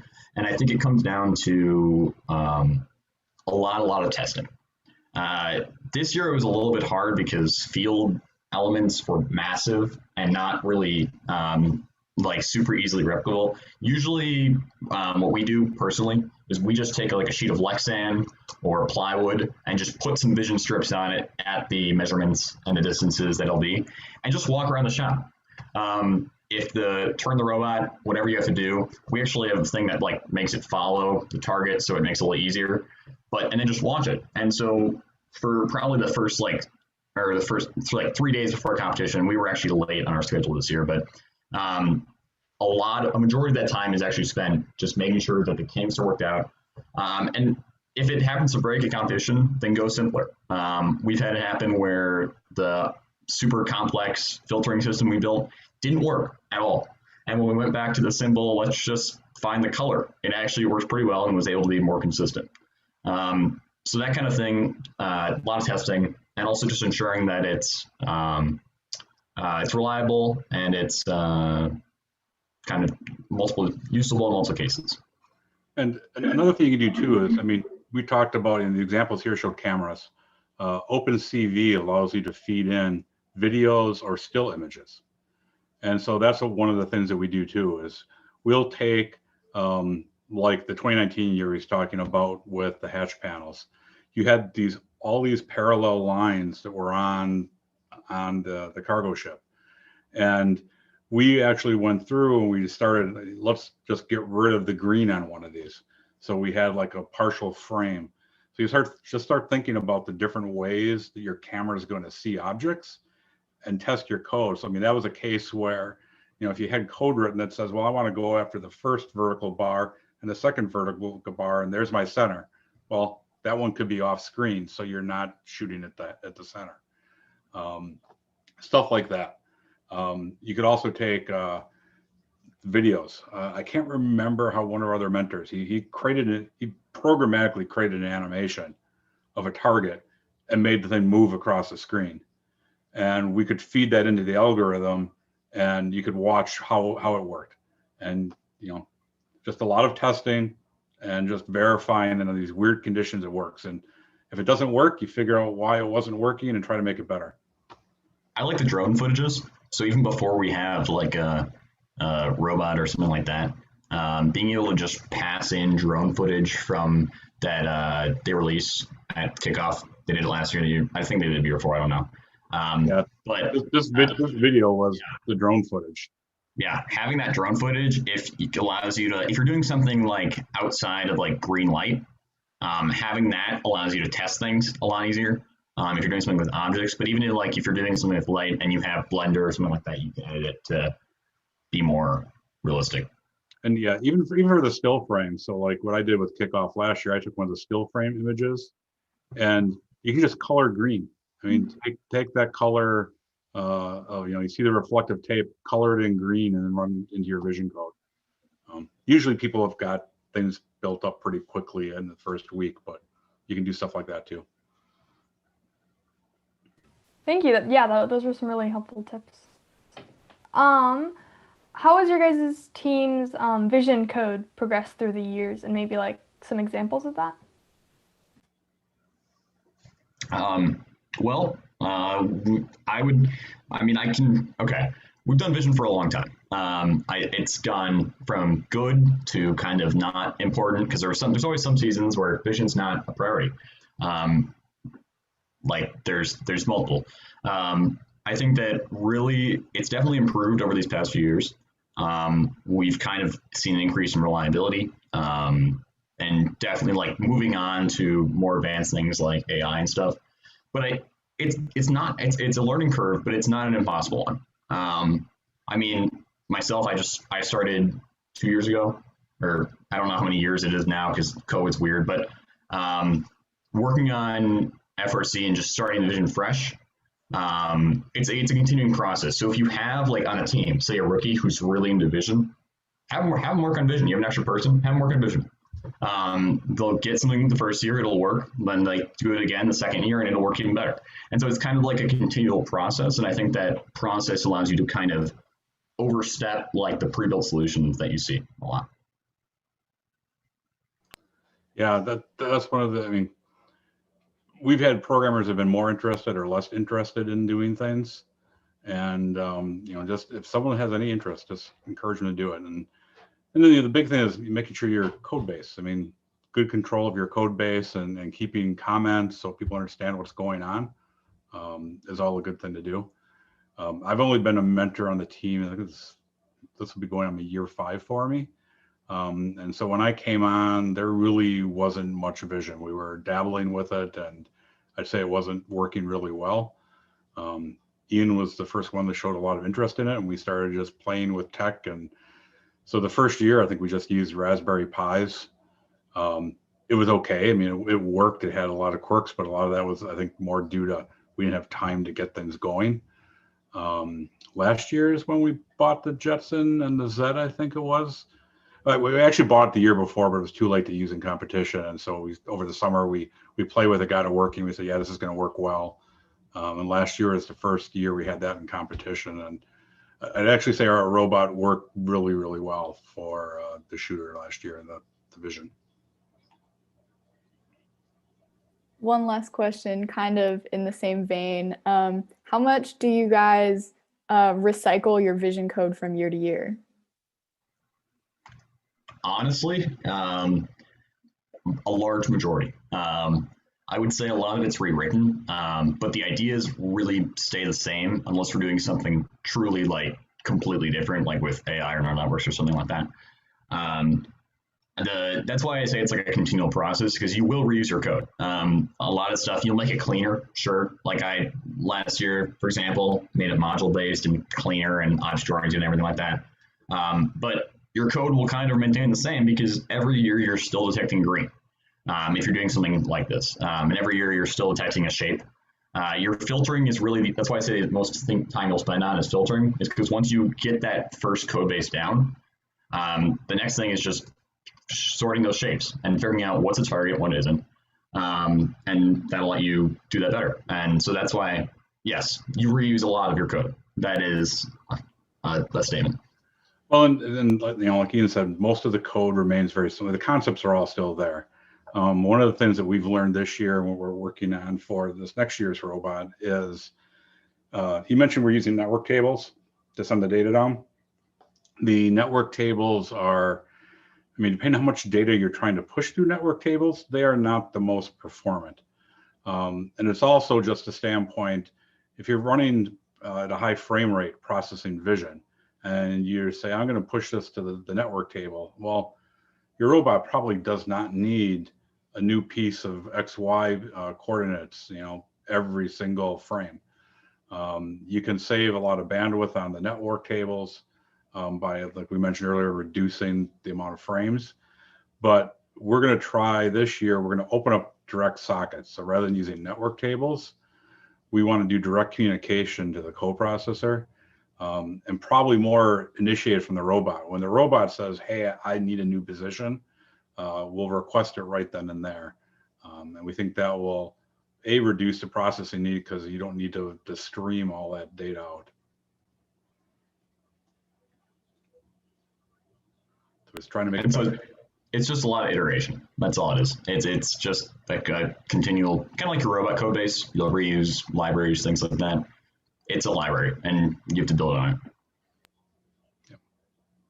Thank you guys so much for this presentation and for all your really knowledgeable answers to the questions.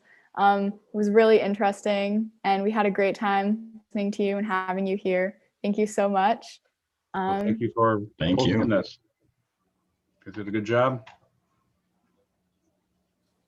And next up, we have a presentation on mentoring strategy in Chairman's Oh My by Karthik.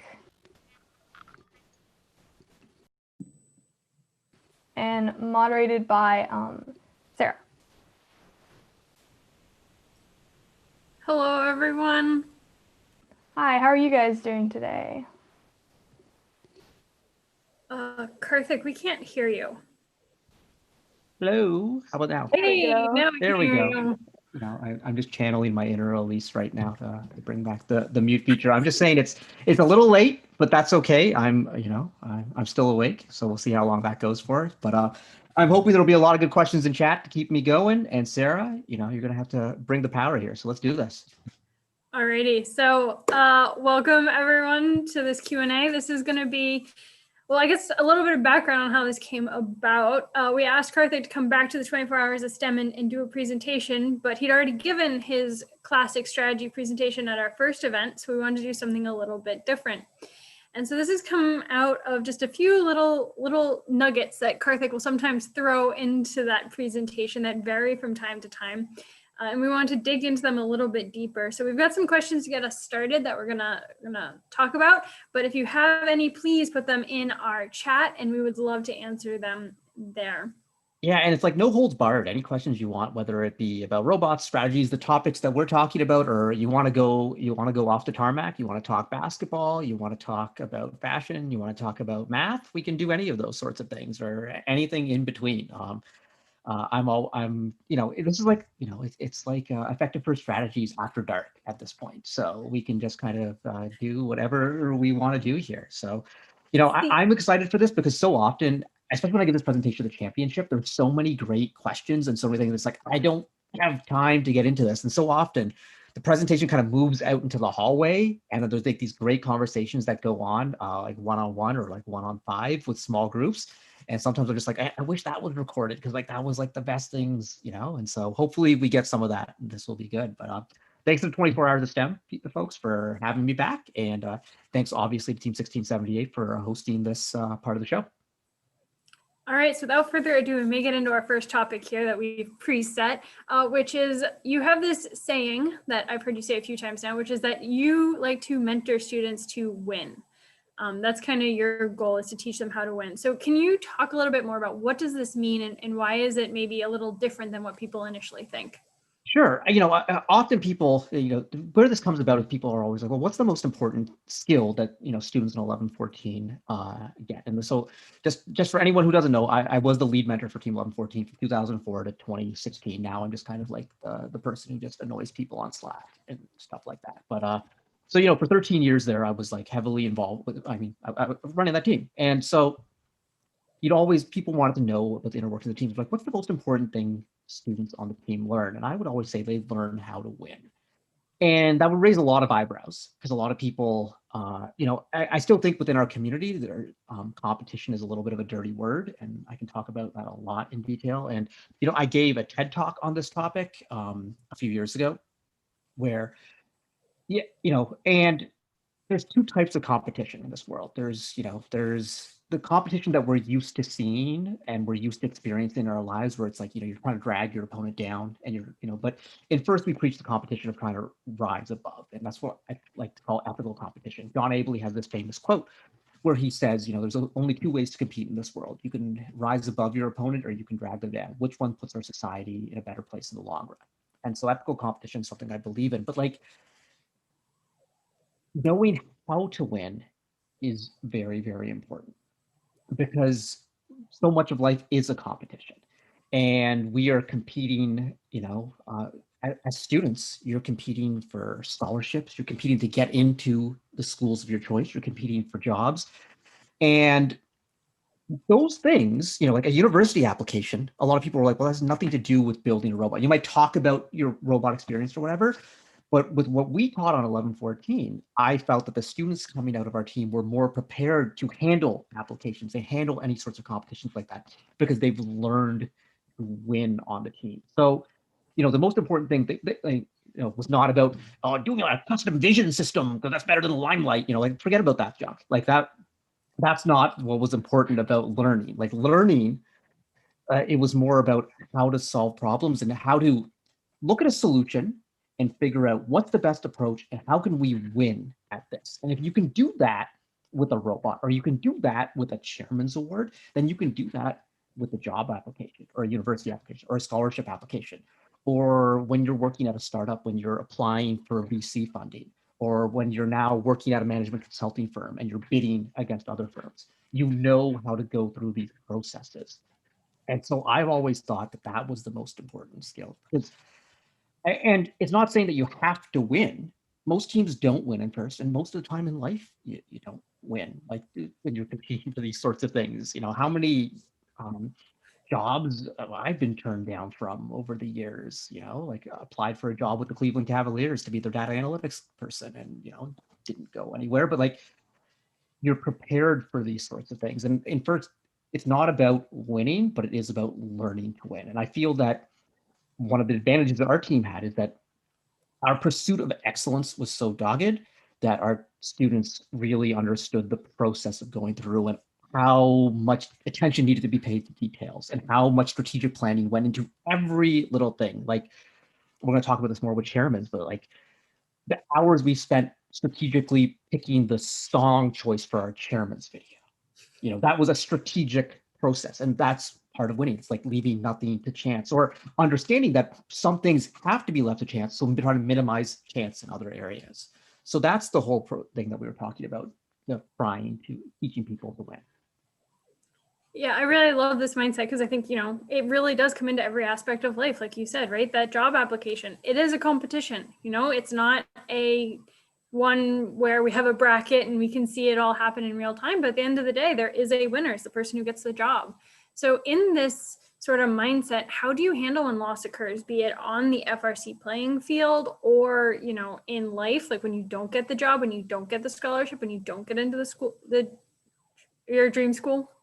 Well, I think one of this is part of the strategic process, because part of the strategic process is like outlining what it takes to win, but it also is outlining what are the chances of winning and understanding fully that you may not win. If you go into an FRC event feeling that, oh yeah, we're going to win, like it's foolish.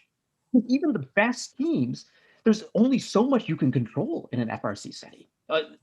Alliance partners, lighting, game pieces, all sorts of things, radio connections. There's so many things you can't control. So you are not fully in control of winning.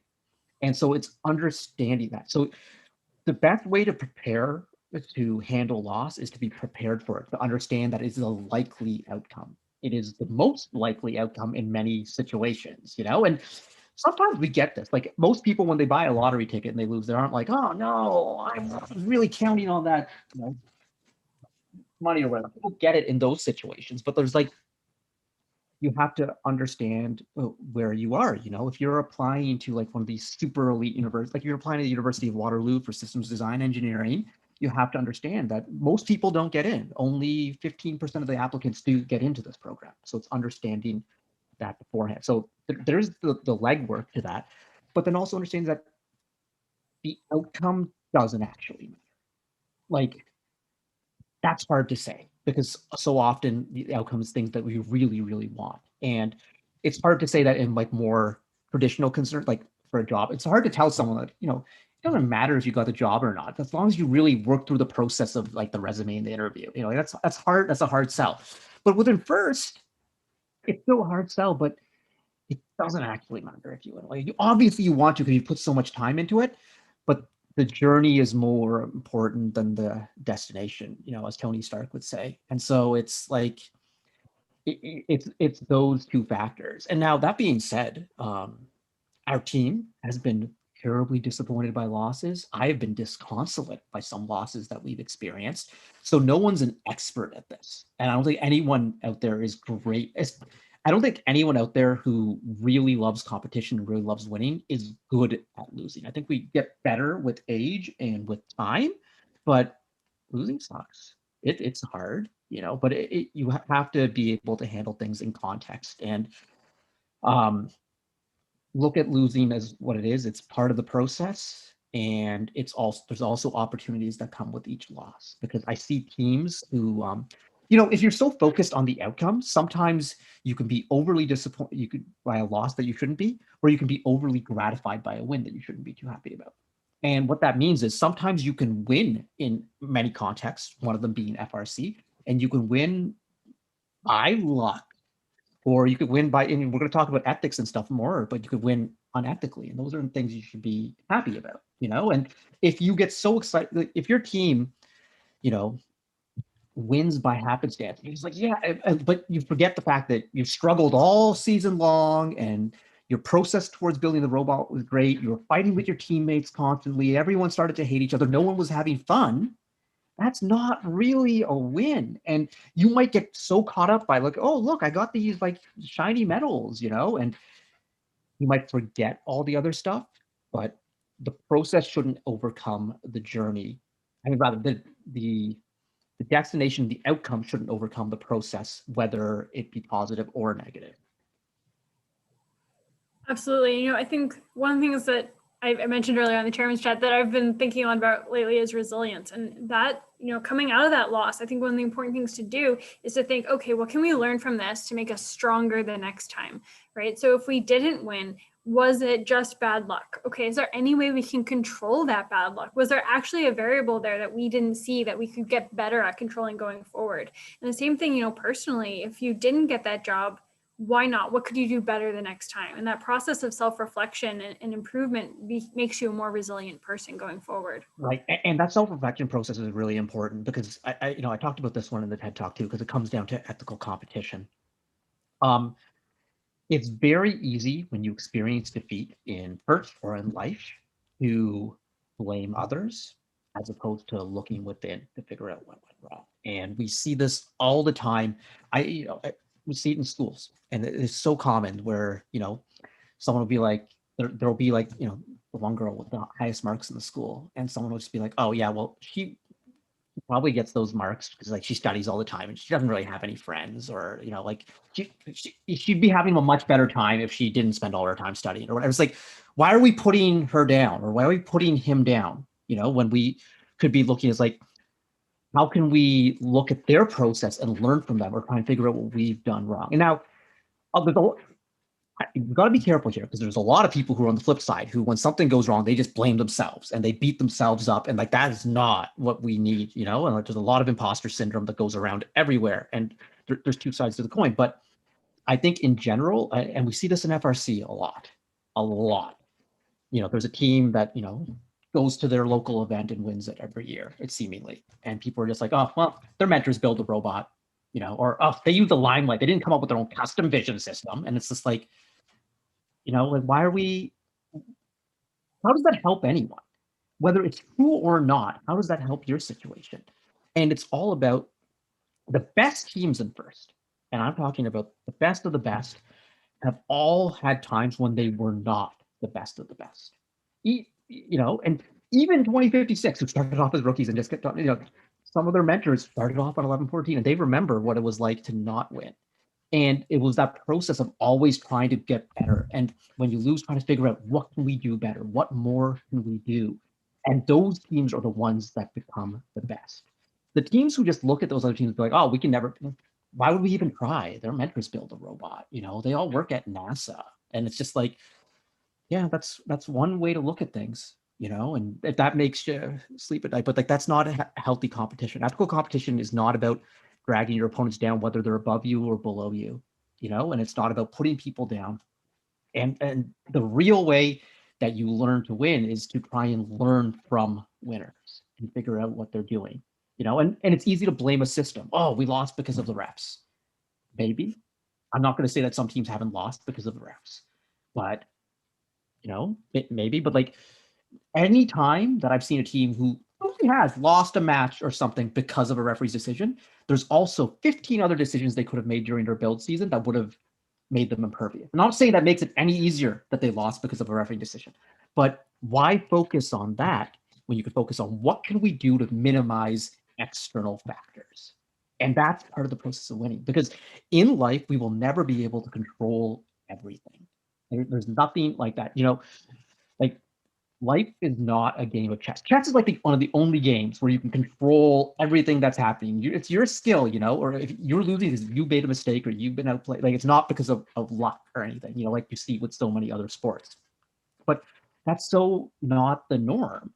And since we can't control everything, it's about controlling the things that we can as optimally as we can, so we know we gave it our best shot.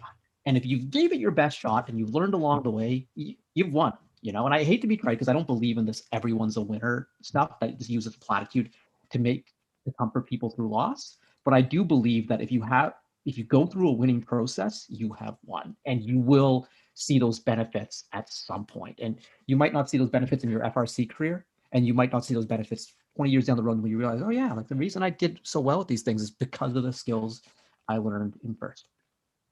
Totally. You know, I remember when 3132 was getting started, everyone would say, oh, you have to be 10 years old in order to win the Chairman's Award or championship. You have to be 10 years old.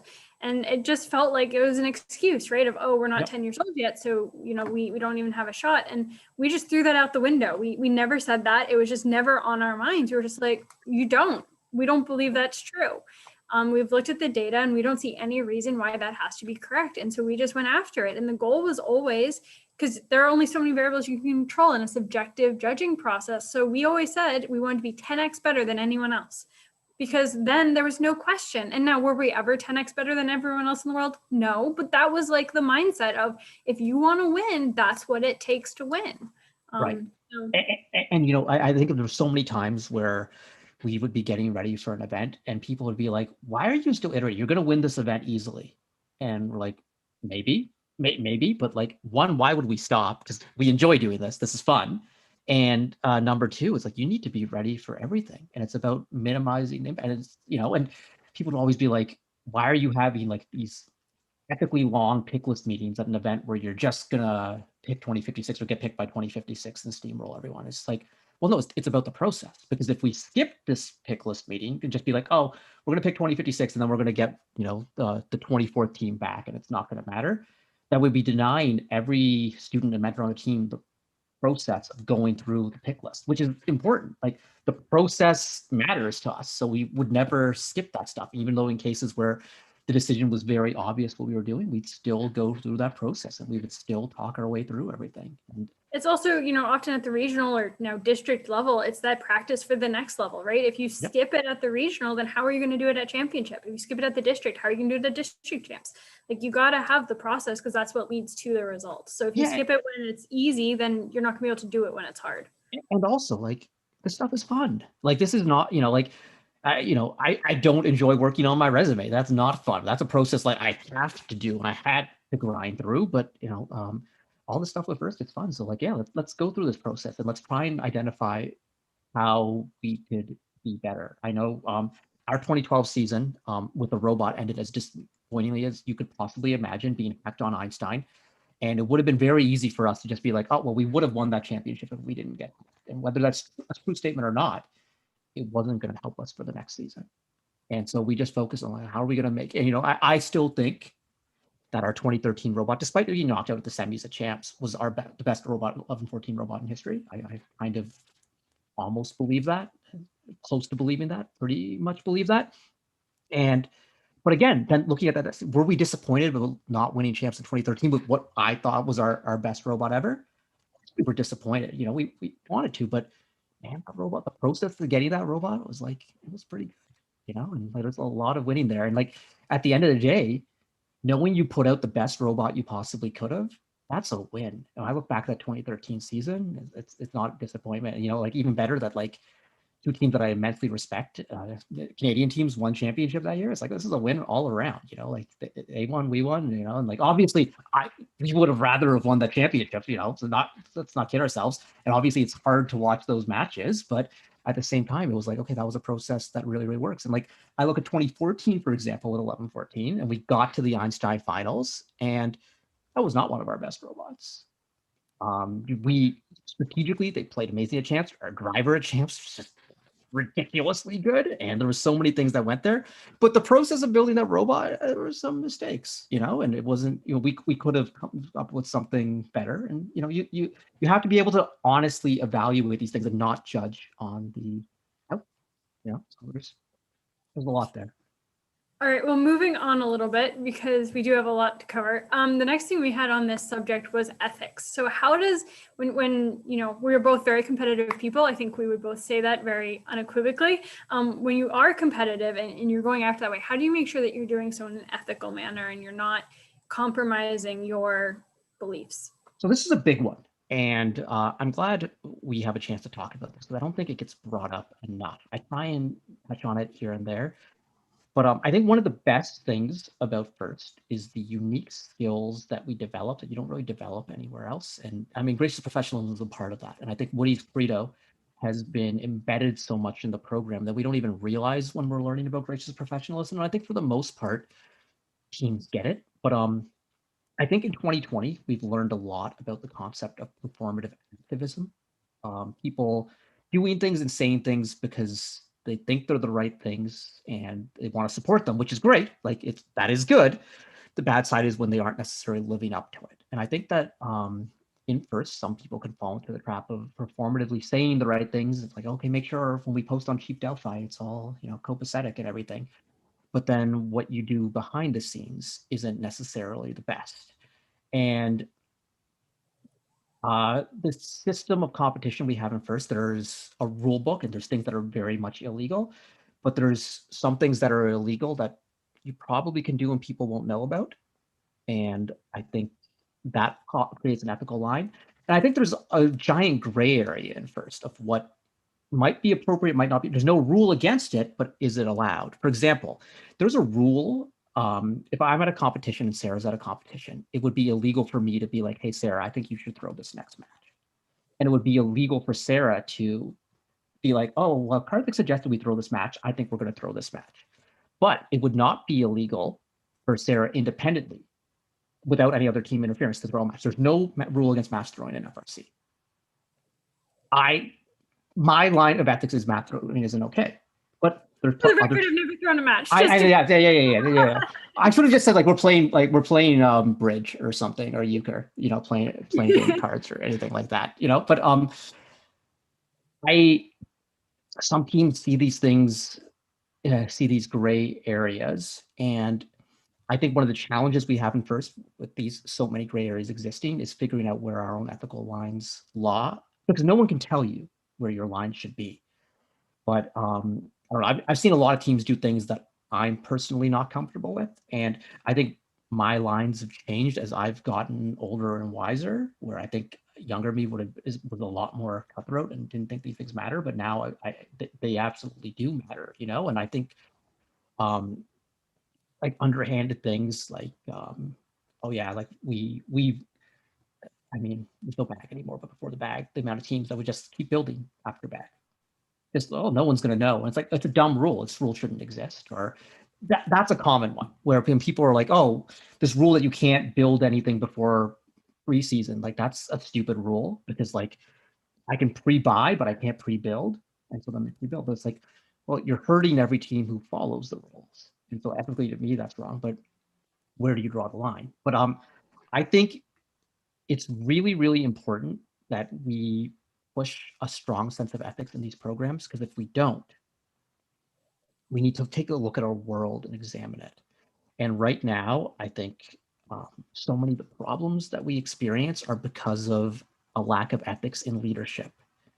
When it comes to corporate responsibility, for example, there are plenty of things that are not illegal when it comes to environmental regulations, but are clearly bad for the environment and clearly putting our planet in a dangerous sports, but people will ignore these sorts of things. And, you think about the world of politics, and there's not a well-defined set of rules about robocalls or about, so, you say we're running for an election, Sarah and I are running for election against each other. There's probably no rule against me flooding Sarah's campaign headquarters phone lines with just robocalls or whatever.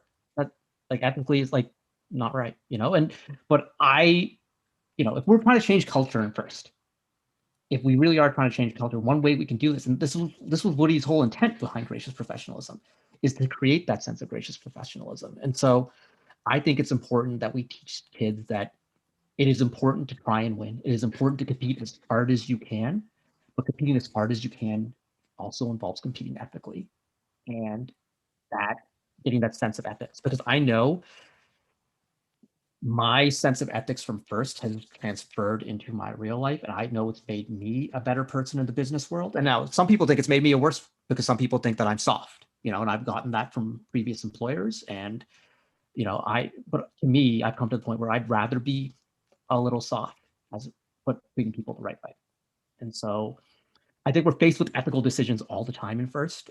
I think the first championship is an ethical set of landmines. I think because how hard people are competing, and the whole like, oh, I won't play defense on you if you don't play defense on me, and or that the very common one of teams who realize they're not going to be the first overall pick in their division, and they think our best chance is to be a second round pick, but we don't want to be picked by someone else. So we just kind of lie and be like, oh yeah, things aren't, whatever. And so I think we should just be honest and just say things like it is. I think it's very cool to be like, to tell a team like, yeah, we don't actually want you to pick us. At least I would prefer that, as opposed to the dishonesty and the scheming and that sort of stuff.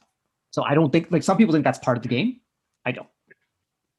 Totally. I think you talked about gracious professionalism a little bit, and I think that there's also this almost co-opting of gracious professionalism of, I don't know how to describe it, but that notion that it isn't graciously professional if you are a team to decline another team. Like, that's right. Part of the competition. That is very clear in the rules. That is your right to do so. Yeah. I think it wouldn't be graciously professional to say, oh yeah, we're going to accept and then decline. Like, there's kind of the line for me. I remember this one time at Champs, we're an Australian team. Australia drives on the left side of the road. So we have an incredibly hard time with going on the right because we were just trained to go to the left. It's just a natural thing for us. And a mentor from another team gave us a hard time and told us we weren't being graciously professional because we were walking on the left side instead of the right. So it's a weird place to enforce your sense of gracious professionalism, like walking in like the pits or in the stands or anything like that. But you bring up the example of teams saying they're going to accept and then declining. I've seen that one happen. I was an MC on a field at an event, and the team, two teams are sitting beside each other and they're talking about their picks together as if they're, because they know it's going to happen. And then the one team comes out and be like, we pick team blah, blah, blah. Team rep comes out, so sorry, we decline. And then all the team reps were sitting beside this team all got up and walked away. And I was just like, wow, that was cold. And like, they have their list, and so now they're going to get the better second pick on the way back. And it's like, there's obviously no rule against that, but to me, like, that's not cool. I've seen all sorts of nonsense with alliance selection. I've seen, when I tell these stories, I don't want to because I don't really believe in snitching. I do believe in the code of the street on that, and so I don't want to rat anyone out. But I've seen some crazy things, and I'm just like, what are we doing here? Like, what is the point? Absolutely, GP should build us all up, not bring someone down. Yeah, rise above. Totally. All right, moving on a little bit here in the same topic. So if you are going after this winning mindset and, you know, the process is sometimes the win is sometimes the win, what does loss look like? How do you lose? I think, you know, what I would consider a loss is when you, number one, you lose sight of your process. So you're too wrapped up in the outcome. Number two is when you are so caught up in trying to win, you cross your own ethical lines or ethical lines that should be established, you know, and you go too far. And I think everyone has times in their life when they have crossed those lines. I think what's a real loss is when you cross those lines and you don't even see it and you're blind to it. And you're in, you know, not even in denial, you just don't think it happened. And allowing your lines to shift and having moving targets, like that to me is lost. You know, and I think part of the process for all of this is in first, especially, I mean, in first is this is supposed to be fun. And if it isn't by the end, and if it involves a team that all hates each other or a team that's just hated by everyone else or things like that, it's like that kind of is a loss, you know? And if you aren't feeling the joy in this, and it's like it's time to reevaluate. It doesn't mean stop. It means reevaluate and reflect and try and figure out where did we go off track. But you know, it's interesting because with ethical lines, and this is bigger than first. We all have where we think our lines are, but then you're presented with a really tough choice. And it's really easy to have a sense of ethics on a drawing board or in your head. You're like, oh, I would never do that. I would never do that. But then when you're put in a position and it's like, oh, okay. And it's so much harder. I know I was confronted with one recently where I was in a situation and someone made a very inappropriate racist comment. And why am I even trying to say racially tinged? And I just thought I was someone who would call that out immediately. I've always, you know, and I've been able to do that within groups of friends or whatever. But then this was a different setting, and I didn't call it out. And I thought about that afterwards. I was like, wow, like that's a loss to me because I have my lines and my principles, and I was too interested in not rocking the boat and not upsetting anyone that I didn't call it out. And so that's like a loss. But it's important to realize that you can think you have ethics mastered, but until you live these sorts of situations, it's really, really hard.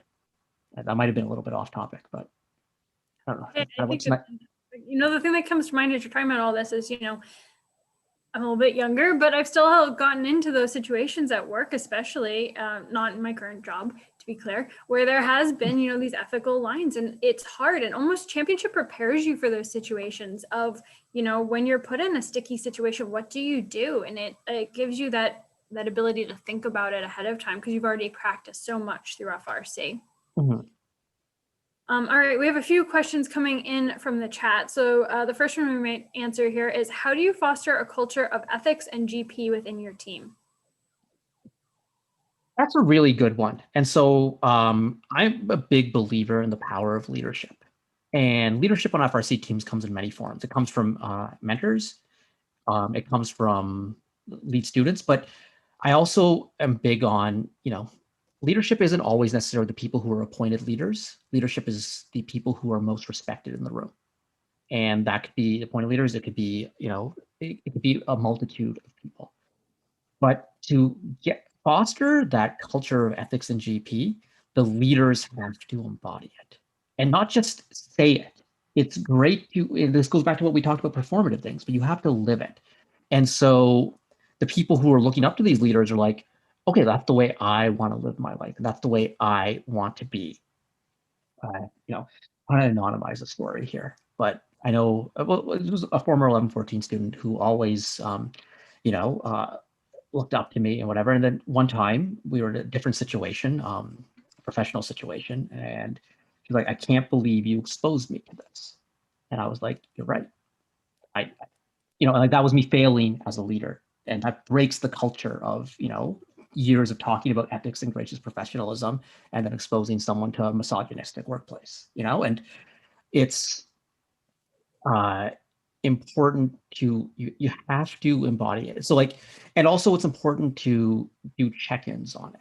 And it's not just like mention it once at the beginning of the season and not come back to it. But when you're making decisions that have been affected by ethics and GP, talk about that and be like, yeah, we're not going to approach this because this is not what we believe in, and this is a very easy one for teams to come up with, because every year there'll be someone who'll be like, oh, yeah, we can, like we can open up that motor and modify it. Like no one's going to know. And then we say, well, no, as opposed to just saying, no, that's illegal. It's like, no, that's not what we do. That's not what bots are about. That's not how we, and when someone's like, oh, well, other teams are doing this. I heard, my friend said this in Discord or whatever, and be like, number one, get off of Discord.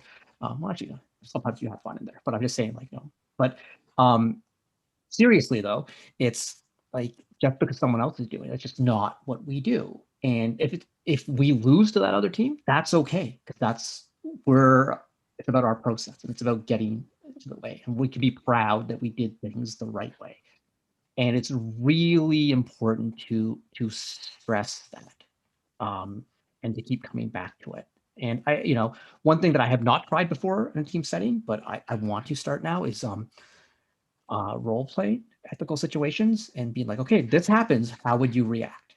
Because like you said, Sarah, it's about practicing these sorts of things so you're ready when you face them. And I think that I didn't realize the importance of this until I ran into the situation that I thought I was prepared for, and I wasn't. It's yeah, sorry, Sarah. The practice thing again, I went to some training in the workplace, and it was about helping women in the workplace specifically.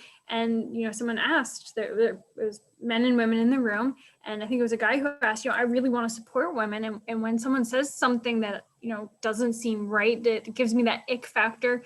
Sometimes I just don't quite know what to do. And the presenter said, all right, we're going to all practice this right now. And that is, I'm going to say something and I want you all to say ouch. And this was the tip, because if you just say ouch, it gives you, everyone just stops for a second and it gives you that time to think. And if you just like burn it into your brain, when someone says something like this, I'm just going to say ouch, and then I will figure it out from there.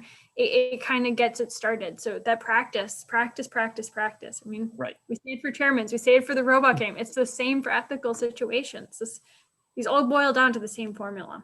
Yeah, and for ethics and GP, like remember one of Woody's Morphomes quotes, it's like, it's not about sticky sweet platitudes. It's not about always just saying the right thing. It's about doing the right thing. People can say everything. It's like, you actually, it's like, oh, I love this event. Every team was so wonderful and every team was amazing and every team had the best robot. It's not graciously professional. Oh, you're just laughing at this point. Like being graciously professional is about trying to find something unique and impressive that each team brought forward, and trying to find ways to improve and trying to appreciate teams without, pandering and without sucking up, and just being real. I find pride myself on just as a person who's real, and a lot of people says what you see is what you get with me. I just kind of say things and they come out and whatever. But I love people like that, because it's like, I know what I'm getting from them is the truth. Because there's some people, and I find this a lot at first events, who you never know what they're saying, if it's true or not, because everything that comes out of their mouth is positive. And I've always found in life that the compliments that mean the most are from the people who hand them out the least. And like, not saying that you should be stingy with compliments. I think when you appreciate something, you should tell them and you should let them know. And I'm very, very big on that. But at the same time, there's no need to exaggerate. There's no need to make things up. I think if we get to the point in this world where we say that everything is beautiful, what does the word beautiful mean? Absolutely. And I truly believe that there is something beautiful about every person, but what that may be, and it's unique and different. Like it's okay to have comparisons, and it's okay. We're getting very philosophical here, but I do think that there's a lot of formative stuff that happens at first events, and like we can be better than that. We're all big kids here, who can handle our feelings or whatever, and at the same time we can still be positive and reinforce people, because we know how, like, dealing with insecurities and dealing with loss and dealing with defeat is really, really difficult. Like one of the things in management training that comes up, they're saying that, your ratio of positive to negative comments should be about 6-1. I don't know where they came up with that. I don't know who came up with that metric or whatever. Is there like OPR for compliments or something like that? But at the same time, those 6 need to be valuable. And so like you need to spend some time thinking about positive things to say, as opposed to just kind of like, that was the best email ever. Said no. If I start getting compliments on my emails, I'm gonna get concerned now. Right.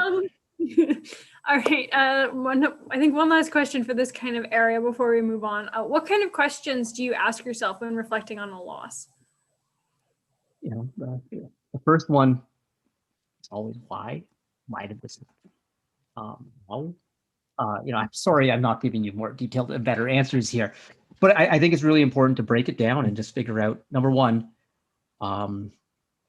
what measures did we fall short in? And if like FRC, it's like, if you have well-defined things like matches and whatever. And so you can say, okay, yes, we won this match, we lost this match. But I think in life, you don't have those. So you need to look at the metrics that you came up with before your goals. And, Mike Corsetto gives a great presentation. He's probably giving it as part of 24 Hours of STEM on goal setting. He is actually. I think it's tomorrow. Tune in. Tune in. And, Mike is really, really a leader in the first community of this stuff. But it's about, if you set goals before, then when you're reflecting on your loss, you ask questions like, okay, why didn't I achieve these goals? And were these goals realistic in the first place? Did we overreach? Did our loss actually occur during goal setting? But just kind of look at everything that happened. Which parts of the loss were attributed to factors in your control, and which parts were factors that weren't in control? What could we do differently given the exact same opportunity? What will we do differently given our next opportunity? Which are 2 very separate questions, because opportunities aren't static. They're going to change. FRC might be, but like the real world, like you can't dip your foot in the same river twice. That was Heraclitus. And so it's, everything's changing. So you need to evaluate in those terms. But things that you shouldn't be asking when reflecting on a loss is that you shouldn't be like, oh, what did don't be focused on externals. You need to focus on internals and what you can control, and try not to make excuses, but at the same time, don't beat yourself up. And I just kind of find that I guess a lot of the advice we're giving it's about like, there's extremes and you need to like stray too far from them. Like, so again, don't overly criticize others, but also don't beat yourself up. And like, there's a fine line, and like, it's probably like this tight to navigate. It's hard. It's hard. So, and I think the other thing is, it's okay to be upset after you lose. It really is, especially the more effort you've put in and the more time you've put in, it's okay to be upset. And I think there's a mentality from some people who are just always like, oh, just snap out of it, just do the cha-cha slide. And like, well, first, don't. But secondly, it's like everyone is going to get over things in their own time, and you need to figure out what your time is. But at the same time, you can't dwell forever. You have to set that time period, and try and shorten it up each time maybe. But I don't know, like one thing, 2020 has been a very hard year for all of us, and a lot of us have experienced a lot of loss in terms of people. And one thing that's really important to me is like, no 2 people grieve in the same way, and everyone grieves on their own time. And you should never try and force someone to get over something, or you should never be like, oh, well, I'm still grieving, why aren't they? And everyone's going to find their own line there. Sorry, I'm laughing, and that seems really bad, but I have a really quick story. I'm talking about like all the people who were dying, and Sarah's just like, oh, that's hilarious. Dead people. Yeah, I have a funny story. Okay, so, I'm ready. My grandmother died right before championship in 2019, which was very sad.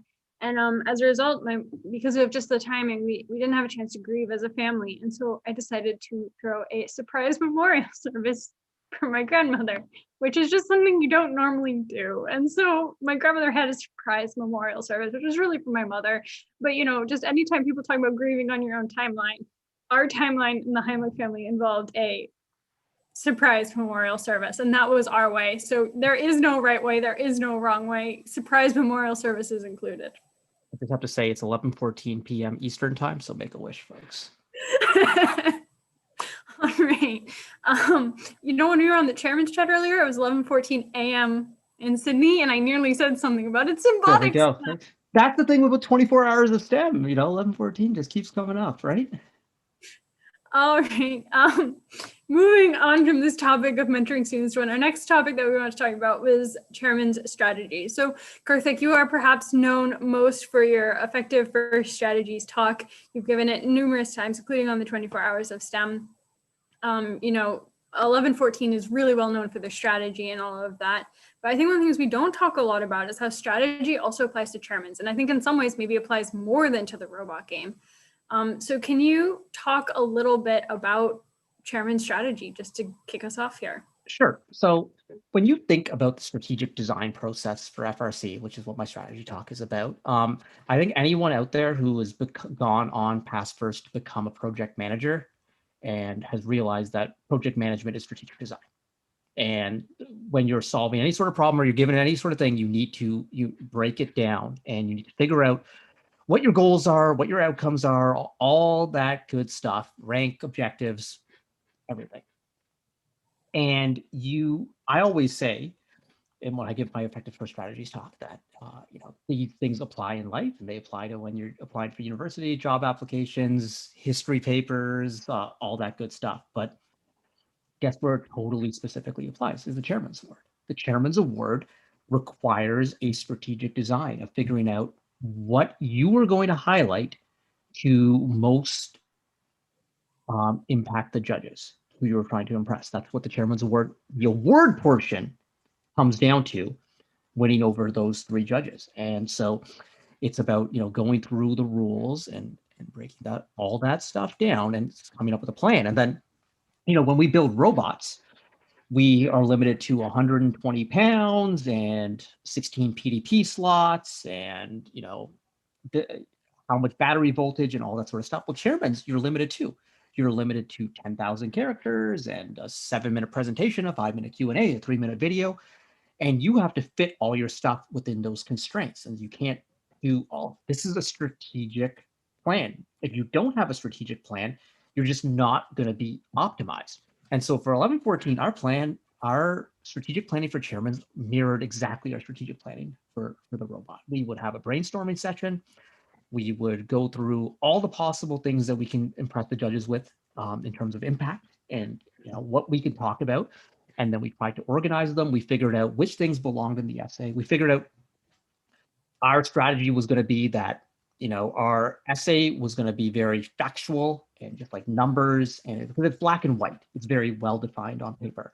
And our presentation was where we were going to really try and emphasize we can talk like this and really throw things at the judges and make the black and white jump off the paper. And then our video was where we were going to this is where we're going to get the emotion in, because we know that writing with emotion is difficult.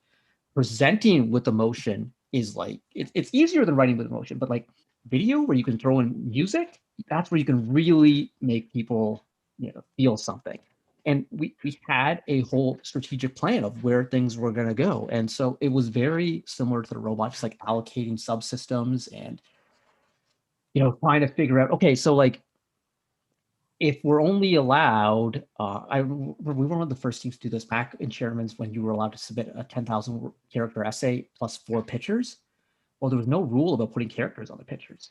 So we would just write overlay text on the images, describing it, captioning it, getting extra points. And it's that's the same sort of stuff you're doing with the robot, trying to figure out, where you can get away with a little bit of extra, whatever, well, staying within ethical lines, obviously, and that sort of stuff. But, and it was absolutely a strategic process. And the strategic process didn't just end with that. There was the strategy of when to present. Do you want to be the first presentation? Do you want to be the last presentation? It's if you have an optimal time to present, how do you ensure you get that optimal time? It's oh, there's a lineup. Okay, well, how are we going to make sure we get there in time? How are we going to make sure that we let's draw a map and figure out the fastest way from the entrance to the pit admin desk. And both routes seem the same speed. Well, why don't we put a kid at each door and have them both come in at the same ways or whatever? And okay, we're not allowed to run. So let's figure out our speed walking and let's practice our speed walking, and let's practice. Oh, it worked a little bit better if you have like a bigger kid walk in front who can kind of, people will move and move aside. So the smaller one, it's like football. Suddenly we're running plays and whatever. All the strategy stuff comes into chairman's, and same thing comes with FRC. Like you do the same thing for getting to the practice field first at champs and getting to the seats first, but strategy is everywhere. And what we talked about, when you're learning to win, it's about finding every single thing that you have control over. And if there's something that you can control, try and control it and strategically have a plan for it. You talk about being the first to make sure you were there when there was the signups. I can remember talking to teams and being literally the first in line. And I remember it was 1678, funnily enough, who is running the stream at the moment. And they had all their scouting laptops. And so I talked to them and they agreed to go behind me because they had to get all their laptops through security. And I had nothing. I was just a walk through. And so, it's about those conversations and figuring out your plan to get in there first, being there at 2, 3 in the morning to line up with all the scouts. But another interesting thing though is because there's times where it's you got to figure out the strategic value, and then ethics plays. Here's a really interesting one. I remember one time early on in our chairman's process, we signed up. We always wanted the first interview slot. We wanted to make an impact. That was our strategy. We signed up for the first slot, and this team came to us and they're like, "Hey, we'd really like the first slot because our presenter has to leave at this point, an appointment, whatever." And we thought about it. It's we really, really want this first slot, but then we're like, they need the first slot. They need it. So we gave it up, and that, we just kind of figured that's the right thing to do. We would hope someone would do that for us. And I remember one year at champs, I remember this distinctly. I will not forget this moment where we went to this. This was the only time we ever had our driver on as a chairman's presenter or operator. Big mistake. Don't do it. And so we had a conflict with a match. So we went to a team and we asked if we could switch matches. And they said, well, we really think we're going to win chairman's at champ this year. And we did slot. And to be honest, you're not going to win. So I was like, wow, okay, I'll remember that. So we went to another team and we're like, hey, and they're like, yeah, we'll absolutely trade slots with you. Yeah, 100% we'll trade slots with you. That team who absolutely traded slots with us, out of a very good slot, mind you, was Team 365 Mo. And they won chairman's that year. And that team who said that we weren't going to win, and they further on said, it's you're a Canadian team, has never won. And we have, so just kind of things you think about. That anecdote was probably unrelated. I just wanted to tell that story because I like that one. 365 is one of those teams that when you think about ethics and all that, they are incredible. That brings up a really good point, Sarah, because back to the question about how do you foster a culture of ethics and GP within your team, it's about having good role models as well outside your team. And, when I think of people that I look to for ethics, obviously Woody, but I think of people in the first community that I really, really respect. And John LaRock and Mo is one of those teams where Mo is going to do it right. And, my former mentor, Mark Bredner, is someone, it's okay, well, what would Mark do in this situation? How would he handle this? Here's someone who totally gets the importance of competition, but also understands ethics and play right. And, having these sorts of role models and role model teams in general that you can look to, that one team, and they're a younger team than us, but I look at Team 4039 Makeshift up in Ontario as a team that just, Makeshift's going to do the right thing. And you always look at them. They're intensely competitive too, which I love, but it's, but they also just are going to do the right and kind thing and always want to be those teams that you look up to. And then also have your negative role models, teams that you're we don't want to be like them. And I'm not going to name any names. 1114, we have a few teams where we don't want to be like them. We don't want to be known for that. We enjoy being known as the competitive team who is whatever. And we didn't always have that reputation, but we do now, and we go to events. One of the best things is after an event when the FPA or the referee will come to the team and be like, thanks for not being jerks, because you could have been. And there was an event in 2017 at Ryerson, and ball counters weren't working properly. And we had all sorts of data that the ball counters weren't working properly. And we showed the officials there, and we're being undercounted by a lot. something we can do right now. We understand, we know you're working on it. You know, we know you were working on it. I was volunteering at the event as well. And so like, I wasn't part of these discussions, but the team was, and, you know, like, but after the event, you know, officials from the event sent this email and said, thank you for being really cool about that. Because you could have turned this into a huge scene. You could have made this into something, but you didn't. And like that's what we do, you know, and we still won the event, even though being undercounted or whatever, that probably made it easier for us to not make a scene. But like, I also think about, like, you know, we're going to talk about proudest moments or whatever, but one moment I'm incredibly proud of for 11-14 and for all the other teams, well, not all the other teams, all the other teams except for one who was on Einstein in 2012, how we handled Einstein in 2012. It would have been really easy to create a scene when that was going on. And we are just like, you know, we just got into the Hall of Fame 5 minutes ago, literally 5 minutes prior. So, but you know, I was very, very proud of how all, you know, everyone 11-14 and like how the students were, and you know, I so to the point where I was almost felt bad. I remember, I'll never forget our operator that year, and she'd been on the drive team since 2010, just rock solid, just rock solid, one of the best students we've ever had. And she came to me afterwards. She goes, "I'm sorry, Karthik." I said, "Why are you sorry?" She's like, "We lost." I'm like, and she's like, "No, like I should have done better." And she would not blame the situation. She would not. I remember we talked about the line. You need to find that way. But she was so embraced in our culture where it's not tearing down the situation or blaming the referees or blaming the FTAs or blaming a tornado or whatever. And we didn't know we were hacked at this time or whatever. But just to, you know, and I was so incredibly moved to tears, to be completely honest, at that point, you know, especially after what we learned a couple months later. All right, moving on a little bit. Well, staying in We this started talking about chairmans, and then I totally I know. Yeah, we're on ethics again, and this next question applies. So you know, we're on track still.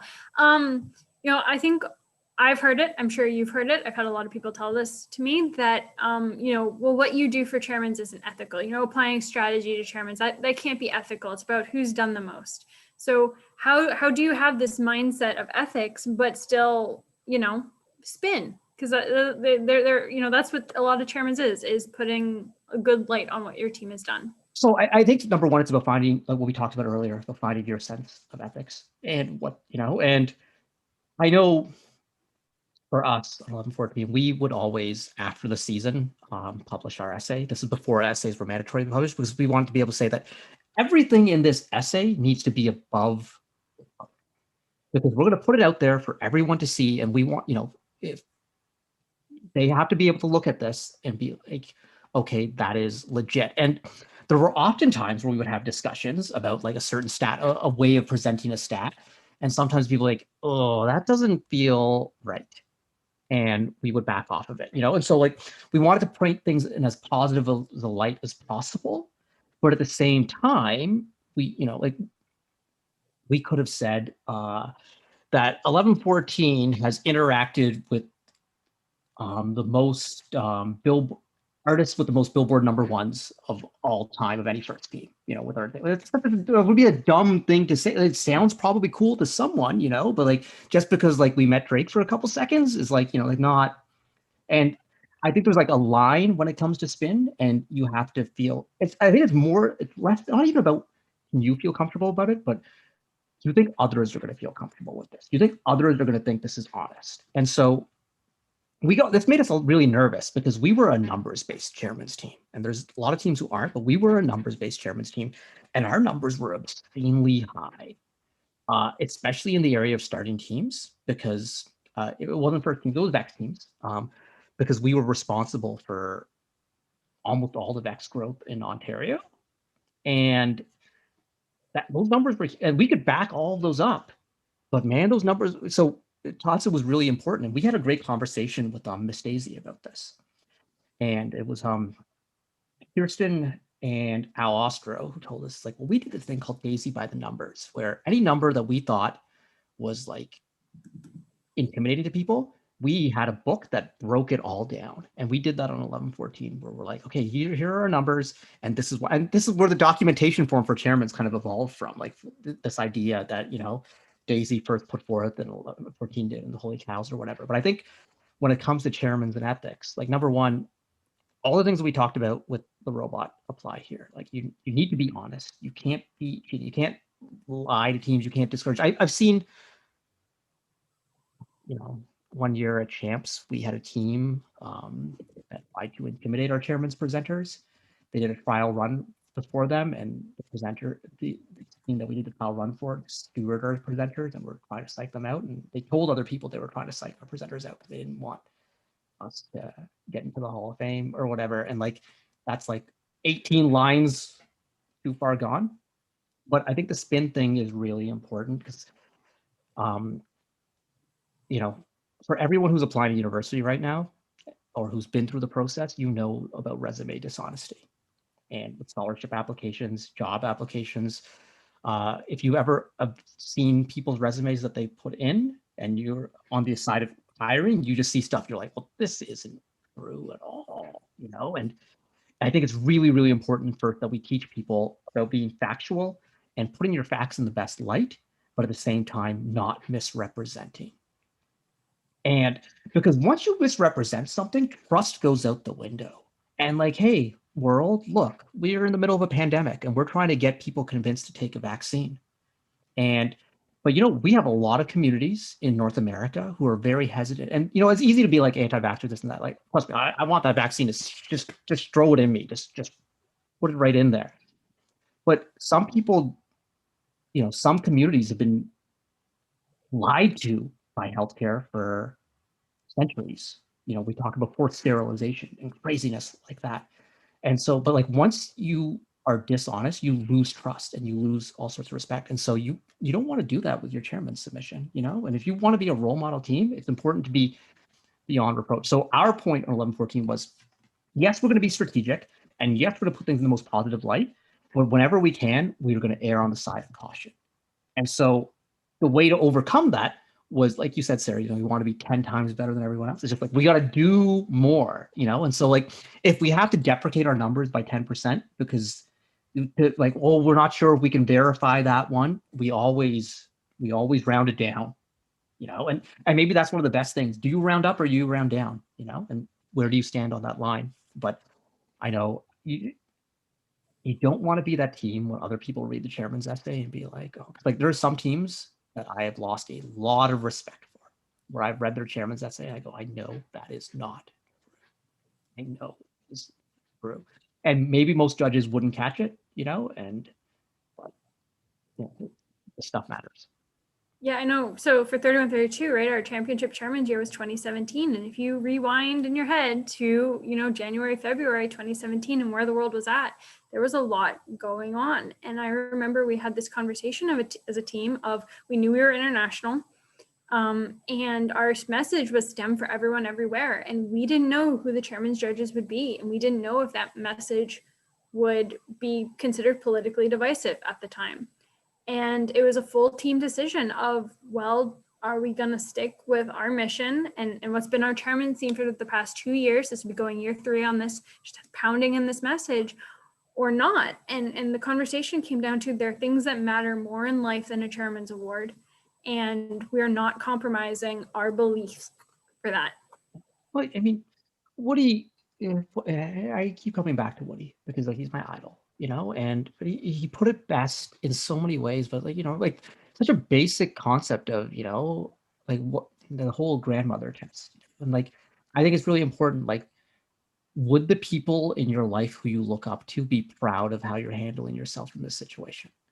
And that's like a great ethical thing, because I often think about what Woody would do in this situation, you know, and you know, I was fortunate enough to at times be able to, you know, send Woody an email and be like, what would you do here? How would you handle this situation? What do you think? And whatever. But, you know, most of the time, actually every single time, he never gave me a yes or no. It was always reflect and, you know, evolve. And what do you think? That come to the answer that suits you. Like no one's going to answer this for you. And I think that's what's really important when we come with all this ethics stuff is like, you need to find your own line, because in life, there's always gonna be, there's no rule book, of what's right and what's wrong. Yeah, sure. There's like laws of what's illegal, and like we get that, like like don't go stab someone, but like there's a lot of gray areas between stabbing someone and not, so you need to figure that out. And I think first it's a great learning platform for this,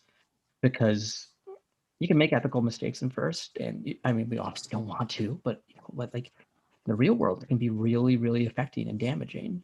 And so let's do our best to get this. But I think anyone who's saying that there should be no strategy in chairmans, I'm like, I don't understand what that means, because strategy is entwined in everything. And there's like some teams might not feel comfortable with some things, like racing to line up for an interview slot, or trying to figure out, doing analysis on which regional to submit at or whatever. But teams have to find their own lines. But I do think you want to be internally consistent.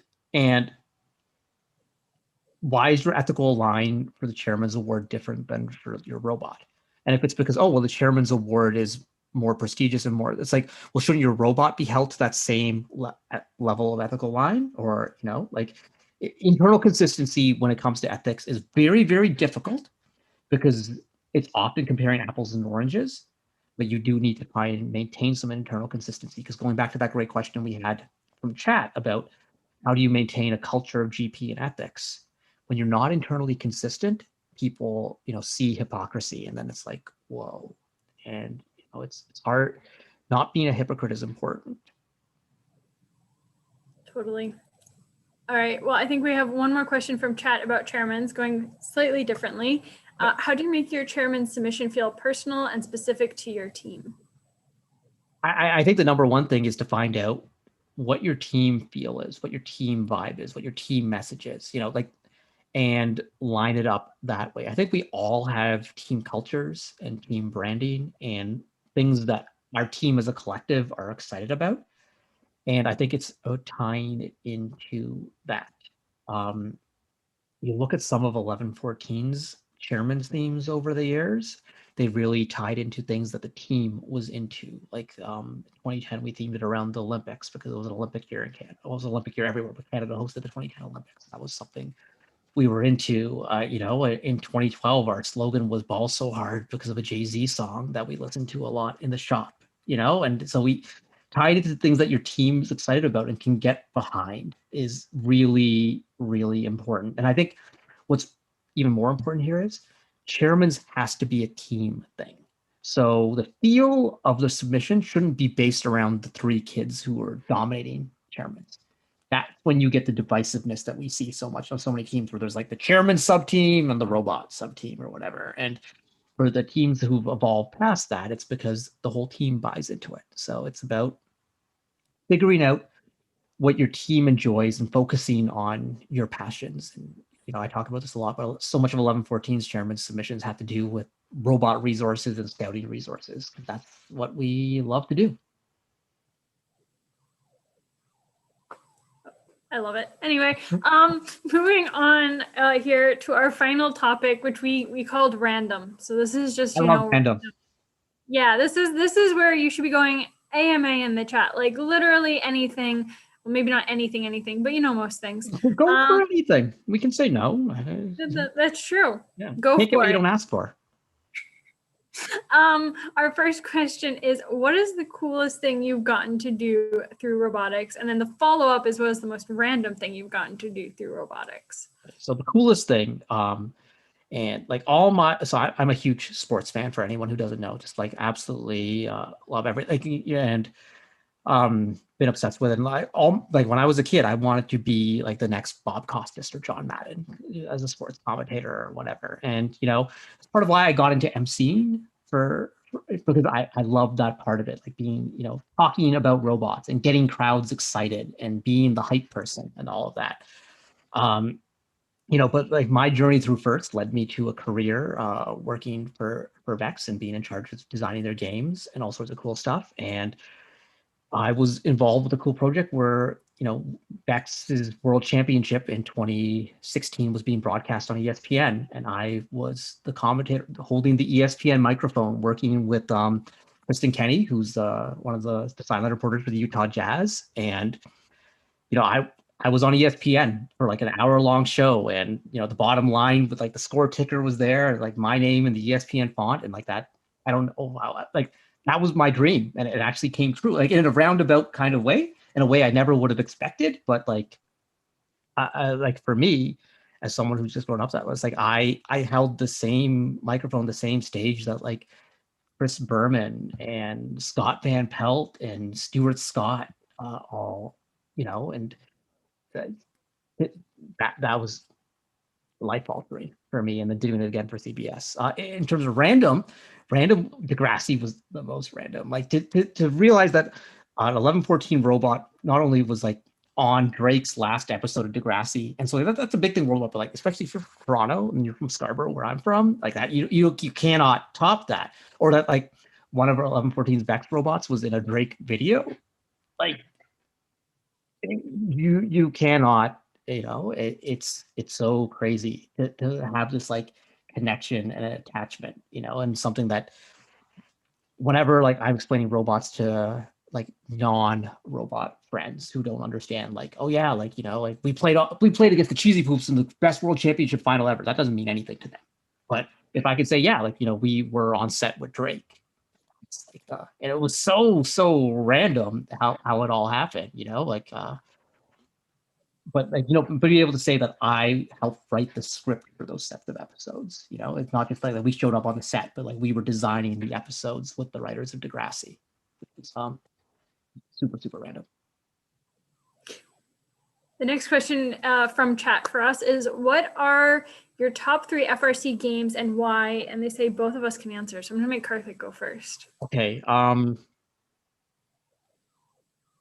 I'm going to give 2 different, because it would be very easy for me just to say my top 3 favorite seasons because of like stuff that happened. But in terms of like gameplay, 2013 is my favorite. I think Ultimate Ascent was the best balanced game that didn't have any plot to it, and it didn't have any co-op bridge ridiculousness. It was just like a pure game. Score more points than your opponent. That classical sort of awesome game. My second favorite, 1999 Double Trouble. I'm going way back, but this was the first year of alliances, and it has a special appeal to me. I don't want to dive too much into that game because it's so long ago. And then I'm going to say 2014, and I throw in a caveat that if you remove the penalties, because the penalties were overwhelming in that game, and they kind of ruined that game at its core, except on Einstein, where they just didn't call penalties, and Einstein played great because they didn't call penalties. But like, if the game had been, anyways, a couple tweaks in there or whatever, but like that was a classical sports game. And it was very easy for the audience to figure out what was going on, and that's the game that we could put on TV. Like Ultimate Ascent I loved, but like when you have 6 robots shooting all at the same time, it's like, what do I look at? That's hard to process, and like in any sport, you follow the ball or follow the action, and you see what's happening. And aerial assist with only 2 balls was like the closest to that, and you had teams forced to play some defense, but like not smash and bash. And there was like a lot of like blocking, and there was a lot of football strategy. Like 11-14 playbook that year looked like a football playbook, and we talked a lot about throwing picks and lead blockers and all that good stuff. So off the top of my head, those are my 3 favorite FRC games. So for me, 2013 Ultimate Ascent as well. I loved that game.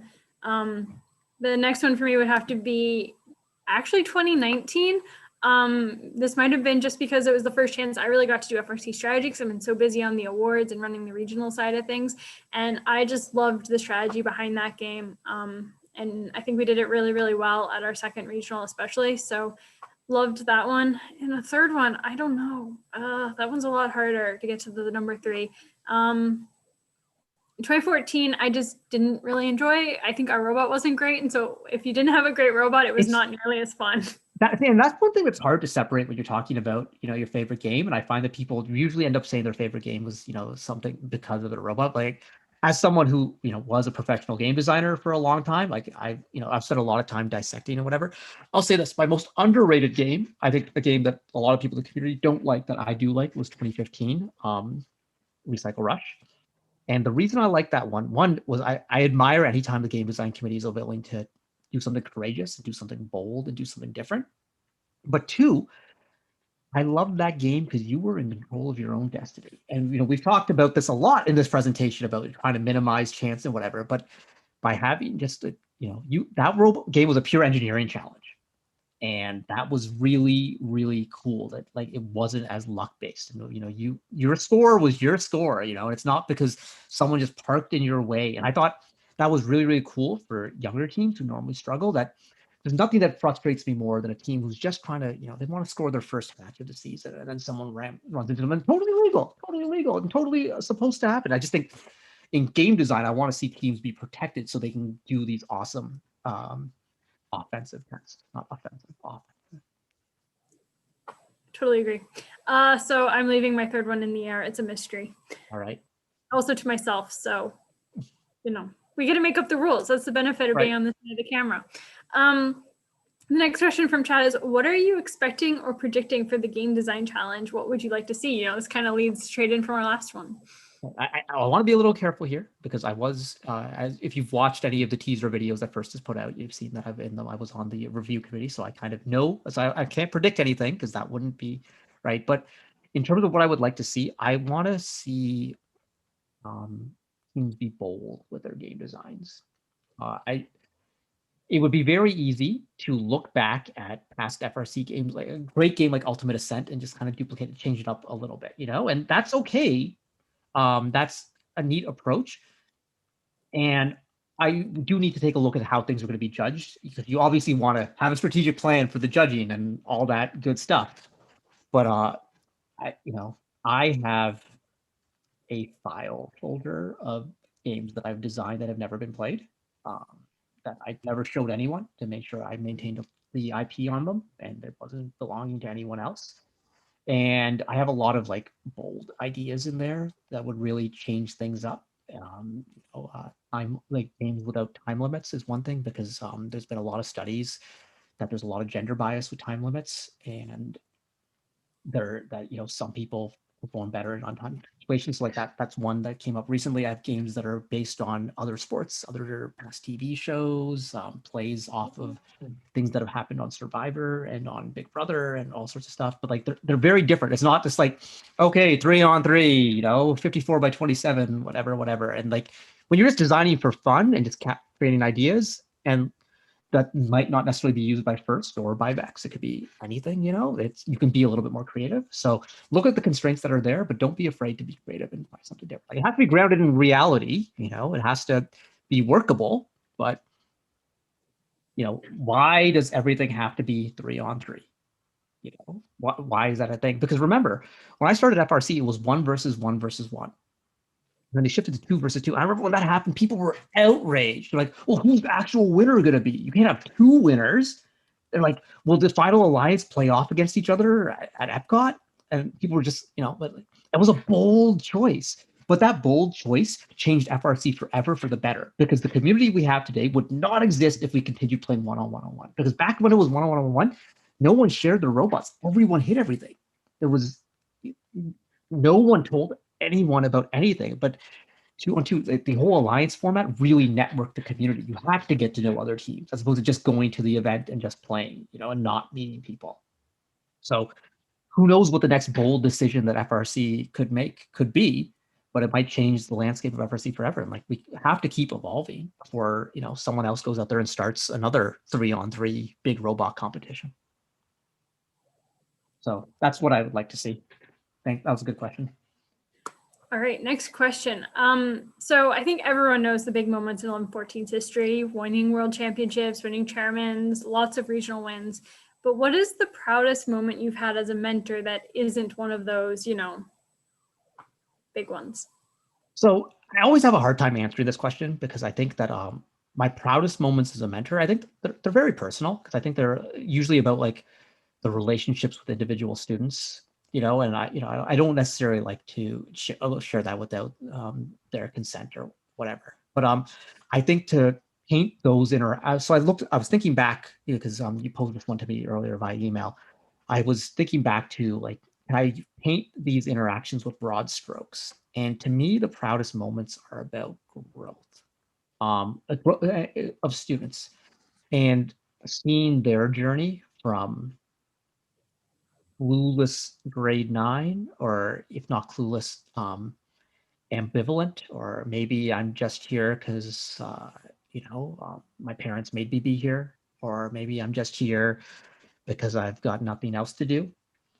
To them, first time they get hit with the bug, the excitement. I know for me, like my first, it was like I didn't fully understand how much I was going to love first until I got to my first event. And it wasn't even an event we were competing at. It was Great Lakes Regional. We drove down on our March break, just like 4 buddies, and we drove down, and then I saw a match. And like I've heard about this robot, this Chief Delphi robot, but I'd never seen it. Obviously, never seen it before. And then the match started, and it popped up, and it went sideways. And like that was my moment. I was like, I need to figure out how to do that, and all that sort of stuff. But then seeing students get that excitement, but then that excitement translates into passion and development, and then to see where they are when they graduate and how far they've come. And then like it's always cool to see your students after 1 year of university, because they just like surge into adulthood. Once you're thrown out on your own and you're living, and like you don't have your parents doing everything for you, and there's just this huge level of growth, and seeing that continue.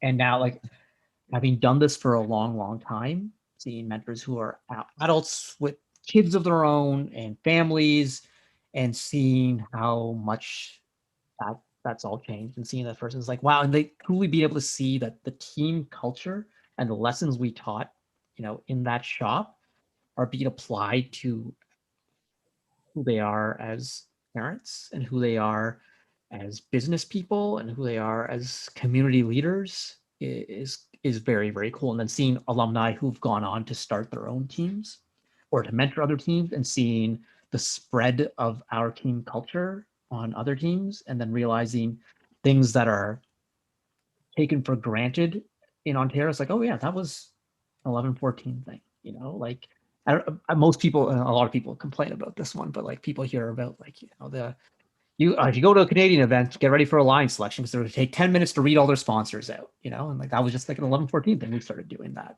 whatever. But like seeing things like that is pride, but especially just that these lessons on ethics and all this good stuff has been embedded, and people have gotten it. Yes, one of the things I like to say is that every year we have a new team, totally new. Some of the students just happen to have the same name as last year. Like the kids grow up so fast on you, like you can blink and all of a sudden they went from being a kid to a young adult. And I don't know when it happened, but it's like you have a new kid. And it's really great to have that aha moment. Teenage boys between the ages like 15 to 16, there's some transformation that happens that's over that summer. Like the same thing happened to me. Like I remember, like I was 4'9" one summer, and then like I was like 5'6" when school started, and like everything just this huge maturing happens. And not to say that teenage girls don't mature, they usually mature earlier. And I think you witnessed that more as a FLL mentor or whatnot, but just those steps. But the university one, they come back, and then seeing kids who you haven't seen in a couple years come back as a college mentor, and they're just so in charge, and it's like, oh, that is so awesome. You're like a real person now. You're a real adult. Like you get it. That's really, really cool, because I know I made those transitions, and I'm thankful to my mentors who allowed me to make those transitions, helped me make those transitions. Speaking of those transitions, you led perfectly into our next question here. You and I are both first alumni as well. We did FRC when we were in high school. So what advice would you give to someone who is a first alum and looking to come back to mentor, be it, the first year of college or after college?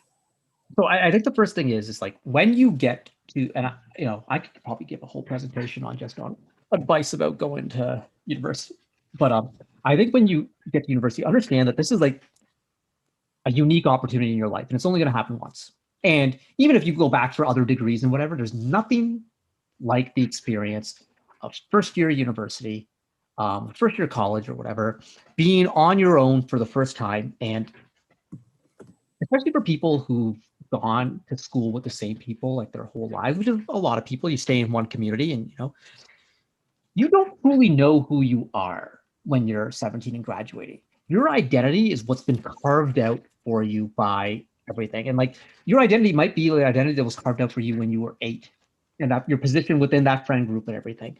When you get to university, you get to start fresh, and you get to be whoever you want to be. And more importantly, you can be yourself for the first time, and you're not, like, I hate to go all Breakfast Club on you, but you're not the jock, you're not the princess, you're not the freak, you're not the nerd. You are you, and whatever you want to be. And so this is one of the reasons, like, there's a lot of talks on there about why you shouldn't mentor in first year or why you should mentor or whatever. But I just think it's really, really important to cherish that year and spend as much time enjoying it, soaking it up, and figuring out who you are. Now, some people really need to be busy to thrive, and they might struggle in university because if they're not busy enough, and like some people find that school and socializing and clubs at school isn't enough for them. And then, and you love first and it's a passion and that team feels like family, then sure, go back and mentor. But I really do think it's important for people to explore and do all the things like that you want to do, like to go out and party or like join a sorority or whatever. Or if that's not you, that's fine. Or like whatever it is, college newspaper, a solar car, who knows, or like, there's all sorts of things. But if you are coming back to mentor, the number one thing is one, read the YPP rules and follow them. And there's some things that are going to be hard for you because, your best friend might still be in high school, but the YPP rules still apply to you. And those rules need to be followed because it creates some really, really awkward situations there. But number two is you have to recognize that you're not a student on the team anymore. And the mentors on your team, the other mentors, you are a mentor now. Their focus is not going to be on you. Their focus is going to be on students that they're mentoring to try and guide and grow through this program. So it's really important that you realize it's no longer about you. And your job is to help the students grow and create opportunities for them. And so when it's like, okay, we need someone to make this part, you should not be the first one to volunteer. You should be like, okay, is there anyone who wants to make this part? I can help you. I can show you, but you should definitely, it's the whole thing about like the small trees can't grow when the tall trees are taking up all the light. You are the tall tree and you have to like stop yourself down. That doesn't make any sense. This analogy just broke down completely, but you need to help others grow and you cannot take their opportunities away from them. And that's really important because those younger students probably look up to you and they're going to defer to you. So you have to, and it takes a while. And some people find it really hard becoming a mentor for their old team. And so that's why sometimes you need to go to a new team, but others like going back to their old team because they can take a lesser role, because they're not going to be thrust into being the lead mentor right away per se. And if you go to another team, you'd be like, oh, you have so much expertise. Can you do this, But it's really about, and honestly, I don't think I became a good mentor. Luckily, I had a lot of time between myself joining 11-14, but until I was like 23, 24, 25, I got much better after that because like early on, I just wanted to hang out, and be a part of it, enjoy the competitions and all that stuff. And it was, and then the first couple of years of mentoring, I didn't know what I was doing. Like I knew how to strategically design a robot.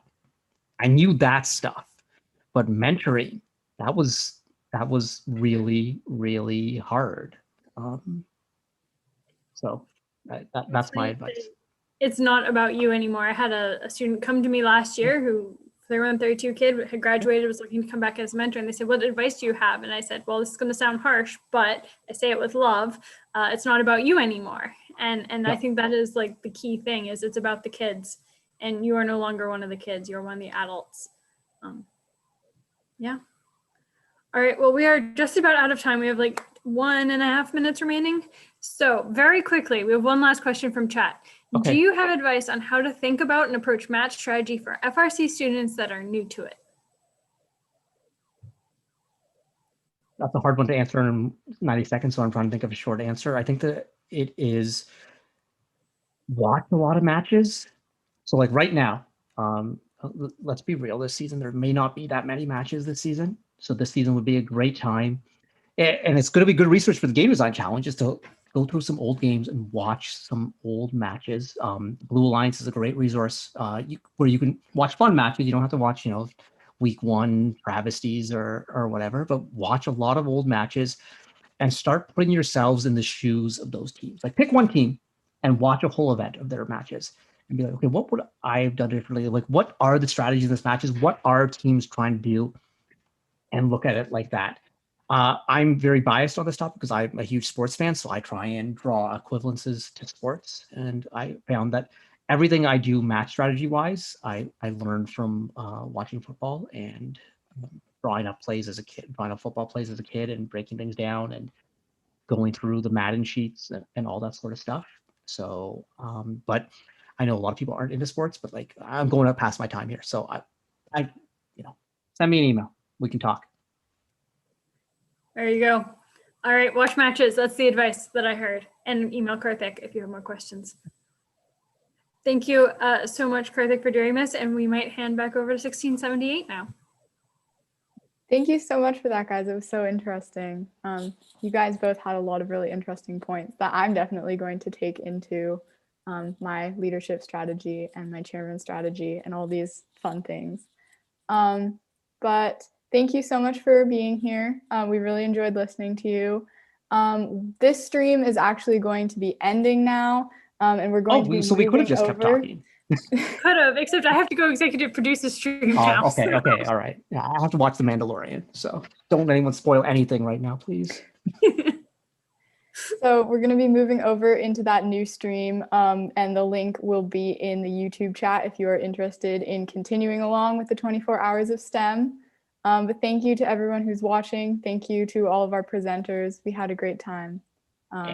And thank you to this Team 1678 and everyone who was involved in putting together all of this. This is really, really amazing. Like, I know there's a lot of ways you could be spending your Friday night before Christmas, and I thank you for doing this and letting me be a part of it. It's great having you. All right. Night, everyone. Enjoy the rest of the streams.